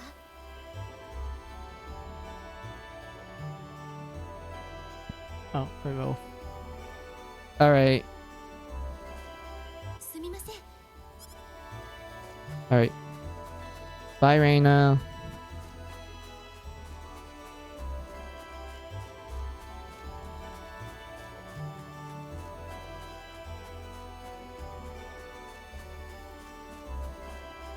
Reina? Oh, wait. I already read that. My bad, Riddle. I feel like I'm slowly understanding parry and like other stuff too. Also, I want to grab some skills real quick. Rudo, this skill right here is pretty good. Randomly ignores an enemy's defense while attacking. And yes, I like as you get more levels into it, it's straight up gonna be like, hey, you have like 100 defense. Well, guess what, bucko? It's 0 now. Flinch, also good too. Power burst, and I don't have no idea how to pronounce this. These two are pretty good too. Sidestep randomly evades an enemy attack, really good. Godspeed literally gives you like instant transformation skill, like from Dragon Ball. Like remember in Dragon Ball, Goku's like able to like, you know, immediately teleport to someone and such. This is what Godspeed is.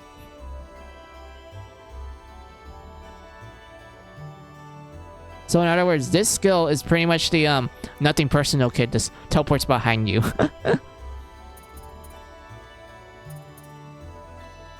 Low, yeah. Yeah, so we're gonna grab this. And then grab that. And this and this. These are good. Good job, boyfriend. Let's save real quick.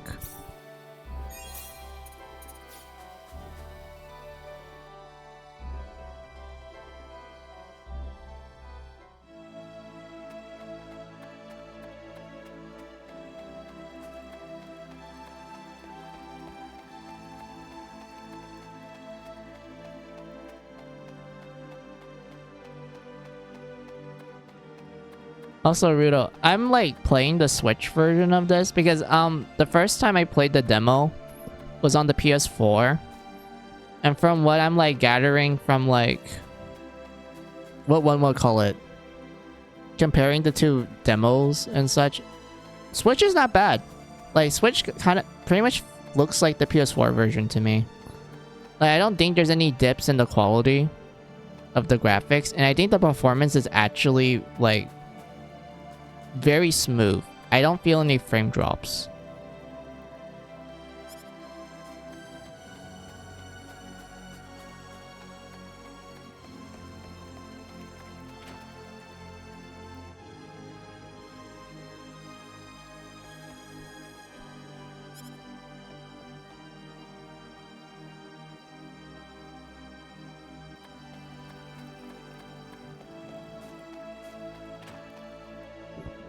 Also, I'm debating between like buying the Switch version or the PS4 version. I'm debating between the two. I was thinking Switch because like I like to play on the go.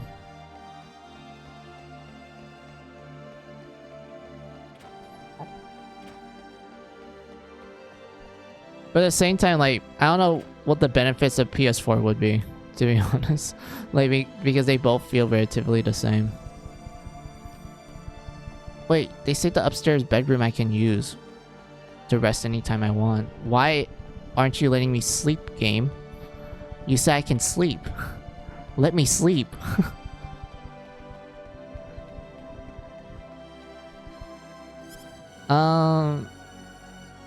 Well, hey, the Grimmy Reaper, how are ya?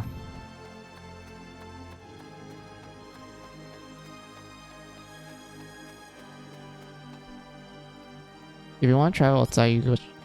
Do I have to go to the mining town? Is that what they're trying to tell me? If that's the case, is this all the way up north? Which, it's fine. I can, like, go there fast enough.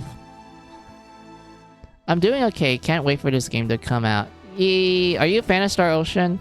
Have you played any of the Star Ocean games before? And yes, I am really excited when this game will come out. This is technically my second time going through the demo, because the first time was on my PS4 and I played as Reina in that one. Now I'm playing on the Switch and I'm playing through the point of view of Claude.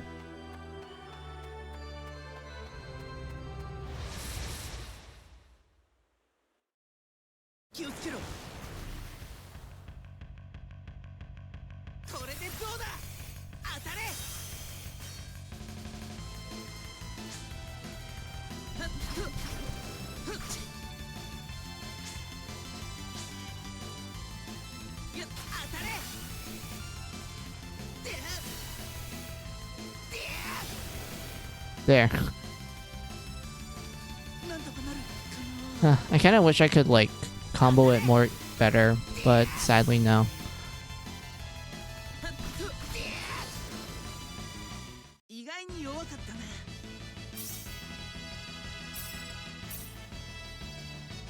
Let's see. Maybe I should buy a second copy of Mary's Counterfeit now. Wait, wait, didn't you buy it on the PC, Rudo? What's your second copy gonna be on? PS4, Switch? You're just gonna buy the game again? I've been playing Star Ocean 2 since it came out on the PS1. So you've been playing it ever since 1998. That's cool.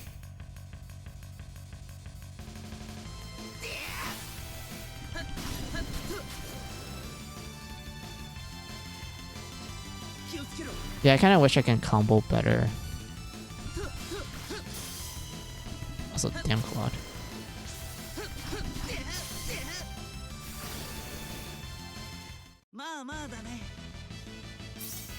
But still, that's really cool. Grim the Reaper. Sorry. The Grim Reaper. The Grimmy Reaper.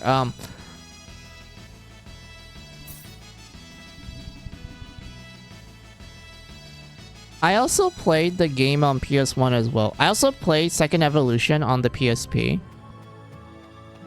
And everything. So yeah, I guess you can say both me and you are well acquainted with this game. And such. And I also played almost every Star Ocean game. I played the first game back on the SNES, and I also played its PSP remake, The First Departure, back on the PSP. I already told you about 2. I played Till the End of Time on the PS2. I didn't play it on the PC, which I know the PC has the 4K, you know, upscale version and such, but I didn't play that one. I played Star Ocean 4, The Last Hope on the PS3. I played Integrity and Faithfulness on the PS4. Divine Force, I was planning on getting that one on the PS4 because I only played the demo of it. I didn't fully play the game.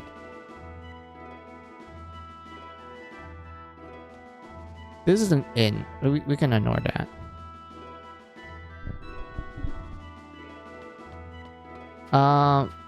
Let's see. PC again, but this time Deluxe Edition. IF has no plans on it, at least, unless they make the Deluxe Edition available. Just like the other IF games, like Deluxe version content available as DLC as other IF games on PC. Oh, I didn't know that was a thing. That's cool. Hey kid, if you want to be a real man, you gotta own a real weapon or two. But don't worry, I got plenty to start you off with. We already have that. This is made for Dragon Boy. This is for Reina. We need this.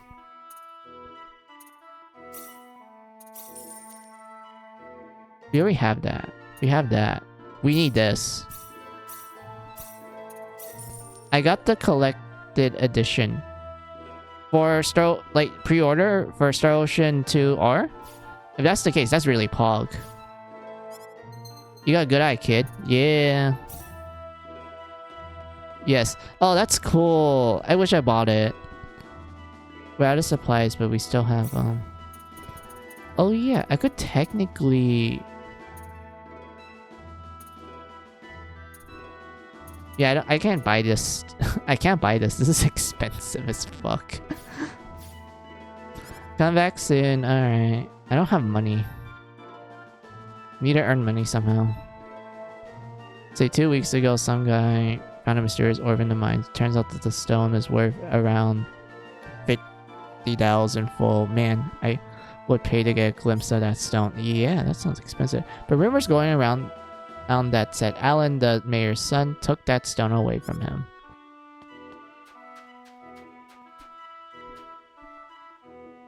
Here, this here is a mining town. The mine's owned by Burn Tux, who's also our mayor.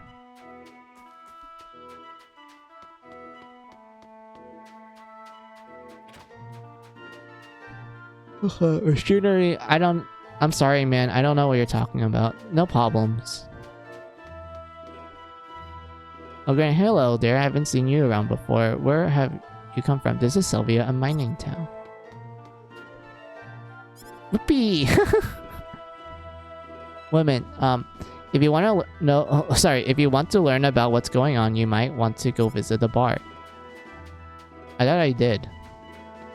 Oh wait, the bar's up there. My bad.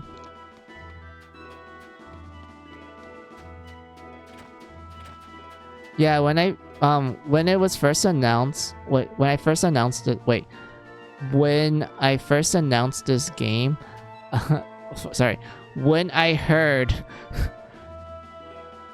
when I first heard this game was announced, I was like, first thing I searched up was Collector's Edition. That is cool. Mommy said that strange things happen all over the world. You think they are happening to Sylvia as well? Had you heard? Alan used to visit Arya almost every day just to see Reina, but I heard now he spent all his time in his room polishing some bizarre stone. You think he has given up on Reina? I mean... I don't know why he's polishing his stone, like... I don't know, man. I originally from Corsten City. This place is a total dump, but I heard that Arya is more of a hick town. What's wrong with a hick town, women? They have, like, grass. Actual good grass to touch.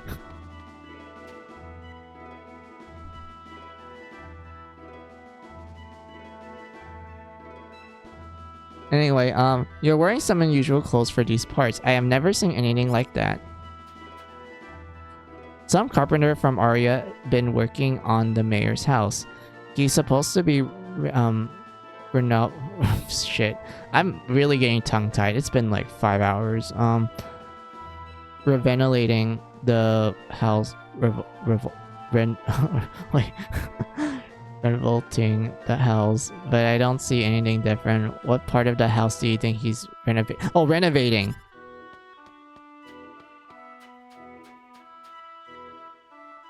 The Sylvia mines are closed right now. An earthquake caused part of them to cave in.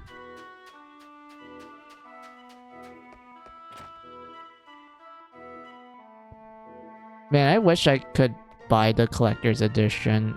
I saw a lot of cool things on it. The only thing that interests me from it, Grimmy Reaper, is the art book. I love art books. Art books are the best. Hick, have you heard? They're saying they're closing the mines because of a cave-in. But guess what, Hick? That's not the real reason. The real reason is that Alan, Hick, what? What am I talking about? Sir, you are drunk. Please get some water. Get some halu. Do you have any talents? You might want to check out the status screen to see if you do, Hick. Oh, sorry, Sai. It's so difficult to cook when you have a terrible sense of taste.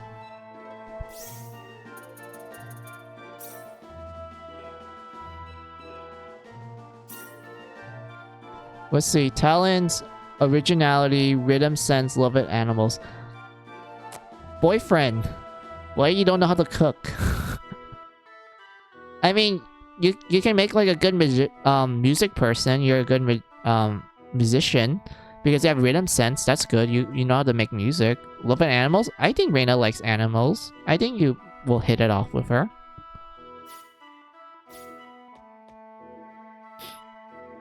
Hey, what's the matter, kid? Something bothering ya? When you got problems, there's nothing like a drink to cheer you up, sir. You're not wrong, but I don't want to be drunk right now. I got it for the art book, the music, and the statues. Oh yeah, there were statues from the collector's edition. I forgot about that. But yeah, that's cool. I came here from Linga to find work. In all my life in Linga, I never even heard of the stuff you're talking about.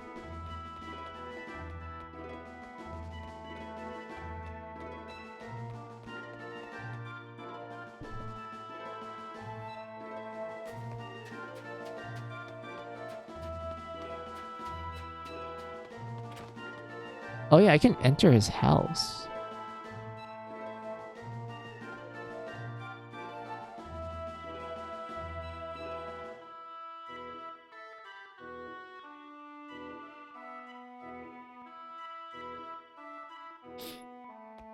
They did say that the art book and music will be sold separately later, but I don't want to take that chance. Understandable.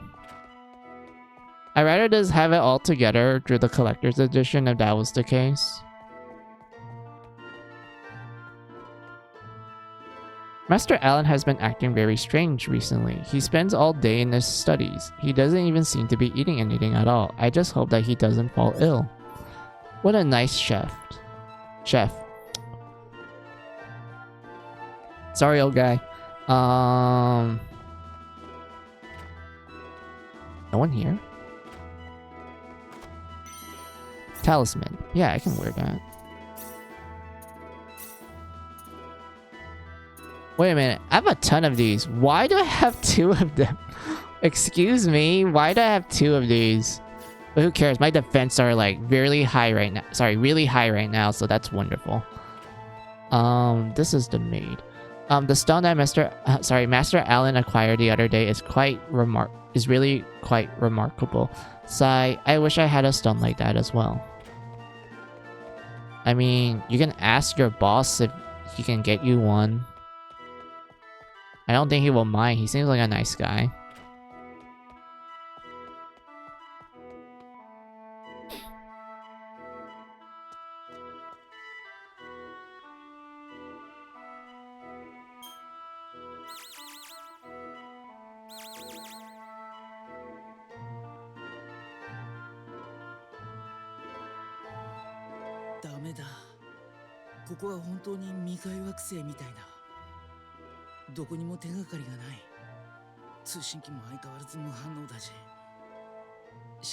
Also, Grimy Reaper, I'm glad that the game lets us rename the characters.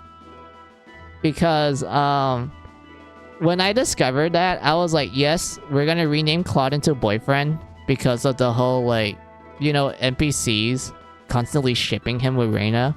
And I'm like, yeah, that checks out. We're gonna name him Boyfriend. And he's gonna be known as Boyfriend C. Kenny. This is his legal name now. Boyfriend C. Kenny.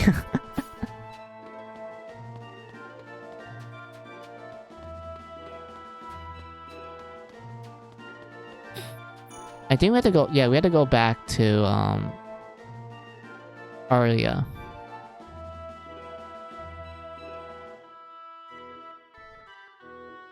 Oh. Ow, I cracked my mouth. Ow.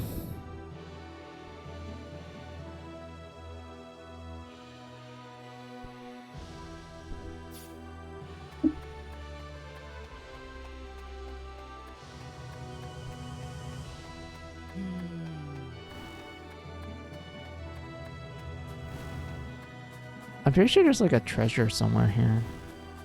Yeah, there's one up there. I don't know how to get up there though. Let's get one battle in.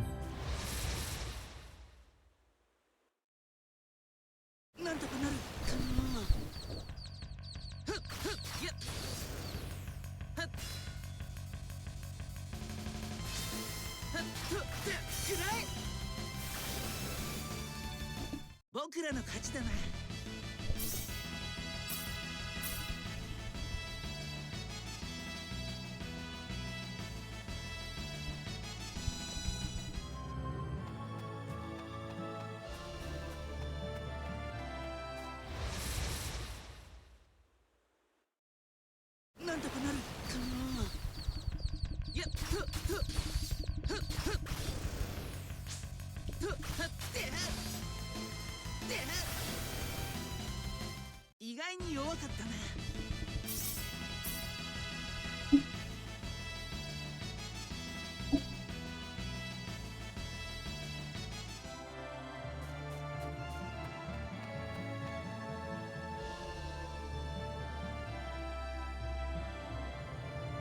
Oh yeah, I kind of hope that this game does not make level ups easy to acquire, or unless there's reset levels. 皆さん集まって。 Because I felt like the experience gain that I've been getting so far, it seems to be a lot, and I was able to gain a couple of levels rather quickly. レナに何かあったんですか？クロードさん、隣町の町長の息子のことは知っていますか？はい、まあ少しは。それならば話は早い。実はレナがアレンに無理やり連れて行かれてしまったのです。連れて行かれた？どこに？おそらく自分の屋敷でしょう。奴はレナのことを好いておった。それにしてもこんな強引なことをする男では。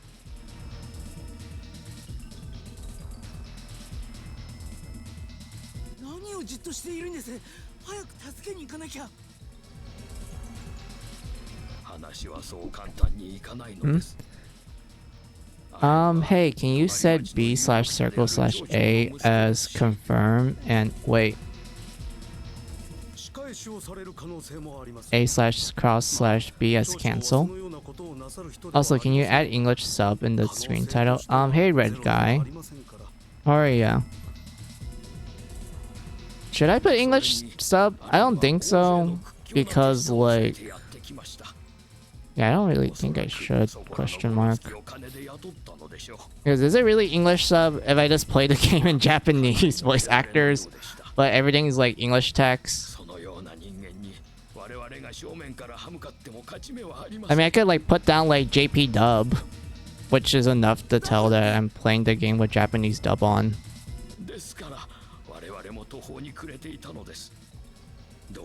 I don't think it matters, yeah. And also the whole like cancel and confirm. I'm kind of confused about that one. Oh, oops, wrong button. I did not mean to press that. Because I know that to confirm, it's already A on the Switch Pro controller. I'm playing it on the Switch.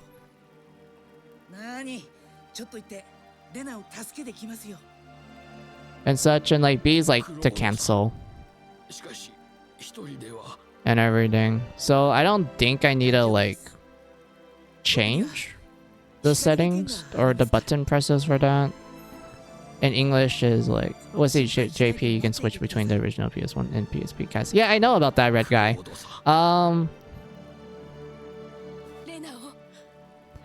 I was actually talking about it back when I streamed it. When I was doing Reina's, what do you call it? Reina's point of view on my PS4. I'm playing on Switch, so it's like, you know, I don't know. I guess I want to be unique. I decided like, okay, I'm just gonna play Claude's point of view through the Switch to see if there's like a difference between PS4 Town and Switch Town and such. And for what I see, it's not that bad. Also, if you notice that the footage being teared, that's simply because of my capture card. My capture card sometimes acts weird to the point that it just tears the screen for some reason. So it's not the case of the Switch. It's more like my capture card is acting really wonky right now. And everything. And if you're playing with English voices, you can you use B as confirm and A is to cancel. I don't think there's much of a difference to that, right, guy? Because, like, it doesn't really change anything. Also, I'm getting raided. Hello! Thank you for the raid!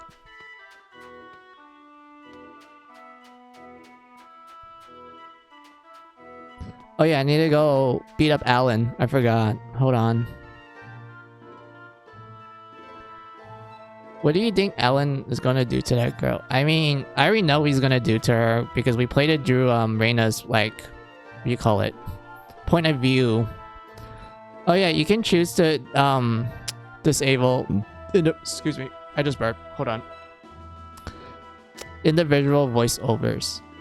Oh yeah, that was a setting in there. Hold on. Let me see if I can find it real quick.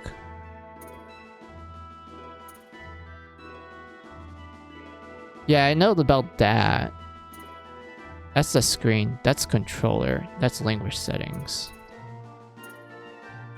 Which one was it again? Was it this one? No, it was something else. I don't see it right now.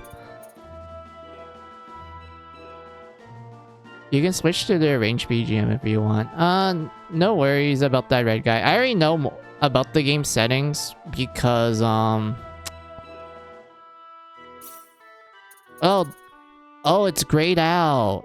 Okay, I'm assuming I have to be at the title screen to do that. Alright, gotcha. That makes sense. But like, yeah, red guy, you don't have to like give me the a tutorial on the settings because I already experimented with it back when I was playing the demo for the first time. Let's say for voice types, set it to custom. Wait, hold on. Oh, that's... Oh, that's cool. I didn't know about this. This is actually cool, thank you. I'm actually surprised at this. Yeah, this is actually cool.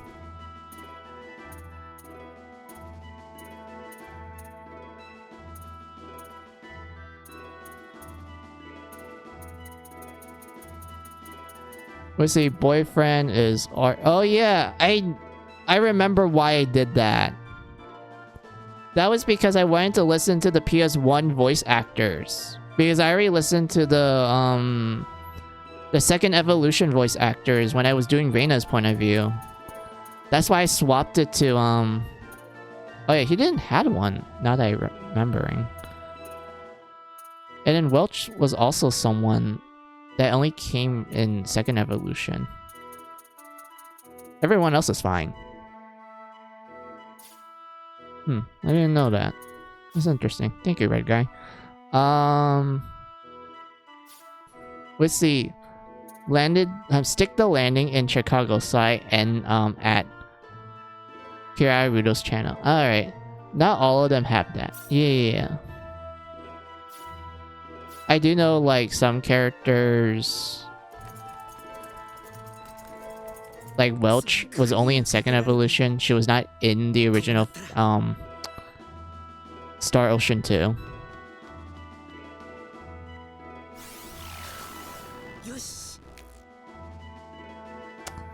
Boyfriend, why did you do that? Crap, my phase gun is low energy. I need to lay off it for a while. Boyfriend, you didn't think this through. You literally promised the mayor earlier that, oh, I promise not to use my sword of light often, and you use it right in front of a group of characters. And you claim that you're not the hero of light. Bro, you're not making this what call it? You're not making yourself look less suspicious. Boyfriend as Claude. Yeah, so I name Claude as boyfriend because like remember when you go back to the village with Reina and such and you talk to all the NPCs, they literally call Claude her boyfriend and they're wondering when they're gonna get married and shit. And I'm like, yeah, I like this. I ship them hard. Like I actually ship Claude and Reina really hard. They're like my OTP.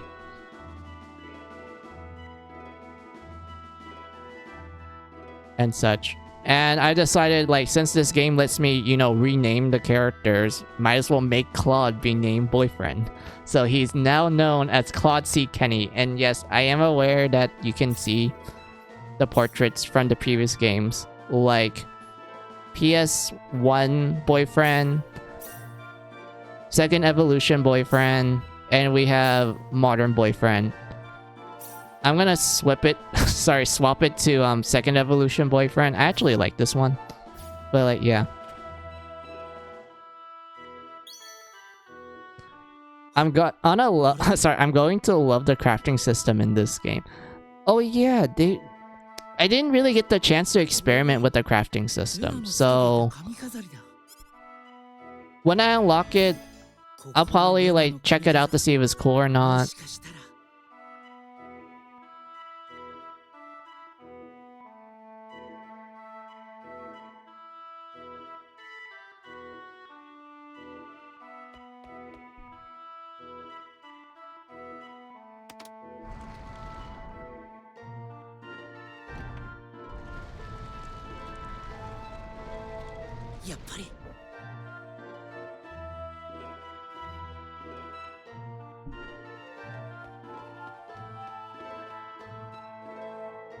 Oh yeah, this guy. He's the carpenter with the kids that are left by themselves at the house. He's been missing for like a week.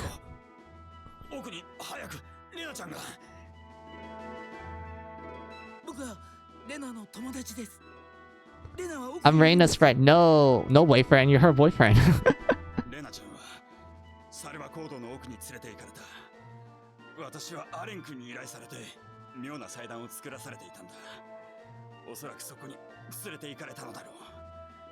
Also, the hardest difficulty in this demo is worth it. I am playing it on universe mode. And I'm actually enjoying universe mode. And yes, you're wondering like, oh, are you good in the game? Heck the fuck no, I'm not. I'm not that great. But, I do enjoy the increase of difficulty though.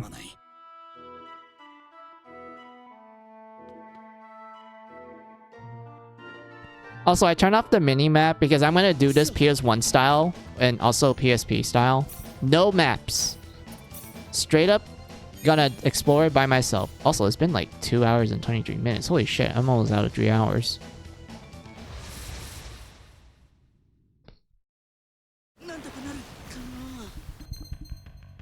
Oh yeah, this is the bonus gauge. I cannot keep... Ow. I got broke. Hold on.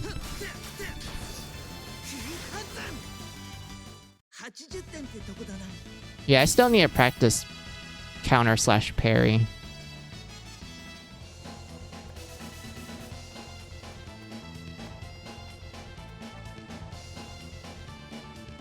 Oh wait, the exit is being guarded by soldiers. I thought they had a map on PS1, or is that new? I'm not sure if PS1 had a map, because I remember exploring the dungeons back on PS1 and I didn't see any map system. Like, I know there's a world map, which I'm fine with, but I never saw like a map when you go into towns and like dungeons. Wait, why is there 3 of the bunnies? Oh, I hate this. I do not like this. Hold on. Ow. I should have dodged that.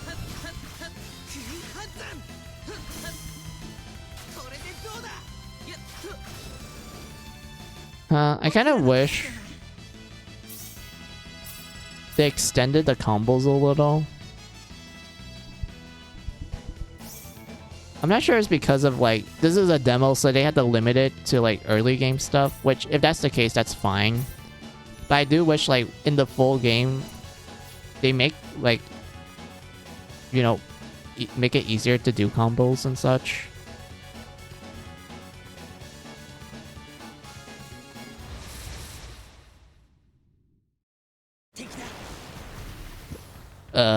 I hate this.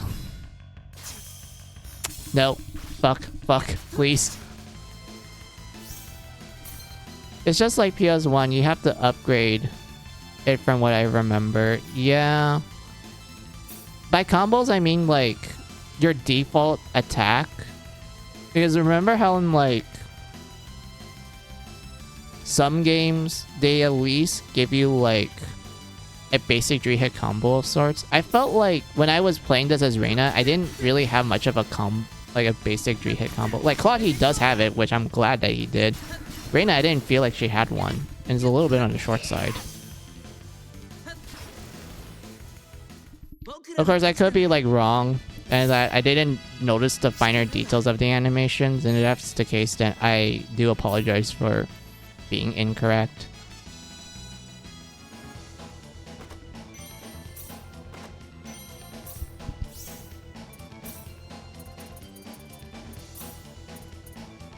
Wait, what I got? Oh, this. Only drew defense. That's fine.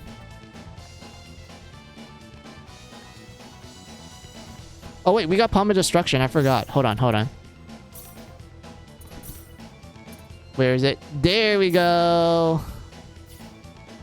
Palm of Destruction. I remember you.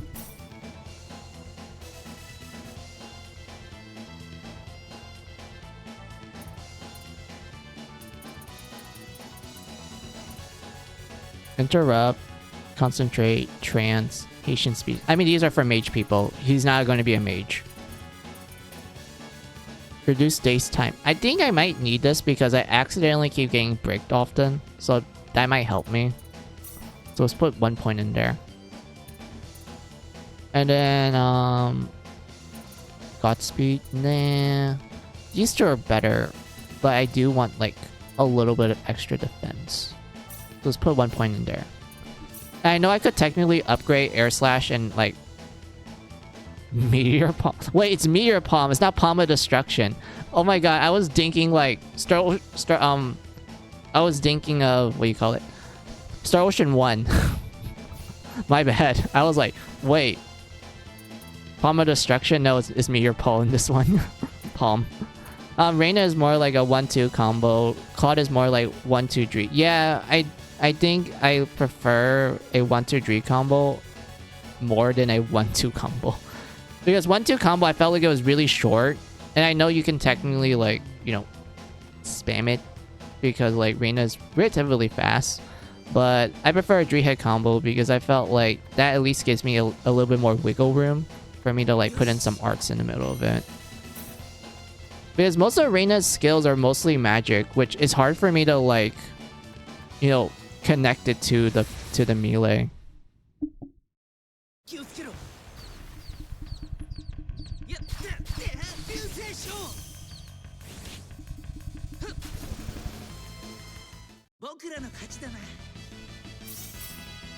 Like, yeah, see, like with Claude, I'm able to like connect it into an art pretty quickly. And it feels natural too. But for Reina, because of most of her skills being like magic, she has to chant it, and it's like very awkward.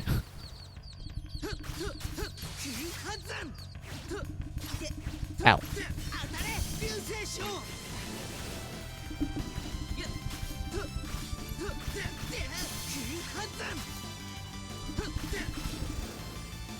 Good news is with Reina, her 1-2 combo lets you chant spells between them. I tried it. Yeah, I did do that. It just felt a little awkward though. Because there are times when actually I do want to tell this. So when I was doing the first boss battle, you know, the one where Claude comes in as like a guest character at level 1, and they just decided, hey, you can't change his equipment. He's just stuck at level 1 shit. But like, yeah, I remember they did that, and Claude kept getting killed. I was like trying to assist him with the melee. Actually, no, I did spells first to break the guard. And then after breaking the guard, I have Claude, well, Boyfriend, you know, hit him with a bunch of melee. And then I have Reina come in to like support with the melee attack. And every now and then, you know, I make her cast her spells in the middle of her combos, which did help. But then the guy got his guard back. And he does immediately whoop the floor with both of us. Even though I try my best to like dodge him.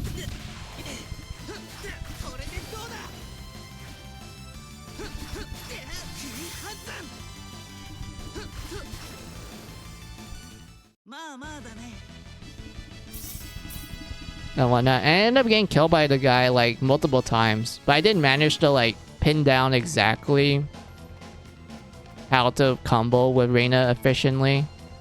So because of that, I didn't have too much of a problem afterwards. But yeah, I did felt like it's hard for me to chain the spell with her melee combo. Well, for me, I could like get better at it later on and such by practicing more. But at the moment right now, yeah, I'm not good at it.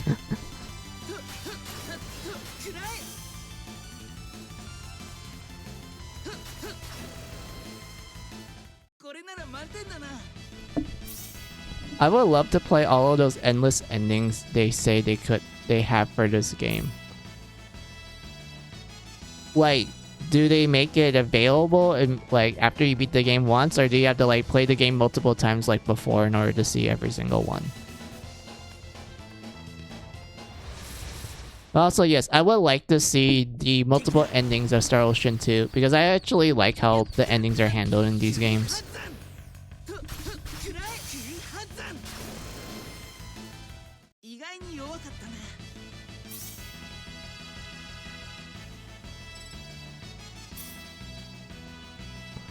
From what they say, you got to play each individual one like before. Okay, so it's kind of like... Okay, that makes sense.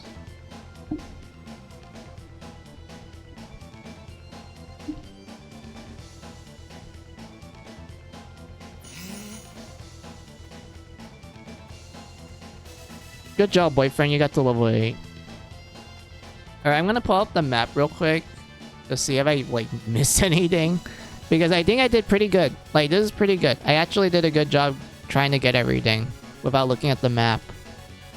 I think I did a good job. But yeah, what do you wrote down? From what they say, you got to play each individual one like before. Oh, okay. Resurrection Elite. Elixir. My bad. Go further from that point. Alright.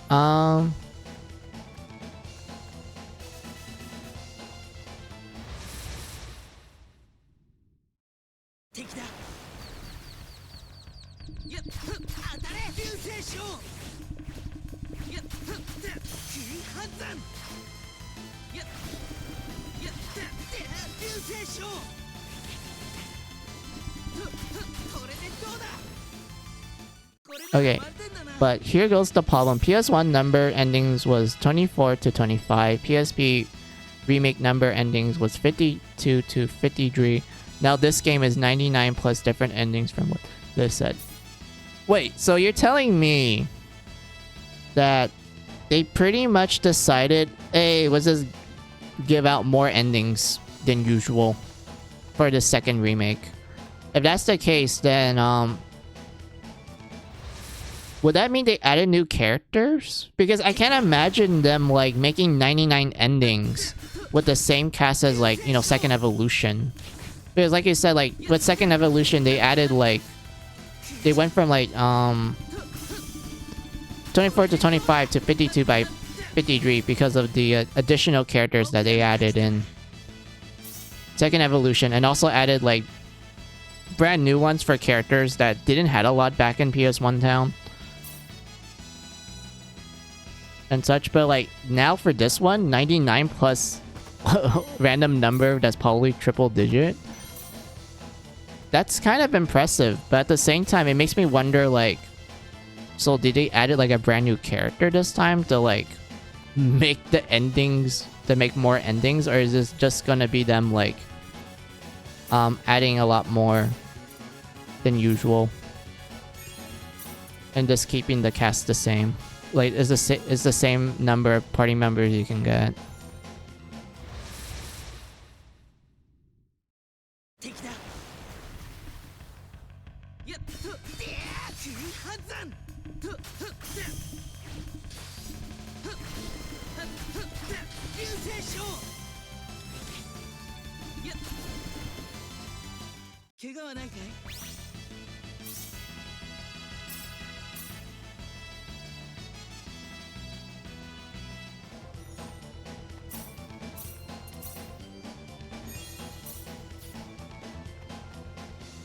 Time for me to go. Have a good rest of your stream. No problem.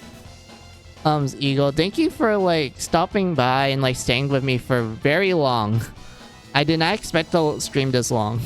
It's like 6 hours. Jeez Louise. But like, yeah, thank you, Eagle, for like sticking by and like talking to me throughout it and such. I really appreciate it. So have a good day.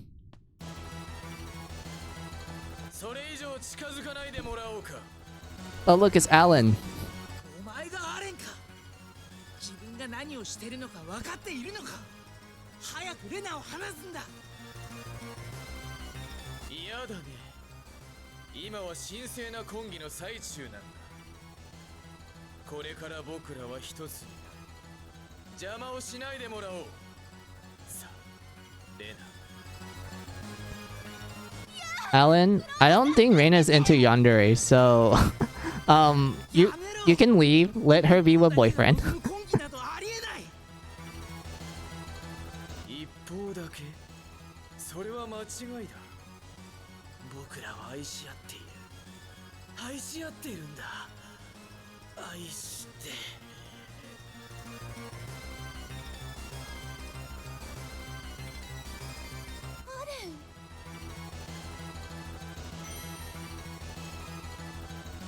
愛して。まずい。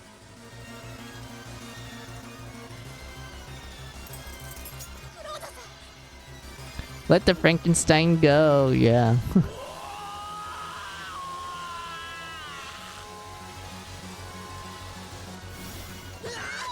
Ah, Alan mutated, oh my.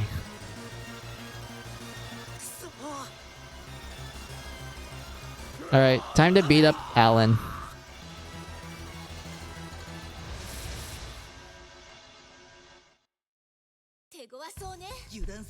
Okay. Switch characters. Oh yeah, I can just like auto swap them. Hold on. Look, I already know how magic works, game.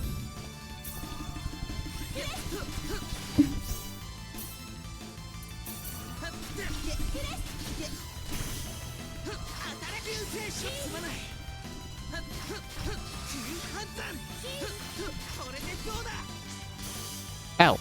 I did not mean to do that. Ow. I wasted that. Yeah, Rain is gonna die. I don't mind. You learn from your mistakes.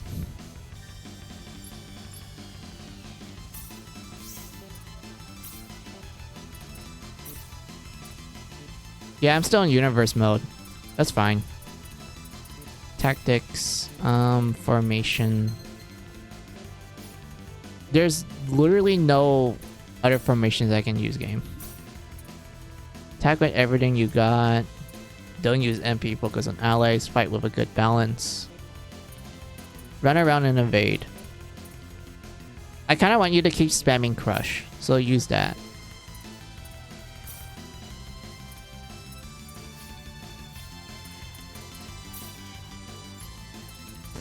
Yeah, I hate this. I hate this a lot. They won't let me change their equipment.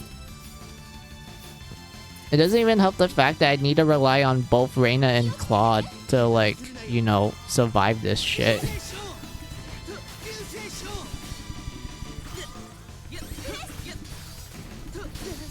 Ow. Why you didn't break your guard, man?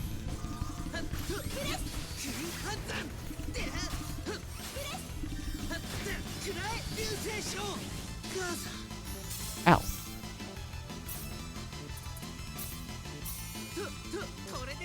Wait, fuck. Yeah, Reina, good job. Wait, no, come back, come back, come back.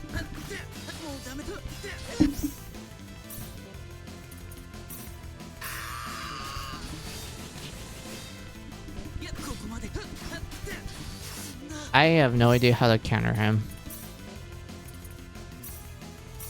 Because I can't really get a grasp on it, like... Yeah. There we go. I was able to get a grasp on it. Good job.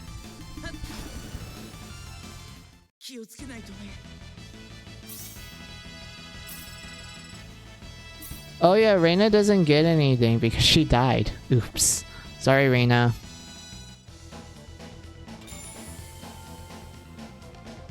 I kind of want to reset that. Wait.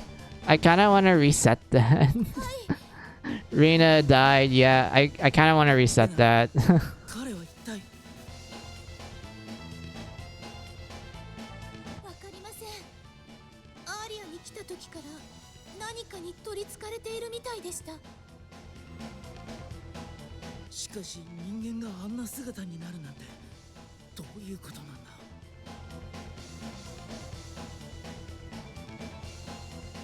アレン、優しい人だったんです。レナ。一体どうして？ Oh, Alan's alive. まだ息がある。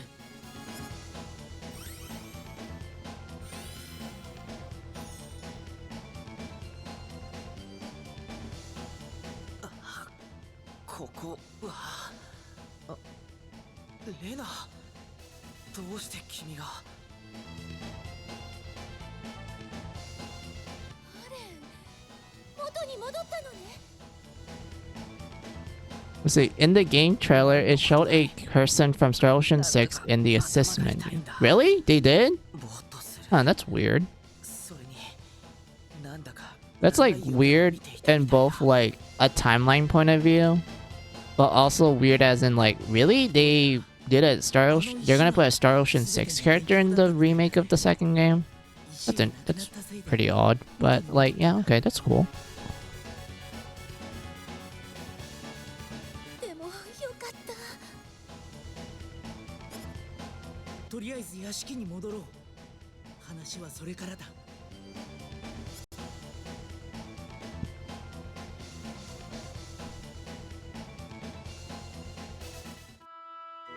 僕がそんなことを。そうよ、大変だったんだから。ダメだ、全然思い出せないよ。僕があんな祭壇をボスマンさんに作らせていた。 I think she's only there for the assist system. Alright, if that's the case, that's like, that's cool. 依頼を受けたのは、今考えてみるとその時からもうアレン君は変だった。なんだか上の空というか。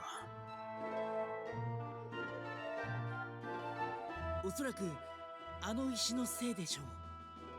あの石から発せられる何らかの力によっておかしくなったんだ。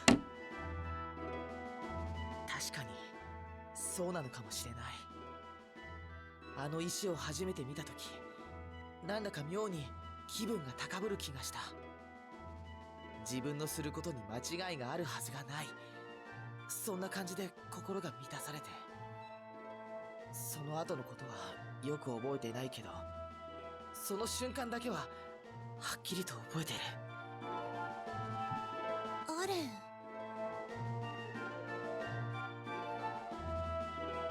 ン、レナ、すまなかった。いくら意識がなかったとはいえ、君にはひどいことをしてしまった。ううん、いいの。元のアレンに戻ったんだし、あんまり気にしないで。ありがとう。レナ、そろそろアーリアに帰ろう。お母さんも心配しているよ。はい。僕はサルバのみんなに説明をしなきゃな。分かってもらえるかは分からないけど。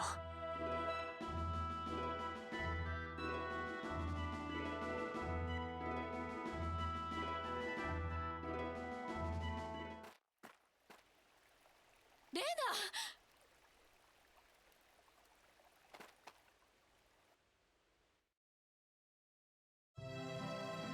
ナ、改めてお礼を申し上げなければなりませんな。一度ならず二度までもレナを助けていただいて。いや、お礼を言われるほどのことではありませんよ。結局今回の事件は何だったのでしょうな。本当にサルバ坑道の奥で発見された石のせいなのか。そうとしか考えられません。石が壊れてなくなった途端、アレン君が元に戻ったんですから。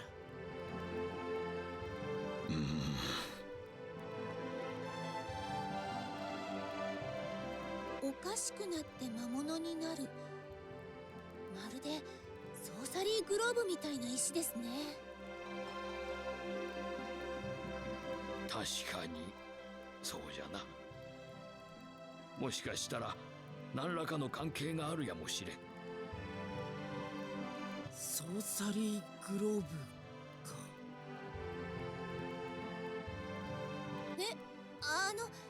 ちょっとそんな気がしただけです。あまり気にしないでください。しかしあの後サルバでは大騒ぎだったようです。アレンのこともそうですが、勇者のことも。すみません、注意されていたのに。いや、責めているのではありません。あなたはレナを See, I did see them add the fishing, though. Sorry, I did see them add the fishing, though it looks so much fun. Yeah, I remember seeing that. That did look interesting. クロードさん、ソーサリーグローブを調べに行ってはいただけませんか。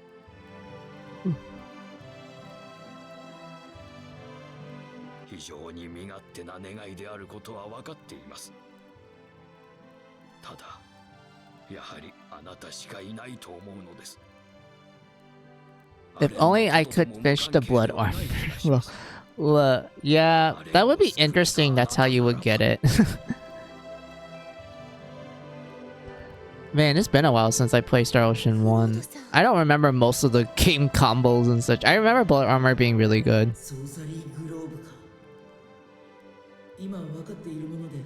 Sorry, not Star Ocean 1. Star Ocean 2, my bad. Not Star Ocean 1. Yeah, Star Ocean 2. It's been a while since I played it. I don't remember all the good combos. All I remember from Star Ocean, like, 2, PS1, was that Helmet Breaker helps you a lot. Unless you're fighting the final boss with the limiter off. At that point, Helmet Breaker, Helmet Splitter, I don't know which name it was, but like, yeah, it wouldn't help you at that point.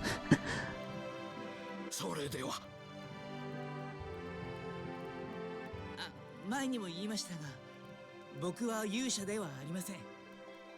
世界を救えるなんて大それたことは考えていませんよ。ただ、ソーサリーグローブを調べることで僕に有益な情報が手に入るかもしれない。自分の利益とみんなの利益が一致するならやってみてもいいかな、そう思っただけです。ありがとうございます、クロードさん。我々もできる限りお手伝いいたします。はい、どこまでできるかはわかりませんが。No, it still works. You just have to cast Protect on your whole team. Oh yeah, Protect was also really good too.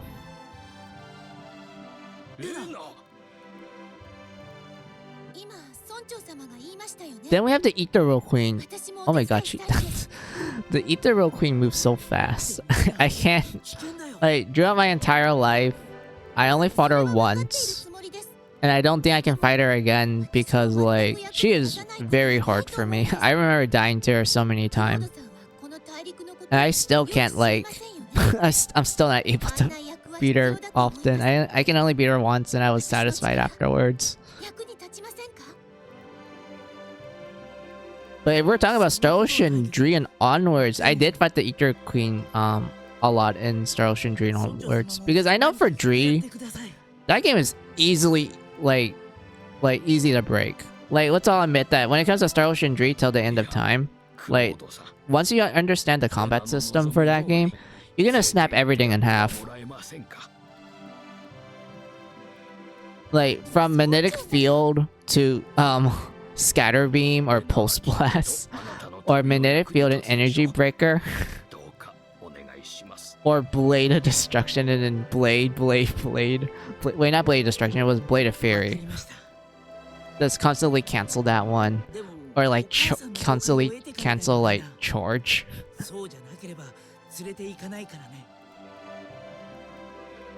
ね。 Or we have like Air Slash and then Vampiric Flash and it just kills everything.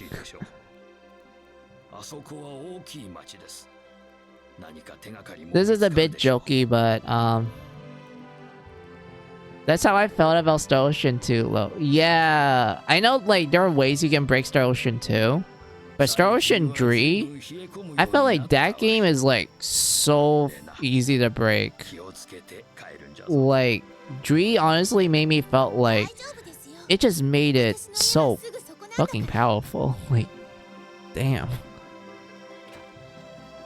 And I also do like how canceling is wonderful to do in Star Ocean 3. Like, canceling is just like fun to do in general in that game. I do feel like magic took like a backseat in Star Ocean 3 because I felt like it kind of took a little while for the spells to like, you know, hit. I mean, I know the damage spells can do in that game is like actually pretty great, but I don't know, man. I'd rather just constantly spam Charge because that's way easier. It costs less to spam and whatnot. Also, Scatter Beam. Like, Scatter Beam's like so broken. Like, you just have to be up close to the target, constantly cancel Scatter Beam, and then you're just gonna see a bunch of like damage caps at that point. Like, jeez Louise. 10 minutes left with the demo. Alright, that's fine. Reina left, friendship has changed. Someone should give Mizu a VTuber model of Red Riding Hood dressed up as Reina, or Reina as Red Riding Hood. That would be cool. That would be cool actually, Rudo. So we're gonna fight Alan one last time, and then I'll call stream off at that point. Because it is like about to turn 9 where I'm at. It's like 8:40 3. I mean, granted it's like 20 minutes before 9, but I do want to like, you know, eat, shower, and like get ready for bed around like 11. That's when I usually fall asleep.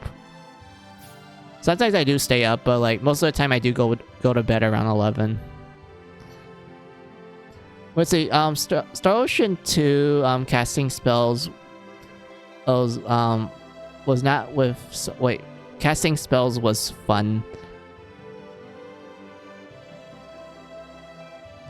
You broke the game so fast everything died in sight. Yeah, I do know like magic in Star Ocean 2 is very good. Like, it's really powerful. Was not with. Yeah. That's the loading screen, by the way. Oh, okay.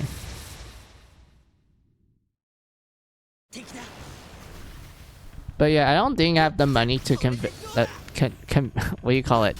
Ask for an artist. Commission. Yeah, commission. Okay. So I don't think I have the money for like commissions and such because I usually spend my money on like groceries or like on my hobbies and also pay taxes. I don't think I have like extra dough for like commissions.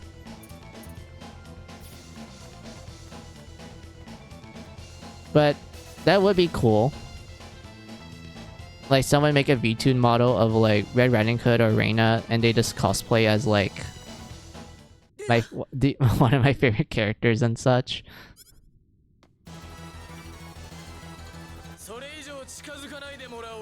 Yeah, we're gonna skip this. We're gonna go fight Alan.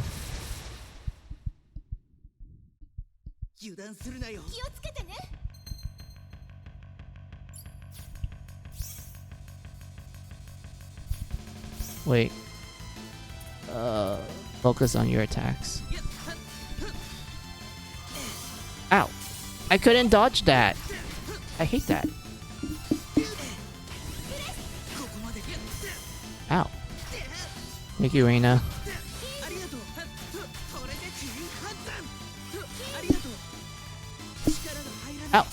What do you mean, game? No, don't attack Reina. Attack me.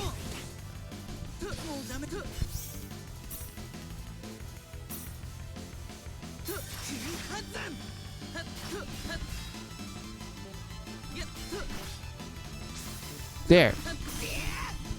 Got it. Got counter.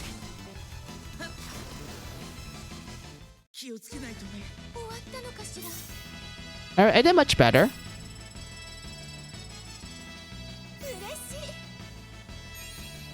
Yay! Reina got 3 level ups. Oh, sorry, 2 level ups. She's level 3 now. My bad. I did not mean to stumble my words. Alright, we're gonna skip that.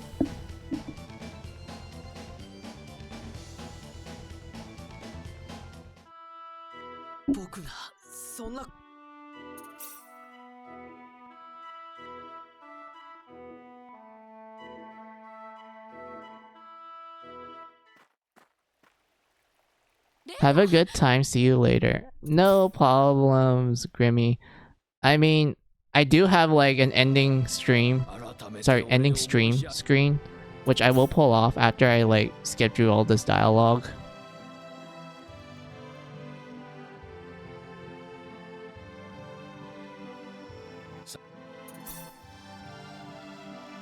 Am I able to save? No, I'm not able to. But yeah, I'm not sure if you wrote that as like, oh, you're gonna leave and such. If that's the case, then have a good day, Grimmy Reaper. I do enjoy the talk that we have with Star Ocean 2 and how we both like the game.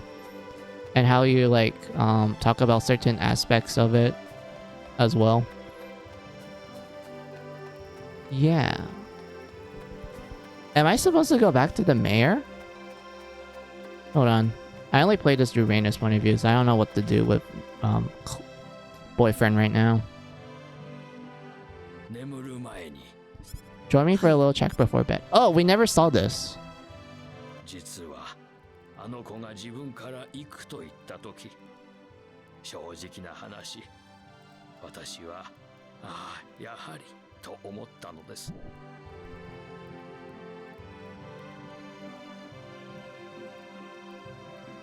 どうしてです？レナがアレンの傷を治したのでしょう？ええ。あの治癒能力ですが、あれは我々にはない力なのです。どういうことですか？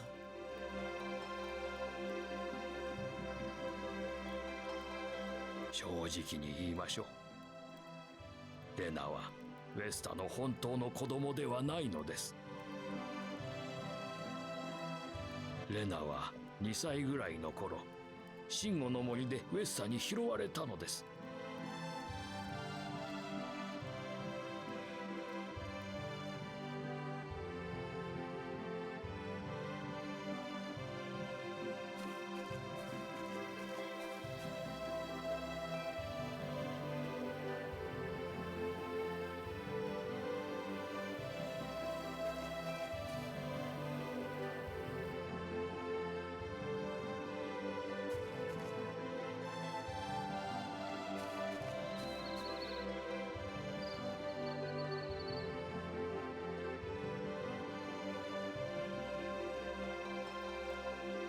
ウェスタがあの子を連れてきた時には、私も随分驚きました。子供に恵まれない夫婦だったせいかもしれません。ウェスタがあの子を自分の家で育てると言った時、誰も止める者はおりませんでした。レナは知っているんですか？いいえ、教えてはいません。知らせるにはまだ早いと思いましてな。当時あの子はすでに言葉を話せましたから、レナという名前だけは分かったのですが、一体どこから来たのか、なぜ回復の力を持っているのか、そのようなことは何もわからずじまいでした。手がかりは何もないんですか？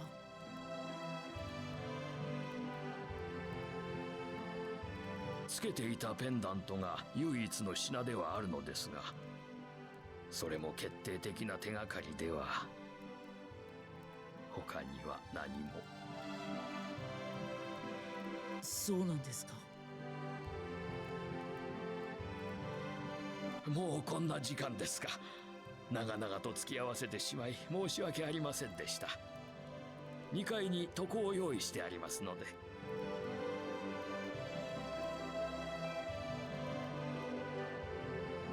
レナのことよろしくお願いします。わかりました。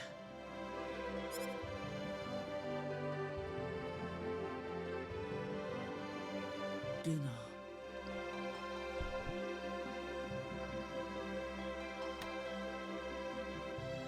なんだろう、ガラスに何か当たったな。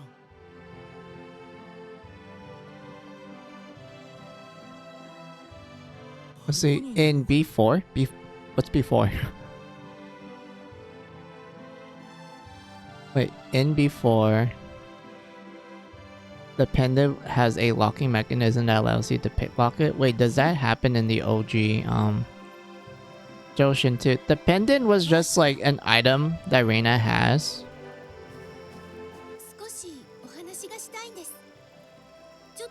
I don't think you can do anything with it back on like PS1. I'm not sure if like Second Evolution changed that.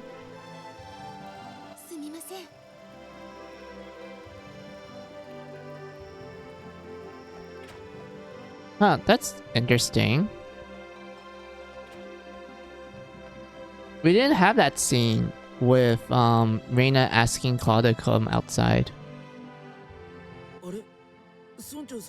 Where did the mayor go?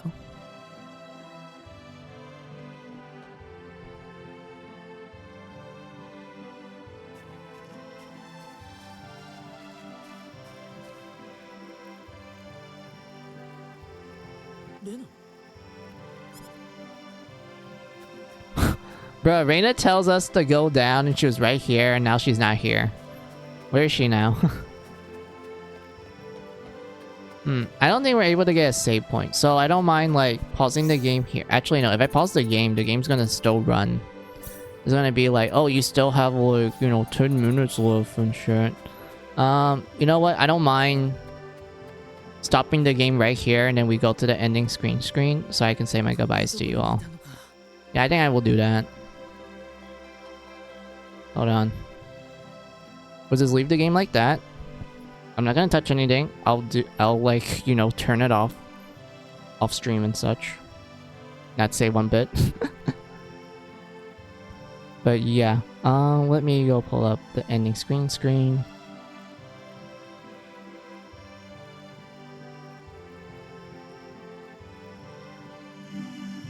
Alright. Alright, we did a lot today. We did a lot. Oh my. I've been streaming for, let's see, 6 hours and 31 minutes. I didn't even intend to like stream the demo for this long. Because initially I wanted to like finish the demo off when we like recruit Reina. And then I'll like boot up Mary Skelter Finale and we can like do the intros for Jack and Carla's team. So that I can get access to like, the blood farms with Carla so I can farm and whatnot. Off stream and everything. But I didn't do that because I ended up spending my time talking to you all about Star Ocean series from the gacha game to the timeline. And like, we're all just having fun talking about like the series and such. I do appreciate it a lot. I like it. And everything, but yeah, we did a lot. I just pretty much goofed around. I goofed around with Mr. Boyfriend here. Boyfriend. Alright.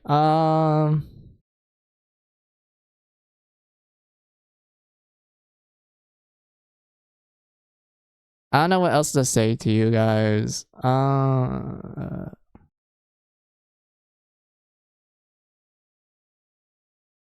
Say, need suggestions for people to rate? Nah, no rate today, Rudo. Thank you, though. Maybe next time when I stream tomorrow. Yeah, when I stream tomorrow, maybe. Like, if I don't feel, like, very tired or fatigued to some extent. When I, like, end my stream tomorrow. Like, for tomorrow's stream. We will do a raid and then you can give, like, suggestion and everything. And whatnot. But yeah, I do want to thank you all for, like, watching me.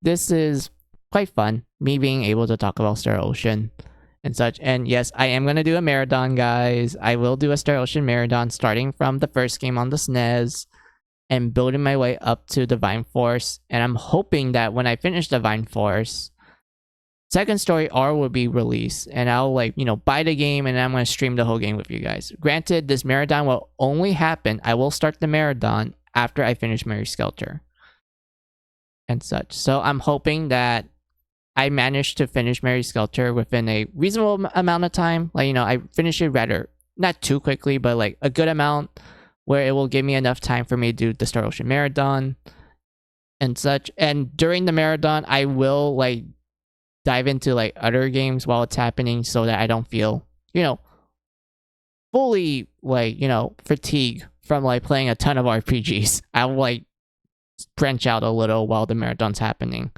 and such. But, like, yeah, that would be, like, the grand plan essentially. So I guess that's all for me to say to you guys now.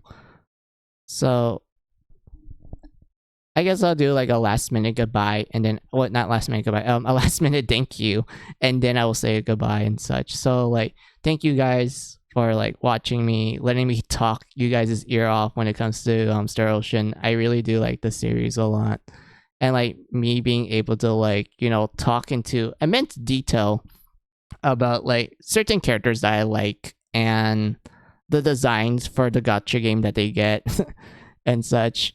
Like, I do appreciate it a lot. It's really fun. And, like, people who lurk, you guys are cool. Like, lurkers are always welcome here. And, like, people who chat with me, you guys are also cool too, because there are times when I feel like I need someone to talk to. And, you know, sometimes I feel like sorry, I'm stuttering a lot. But, like, yeah, I do like chatting to an extent. Like, I don't like talking in general, but I don't mind chatting with you guys because I actually have fun with it. But, like, yeah, so that's all for my thanks to you guys. So I now will say goodbye to you all. So have a good day, have a good night, have a good afternoon, whatever time it is on your side of the world. This is Final Music saying goodbye. Goodbye. Where is the button? Found it. Alright, goodbye.